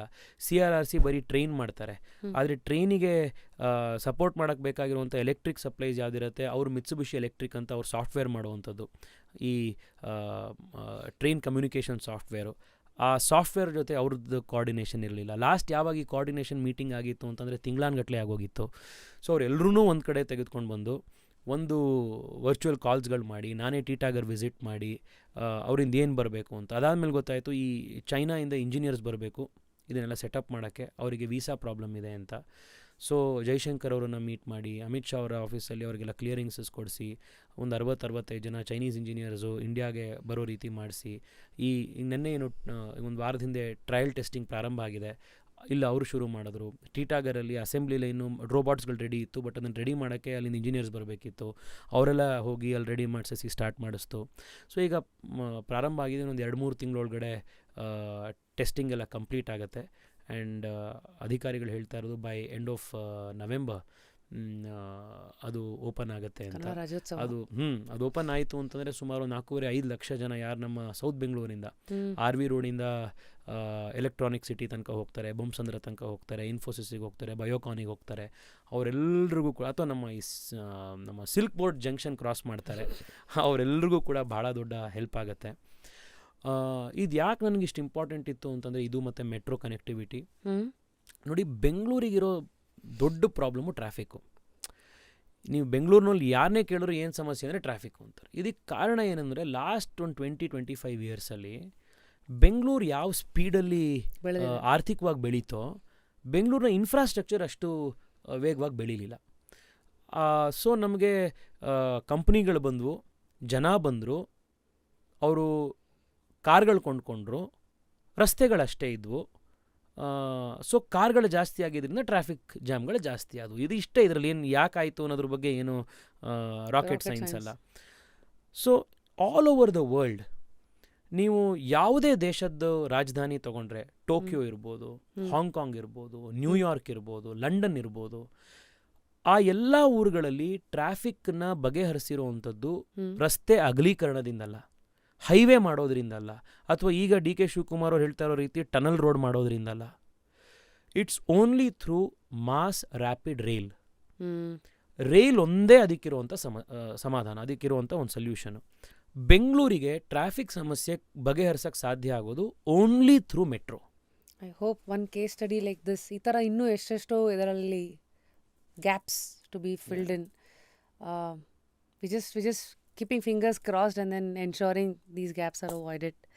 Munde, through that report card of yours, 112 pages, you've, I think, many slides of projects, from scholarships to ಈ ಥರದ್ದು civil work, all of that. ಇದೆಲ್ಲ ಒಂದು ಕಡೆಗೆ ಏನೂ ಗೊತ್ತಿಲ್ಲದೆ 4-5 ವರ್ಷದಲ್ಲಿ ನೀರಿಗಿಳಿದು ಈಜಿದಾಯಿತು. ಈಗ ಮುಂದೆ ಎಲೆಕ್ಷನ್ಸ್ ಬರ್ತಾ ಇದೆ, ಒಂದು ಸತಿ ಗೆದ್ದಿದ್ದೀರಾ, ಜನಗಳ ದನಿ ಅರ್ಥ ಮಾಡ್ಕೊಂಡಿದ್ದೀರಾ, ಗ್ಯಾಪ್ಸ್ ಎಲ್ಲಿದೆ, ನಿಮ್ಮ ಕೈಲಲ್ಲಿ ಆಗಿರೋದು ಏನೂ ಎಲ್ಲ ಮಾಡಿದ್ದೀರಾ. ಈ ಸತಿ how prepared are you, and ಇನ್ನೂ ಏನೇನು ಕೆಲಸಗಳ ಮೇಲೆ ಫೋಕಸ್ ಇದೆ, and what are the challenges that you are up against today? So first of all ನನಗೆ ಲಾಸ್ಟ್ 5 ವರ್ಷ it has been a very big learning curve. So ನಾನು ಹೇಳಿದ್ನಲ್ಲ, ನಾವು ಲೆಟರ್ ಹೆಡ್ಡನ್ನು ಹೆಂಗೆ ಡಿಸೈನ್ ಮಾಡಿ ಪ್ರಿಂಟ್ ಮಾಡಬೇಕು ಅನ್ನೋದ್ರಿಂದ ನಾವು ಕಲಿತಾ ಬಂದ್ವಿ, ನಮ್ಮ ಇಡೀ ಟೀಮು. ಸೊ ನನಗಾಗಲಿ ನಮ್ಮೆಲ್ರಿಗೂ, ನಮ್ಮ ಇಡೀ ತಂಡಕ್ಕೆ it has been a learning experience. So ನಾವು ಫಸ್ಟ್ 5 ವರ್ಷ ಏನು ಅನುಭವ ಪಡ್ಕೊಂಡಿದ್ದೀವಿ, ಆ ಅನುಭವ ನಮಗೆ 2ನೇ ಈ ಟರ್ಮ್ನಲ್ಲಿ we can do much better. ಈ ಸಿಸ್ಟಮ್ ಇನ್ನೂ ಚೆನ್ನಾಗಿ ಕೆಲಸ ಮಾಡೋಕ್ಕೆ ಏನೇನು ಪುಷ್ ಮಾಡಬೇಕು ಅನ್ನೋದು ಅರ್ಥ ಆಗಿದೆ. ಆ್ಯಂಡ್ ವಿಶೇಷವಾಗಿ ಬೆಂಗಳೂರಿಗೆ top class, world class infrastructure ತರಬೇಕು ಅನ್ನೋದು ನಮ್ಮ ಫೋಕಸ್ಸು. ಏಕೆಂದರೆ ಬೆಂಗಳೂರು ಇಡೀ ದಕ್ಷಿಣ ಭಾರತದ ಆರ್ಥಿಕ ರಾಜಧಾನಿ. It's like the economic capital ನಮ್ಮೂರು. ಎಷ್ಟು ಜನ ಇಲ್ಲಿ ಕನ್ಸೊತ್ತು ಬರ್ತಾರೆ, ಇಲ್ಲಿ ಬಂದರೆ ನಾನು ಏನು ಮಾಡಬೇಕು, ಇಲ್ಲಿಂದ ಕನ್ಸುಗಳಿಗೆ ರೆಕ್ಕೆ ಸಿಗತ್ತೆ ಅಂತ. ಆದರೆ ಇಂಥ ಊರು ಅನ್ಫಾರ್ಚುನೇಟ್ಲಿ ನಮಗೆ ಕರೆಕ್ಟಾಗಿರೋವಂಥ ಒಂದು ಪೊಲಿಟಿಕಲ್ ಲೀಡರ್ಶಿಪ್ ಇಲ್ದಲೆ ಯಾವ ಲೆವೆಲಲ್ಲಿ ನೆಗ್ಲೆಕ್ಟ್ ಆಗಿದೆ. ನಾವಿವತ್ತು ಹೇಳ್ತಾ ಇದ್ದೀವಿ ನಮಗೆ 70 ಕಿಲೋಮೀಟ್ರ್ ಮೆಟ್ರೋ ಬಂತು, ಮತ್ತೊಂದು ಬಂತು, ನಾವು ಹೊಸ ಇಂಟರ್ನ್ಯಾಷನಲ್ ಏರ್ಪೋರ್ಟ್ ಬಂತು, ಮತ್ತೊಂದು ಬಂತು. ಬಟ್ ಈ ಊರಿಗಿರೋ ಪೊಟೆನ್ಷಿಯಲಿಗೆ ಇದೆಲ್ಲ ಕಡಿಮೆ. ಇವತ್ತಿಗೂ ಕೂಡ ಭಾಳ ದೊಡ್ಡ ಮಟ್ಟದ ಟ್ರಾಫಿಕ್ ಸಮಸ್ಯೆ ನಮ್ಮಲ್ಲಿದೆ. ಇವತ್ತಿಗೂ ಕೂಡ BBMP ಏನು ಕೆಲಸ ಮಾಡ್ತಾರೆ, ಹೇಗೆ ಮಾಡ್ತಾರೆ, ಏನು ಅನ್ನುವಂಥ ಜನಕ್ಕೆ ಇನ್ನೂ ಗೊತ್ತಾಗಲ್ಲ. ಒಂದು ಕಡೆ BBMP ರಸ್ತೆ ಹಾಕಿರ್ತಾರೆ, ಮಾರನೇ ದಿವಸ ಬಂದು BWC ಅವರು ಅಗೀತಾರೆ, ಇನ್ನೊಂದು ದಿವಸ ಇನ್ಯಾವುದೋ ಒಂದು ಕೆಲಸ ಆಗುತ್ತೆ. ಇನ್ನೂ ಆ ಥರದೊಂದು ಕೋಆರ್ಡಿನೇಷನ್ ಒಂದು ಸಂಸ್ಥೆ ಇಲ್ಲ. ಬೆಂಗಳೂರಂಥ 100 ಕೆರೆಗಳಿರೋವಂಥ, ಎಕ್ಸಾಕ್ಟ್ಲಿ 100 ಕೆರೆಗಳಿರೋವಂಥ ಊರಿನಲ್ಲಿ ಕುಡಿಯೋಕ್ಕೆ ನೀರಿಲ್ದಲೇ ಇರೋವಂಥ ಫಸ್ಟ್ ಟೈಮ್ ಹೋರಾಟದ ಪರಿಸ್ಥಿತಿ. BWSSB ಅಧಿಕಾರಿಗಳ ಹತ್ರ ಮಾತಾಡಿದ್ರೆ, ಯಾವತ್ತು ಇದಕ್ಕೆ ಏನು ನಿಮ್ಮ ಸೊಲ್ಯೂಷನ್ನು, ನೆಕ್ಸ್ಟ್ 15 ವರ್ಷದಲ್ಲಿ ಪಾಪ್ಯುಲೇಷನ್ ಎಷ್ಟಾಗ್ಬೋದು, ಅವತ್ತಿಗೆ ನಮಗೆ ಎಷ್ಟು ನೀರು ಬೇಕಾಗತ್ತೆ, ಇದಕ್ಕೆ ನಮ್ಮ ತಯಾರಿ ಏನು, ಇದ್ರ ಬಗ್ಗೆ ಯಾರು ಯೋಚನೆ ಮಾಡಿದ್ದಾರೆ, ಏನೂ ಇಲ್ಲ. ಲಾಸ್ಟ್ ಬೆಂಗಳೂರಿಗೆ ಕಾವೇರಿ ಫೇಸ್ 4 ಫೇಸ್ 5 ಚರ್ಚೆ ಮಾಡಿದ್ದು, ಪ್ರಯತ್ನ ನಡೆದು 2012ರಲ್ಲಿ. ಇವಾಗ ನಾವು 2024ರಲ್ಲಿ ಇದ್ದೀವಿ. ಆಮೇಲೆ ನಾವು ನಾಳೆ 10 ವರ್ಷದ ಬಿಟ್ಟರೆ ನಮ್ಮದು ಎಷ್ಟಿರ್ಬೋದು ಪಾಪ್ಯುಲೇಷನ್ನು ಅನ್ನೋಂಥ ಪ್ರೊಜೆಕ್ಷನ್ನು 10 ವರ್ಷ ನಂತರ ಆಗತ್ತೆ ಅಂತ ಅಧಿಕಾರಿಗಳ ಪ್ರೊಜೆಕ್ಷನ್ ಇತ್ತು ಅಂದರೆ ಅದು 5 ವರ್ಷದಲ್ಲಿ ಆಗೋಗ್ತಾ ಇದೆ. ಕಟ್ಟಾಗ್ತದೆ. ಹಾಂ, ಎಷ್ಟೊಂದು ಲಕ್ಷಾಂತರ ಬೋರ್ವೆಲ್ಗಳು ಮನ್ಸಿಗೆ ಬಂದಂಗೆ ಹೊಡೆದಿದ್ದೀವಿ, ಕೆರೆಗಳನ್ನು ಮುಚ್ಚಾಕಿದ್ದೀವಿ. 4.5 ಲಕ್ಷ ಬೋರ್ವೆಲ್ಲು. ಗ್ರೌಂಡ್ ವಾಟರ್ ಹೆಂಗೆ ಬರೋಕ್ಕೆ ಸಾಧ್ಯ? ಇನ್ನು ಒಂದು ಕಡೆ ಬೋರ್ವೆಲ್ ಹೊಡಿತಿದ್ದೀವಿ, ಆ ಬೋರ್ವೆಲ್ ರೀಚಾರ್ಜ್ ಆಗಕ್ಕೆ ನೀರು ಹಿಂಗಕ್ಕೆ ಜಾಗ ಬಿಡದಲ್ಲೇ ಎಲ್ಲ ಕಡೆ ವೈಟ್ White ಟಾಪಿಂಗ್ ಮಾಡಾಕ್ತೀವಿ. ಕೆಂಪೇಗೌಡರು, ನೀವು ಬೆಂಗಳೂರ್ದು ಏನು ಗೊತ್ತಾ ಸ್ಪೆಷಾಲಿಟಿ, ನೀವು ನೋಡಿ ಜನರಲಿ ದೊಡ್ಡ ದೊಡ್ಡ ನಗರಗಳು ನದಿ ಪಕ್ಕದಲ್ಲಿ ಇರ್ತವೆ. ಬೆಂಗಳೂರಿಗೆ ನದಿ ಸೋರ್ಸು ತುಂಬ ದೂರ, 110 ಕಿಲೋಮೀಟ್ರಿಂದ ನಮಗೆ ಟಿ ಕೆ ಫಾಲ್ಸಿಂದ, ಇದು ಟಿ ಕೆ ಹಳ್ಳಿಯಿಂದ ನಮಗೆ ನೀರು ನಮಗೆ ಬೆಂಗಳೂರಿಗೆ ಬರುತ್ತೆ. ಸೊ ಇಡೀ ಏಷ್ಯಾದಲ್ಲಿ one of the costliest waters ಯಾವುದು ಅಂದರೆ ಬೆಂಗಳೂರಲ್ಲಿರೋ ನೀರು. ಯಾಕೆಂದರೆ ನಾವು 110 ಕಿಲೋಮೀಟ್ರು ಅಪ್ವರ್ಡ್ಸ್ ನಾವು ಅಪ್ಸ್ಟ್ರೀಮ್ ಪಂಪ್ ಮಾಡ್ತೀವಿ ನೀರನ್ನು, ಆಯಿತಾ, ಇದು ಕಾವೇರಿನ. ಸೊ ಕಾವೇರಿ ಒಂದ್ರ ಮೇಲೆ ಡಿಪೆಂಡ್ ಆಗಿ ಬೆಂಗಳೂರು ನಡೆಯೋಕ್ಕಾಗಲ್ಲ. ಏಕೆಂದರೆ ಕಾವೇರಿ ನೀರು ಮಂಡ್ಯನೂ ನೋಡಬೇಕು, ಮಂಡ್ಯದಲ್ಲಿ ಕಬ್ಬು ಬೆಳೀತಾ ಇರುವಂಥ ರೈತರಿದ್ದಾರೆ, ಕಾವೇರಿ ಬೇಸಿನ್ ಇದೆ. ಸೊ ಬೆಂಗಳೂರು ಇನ್ನಷ್ಟು ನೀರು ಕೇಳ್ತಾ ಹೋಯಿತು ಅಂತಾನೆ ನಾಳೆ ಅಲ್ಲಿರುವಂಥ ರೈತರು ಏನು ಮಾಡಬೇಕು? ಸೊ ಇವೆಲ್ಲ ಸವಾಲುಗಳು ಬರುತ್ತೆ. ಸೊ ಬೆಂಗಳೂರಲ್ಲಿ ಕೆಂಪೇಗೌಡರು ಏನು ಮಾಡಿದರು, ಸಾವಿರಾರು ಕೆರೆಗಳನ್ನು ಕಟ್ಟಿದರು. ಒಂದು ಕಡೆ ಮಳೆ ಬಂತು ಅಂತಂದರೆ, ಒಂದು ಕೆರೆ ತುಂಬಿತು ಅಂತಂದರೆ ಆ ಕೆರೆ ತುಂಬಿ ಮತ್ತೊಂದು ಕೆರೆ ತುಂಬಿ ಇನ್ನೊಂದು ಕೆರೆ, ಈ ಥರ ಬರ್ತಾ ಹೋಗಬೇಕು ಅಂತ. ನಾವು ಇನ್ಕ್ಲೂಡಿಂಗ್ ಸರ್ಕಾರ, ಇನ್ಕ್ಲೂಡಿಂಗ್ BDA ಎಷ್ಟೋ ಕೆರೆಗಳನ್ನು ಮುಚ್ಚಾಕ್ಬಿಟ್ರು. ಈಗ ನಮ್ಮ ಮೆಜೆಸ್ಟಿಕ್ ಬಸ್ ಸ್ಟ್ಯಾಂಡ್ ಏನಿದೆ ಅದೇ ದೊಡ್ಡ ಕೆರೆ, ಕೆಂಪಾಂಬುದಿ. ಅದನ್ನ ಈಗ ನೀವೇನು ವಾಪಸ್ ಚೇಂಜ್ ಮಾಡೋಕ್ಕಾಗತ್ತೆ ಅಂತ ನಾನು ಹೇಳ್ತಾ ಇಲ್ಲ. ಆದರೆ ಈ ಥರ ನಾವು ನೂರಾರು ಕೆರೆಗಳನ್ನು ನಾವು ಧ್ವಂಸ ಮಾಡಿಬಿಟ್ಟಿದ್ದೀವಿ. ಇವತ್ತು BBMP ಪ್ರಕಾರನೇ ನಮ್ಮ ಹತ್ರ ಬರೀ 192 ಏನೋ ಲಿವಿಂಗ್ ಲೇಕ್ಸ್ ಅಂತ ಉಳಿದಿದೆ. ಅದರಲ್ಲೂ ಎಷ್ಟೋ ಕೆರೆಗಳು ಸಿಲ್ಟ್ ಆಗಿದೆ, ಇನ್ನೊಂದಾಗಿದೆ, ಸಮಸ್ಯೆ ಇದೆ. ಸ್ಟಾಮ್ ವಾಟರ್ ಡ್ರೈನ್ಸ್ಗಳನ್ನು ಕರೆಕ್ಟಾಗಿ ಇಟ್ಕೊಂಡಿಲ್ಲ, ರಾಜ್ ಕಾಲುವೆಗಳು ಎನ್ಕ್ರೋಚ್ ಆಗಿದೆ. ಅಪಾರ್ಟ್ಮೆಂಟವರು ಪರ್ಮಿಷನ್ ಕೇಳ್ತಾರೆ, ಆ ಅಪಾರ್ಟ್ಮೆಂಟಿಗೆ ಅಲ್ಲಿ ಪರ್ಮಿಷನ್ ಕೊಡಬೇಕಾ ಕೊಡಬಾರ್ದಾ, ಅವನಿಗೆ ನೀರೆಲ್ಲಿಂದ ಬರುತ್ತೆ, ಅದ್ರ ಬಗ್ಗೆ ಯಾವುದೇ ಯೋಚನೆ ಇಲ್ಲದೆ OCಗಳು ಕೊಡ್ತೀವಿ, ಸ್ಯಾಂಕ್ಷನ್ ಪ್ಲ್ಯಾನ್ಗಳು ಕೊಡ್ತೀವಿ. ಆ ಅಪಾರ್ಟ್ಮೆಂಟ್ ಪಕ್ಕದಲ್ಲಿರುವಂಥ ರಸ್ತೆ ಇಷ್ಟೇ ಅಗಲ ಇರುತ್ತೆ, ಆದರೆ ಅಲ್ಲಿ 800 ಯೂನಿಟ್ ಅಪಾರ್ಟ್ಮೆಂಟಿಗೆ ಪರ್ಮಿಷನ್ ಕೊಡ್ತೀವಿ. Population density. ಅವನು ಆಚೆ ಬರ್ತಿದ್ದಂಗೆ ಆ ಕಾರ್ಗಳು, ಅಪಾರ್ಟ್ಮೆಂಟ್ ಇಷ್ಟು ದೊಡ್ಡದು, ಹೊರಗಡೆ ಇರುವಂಥ ರೋಡ್ ಇಷ್ಟು ಚಿಕ್ಕದು, ಅವನು ಆಚೆ ಬಂದಿದ ತಕ್ಷಣನೇ ಜಾಮ್ ಆಗುತ್ತೆ. ಅರ್ಬನ್ ಪ್ಲಾನಿಂಗ್ ಬಗ್ಗೆ ನಮ್ಮ ಕ್ಲಾರಿಟಿ ಇಲ್ಲ.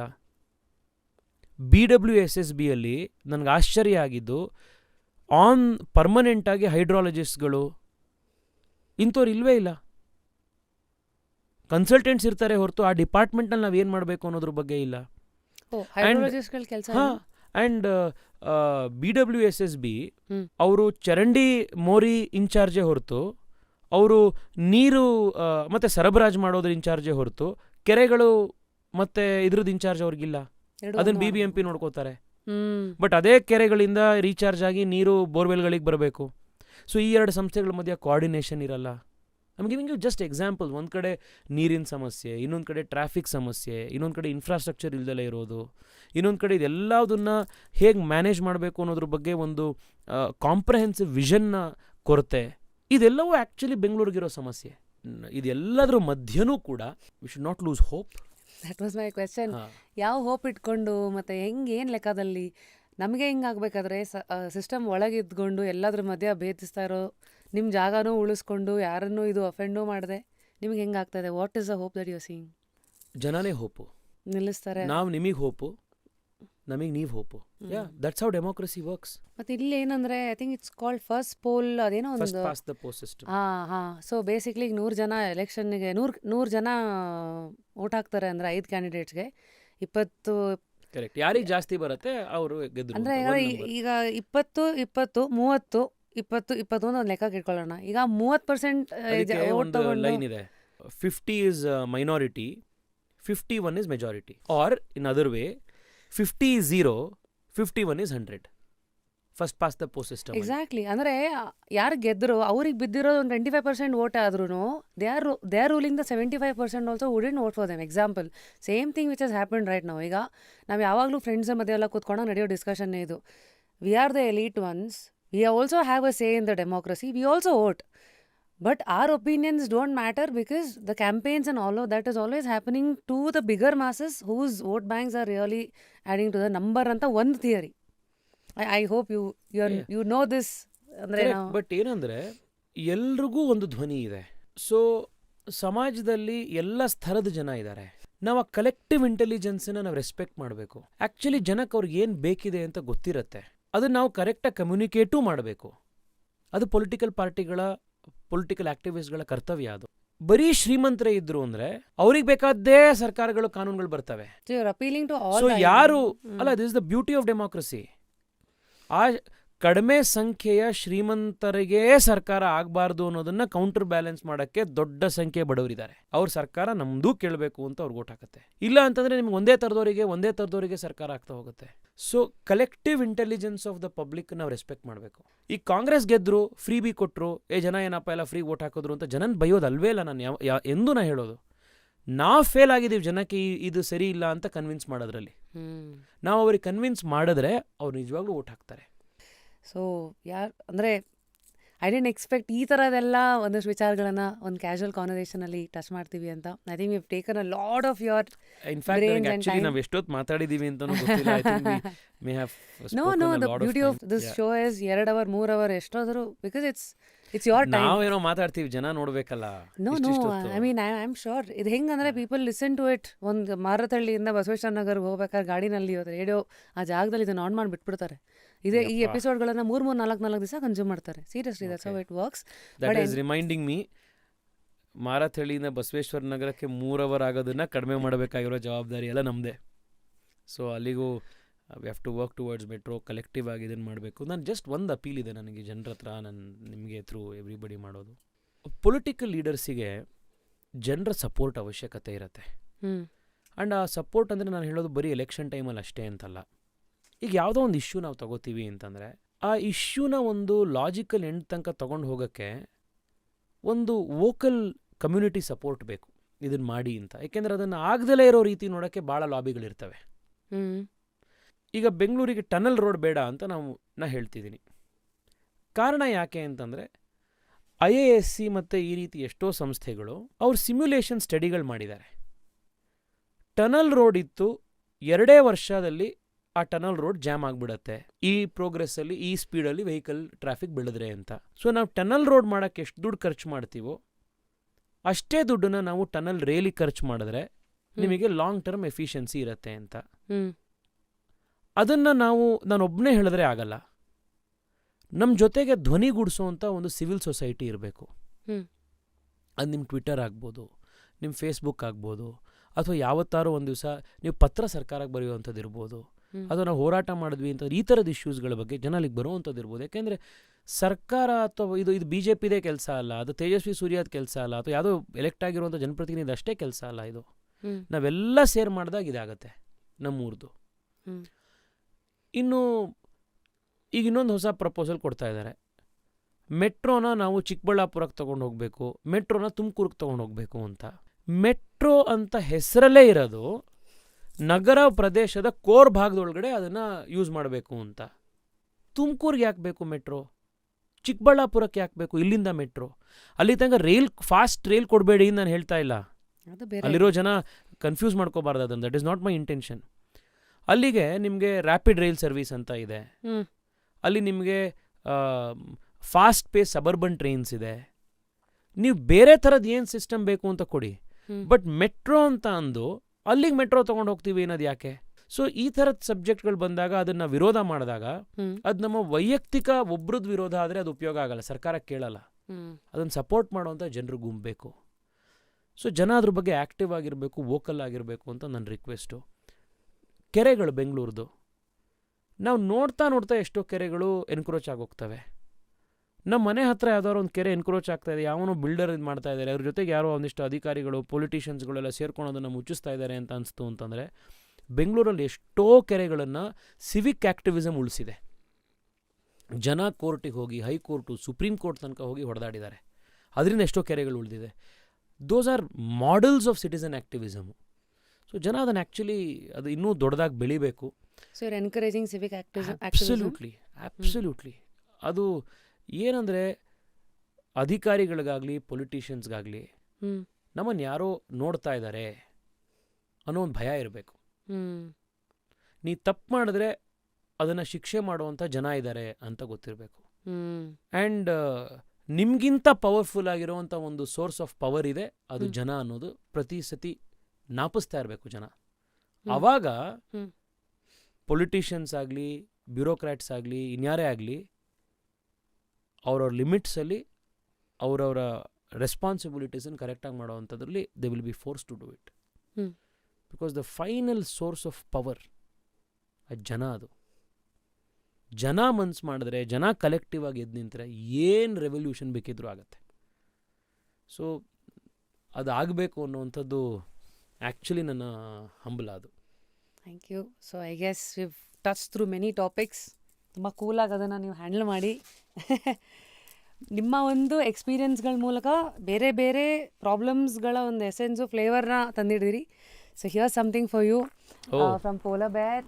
ನಿಮ್ಮ ಲೈಫಲ್ಲಂತೂ ಸಂಡೇ ಇಲ್ಲ, ಅಟ್ಲೀಸ್ಟ್ ಒಂದು ಬೋಲಲ್ಲಾರು ಒಂದು ಹ್ಯಾಪಿ ಸಂಡೇ ಇರ್ಬೋದು ಅಂತ. Thank you. And, I love ice creams. Oh yeah. ಅಯ್ಯೋ ಬೇಜಾನು. ನಾನು ವಾರದಲ್ಲಿ ಅಟ್ಲೀಸ್ಟ್ 3 ದಿವಸ 4 ದಿವಸ ಐಸ್ ಕ್ರೀಮ್ ತಿಂತೀನಿ. ಇವಾಗ ಹೇಳಿದ್ದೀರಾ, ನೆಕ್ಸ್ಟ್ ಟೈಮ್ ಆಫೀಸ್ ಹತ್ರ ಜನ ಬರ್ಬೇಕಾದ್ರೆ ಏನು ತೊಗೊಂಬರ್ತಾರೆ ನೋಡಿ. ಕರ್ಗೋಗ್ಬಿಟ್ಟಿರತ್ತೆ. And also here's something for you from Big Barbecue. I know you're a vegetarian. Vegetarian ಅಲ್ಲ ನೀವು? Yeah but I am Yes. Sure vegetarian. Yeah, they have all the and ಎಷ್ಟು ಜನ ಕರ್ಕೊಂಡು ಹೋಗೋ? 1,000 ರೂಪಾಯಿ?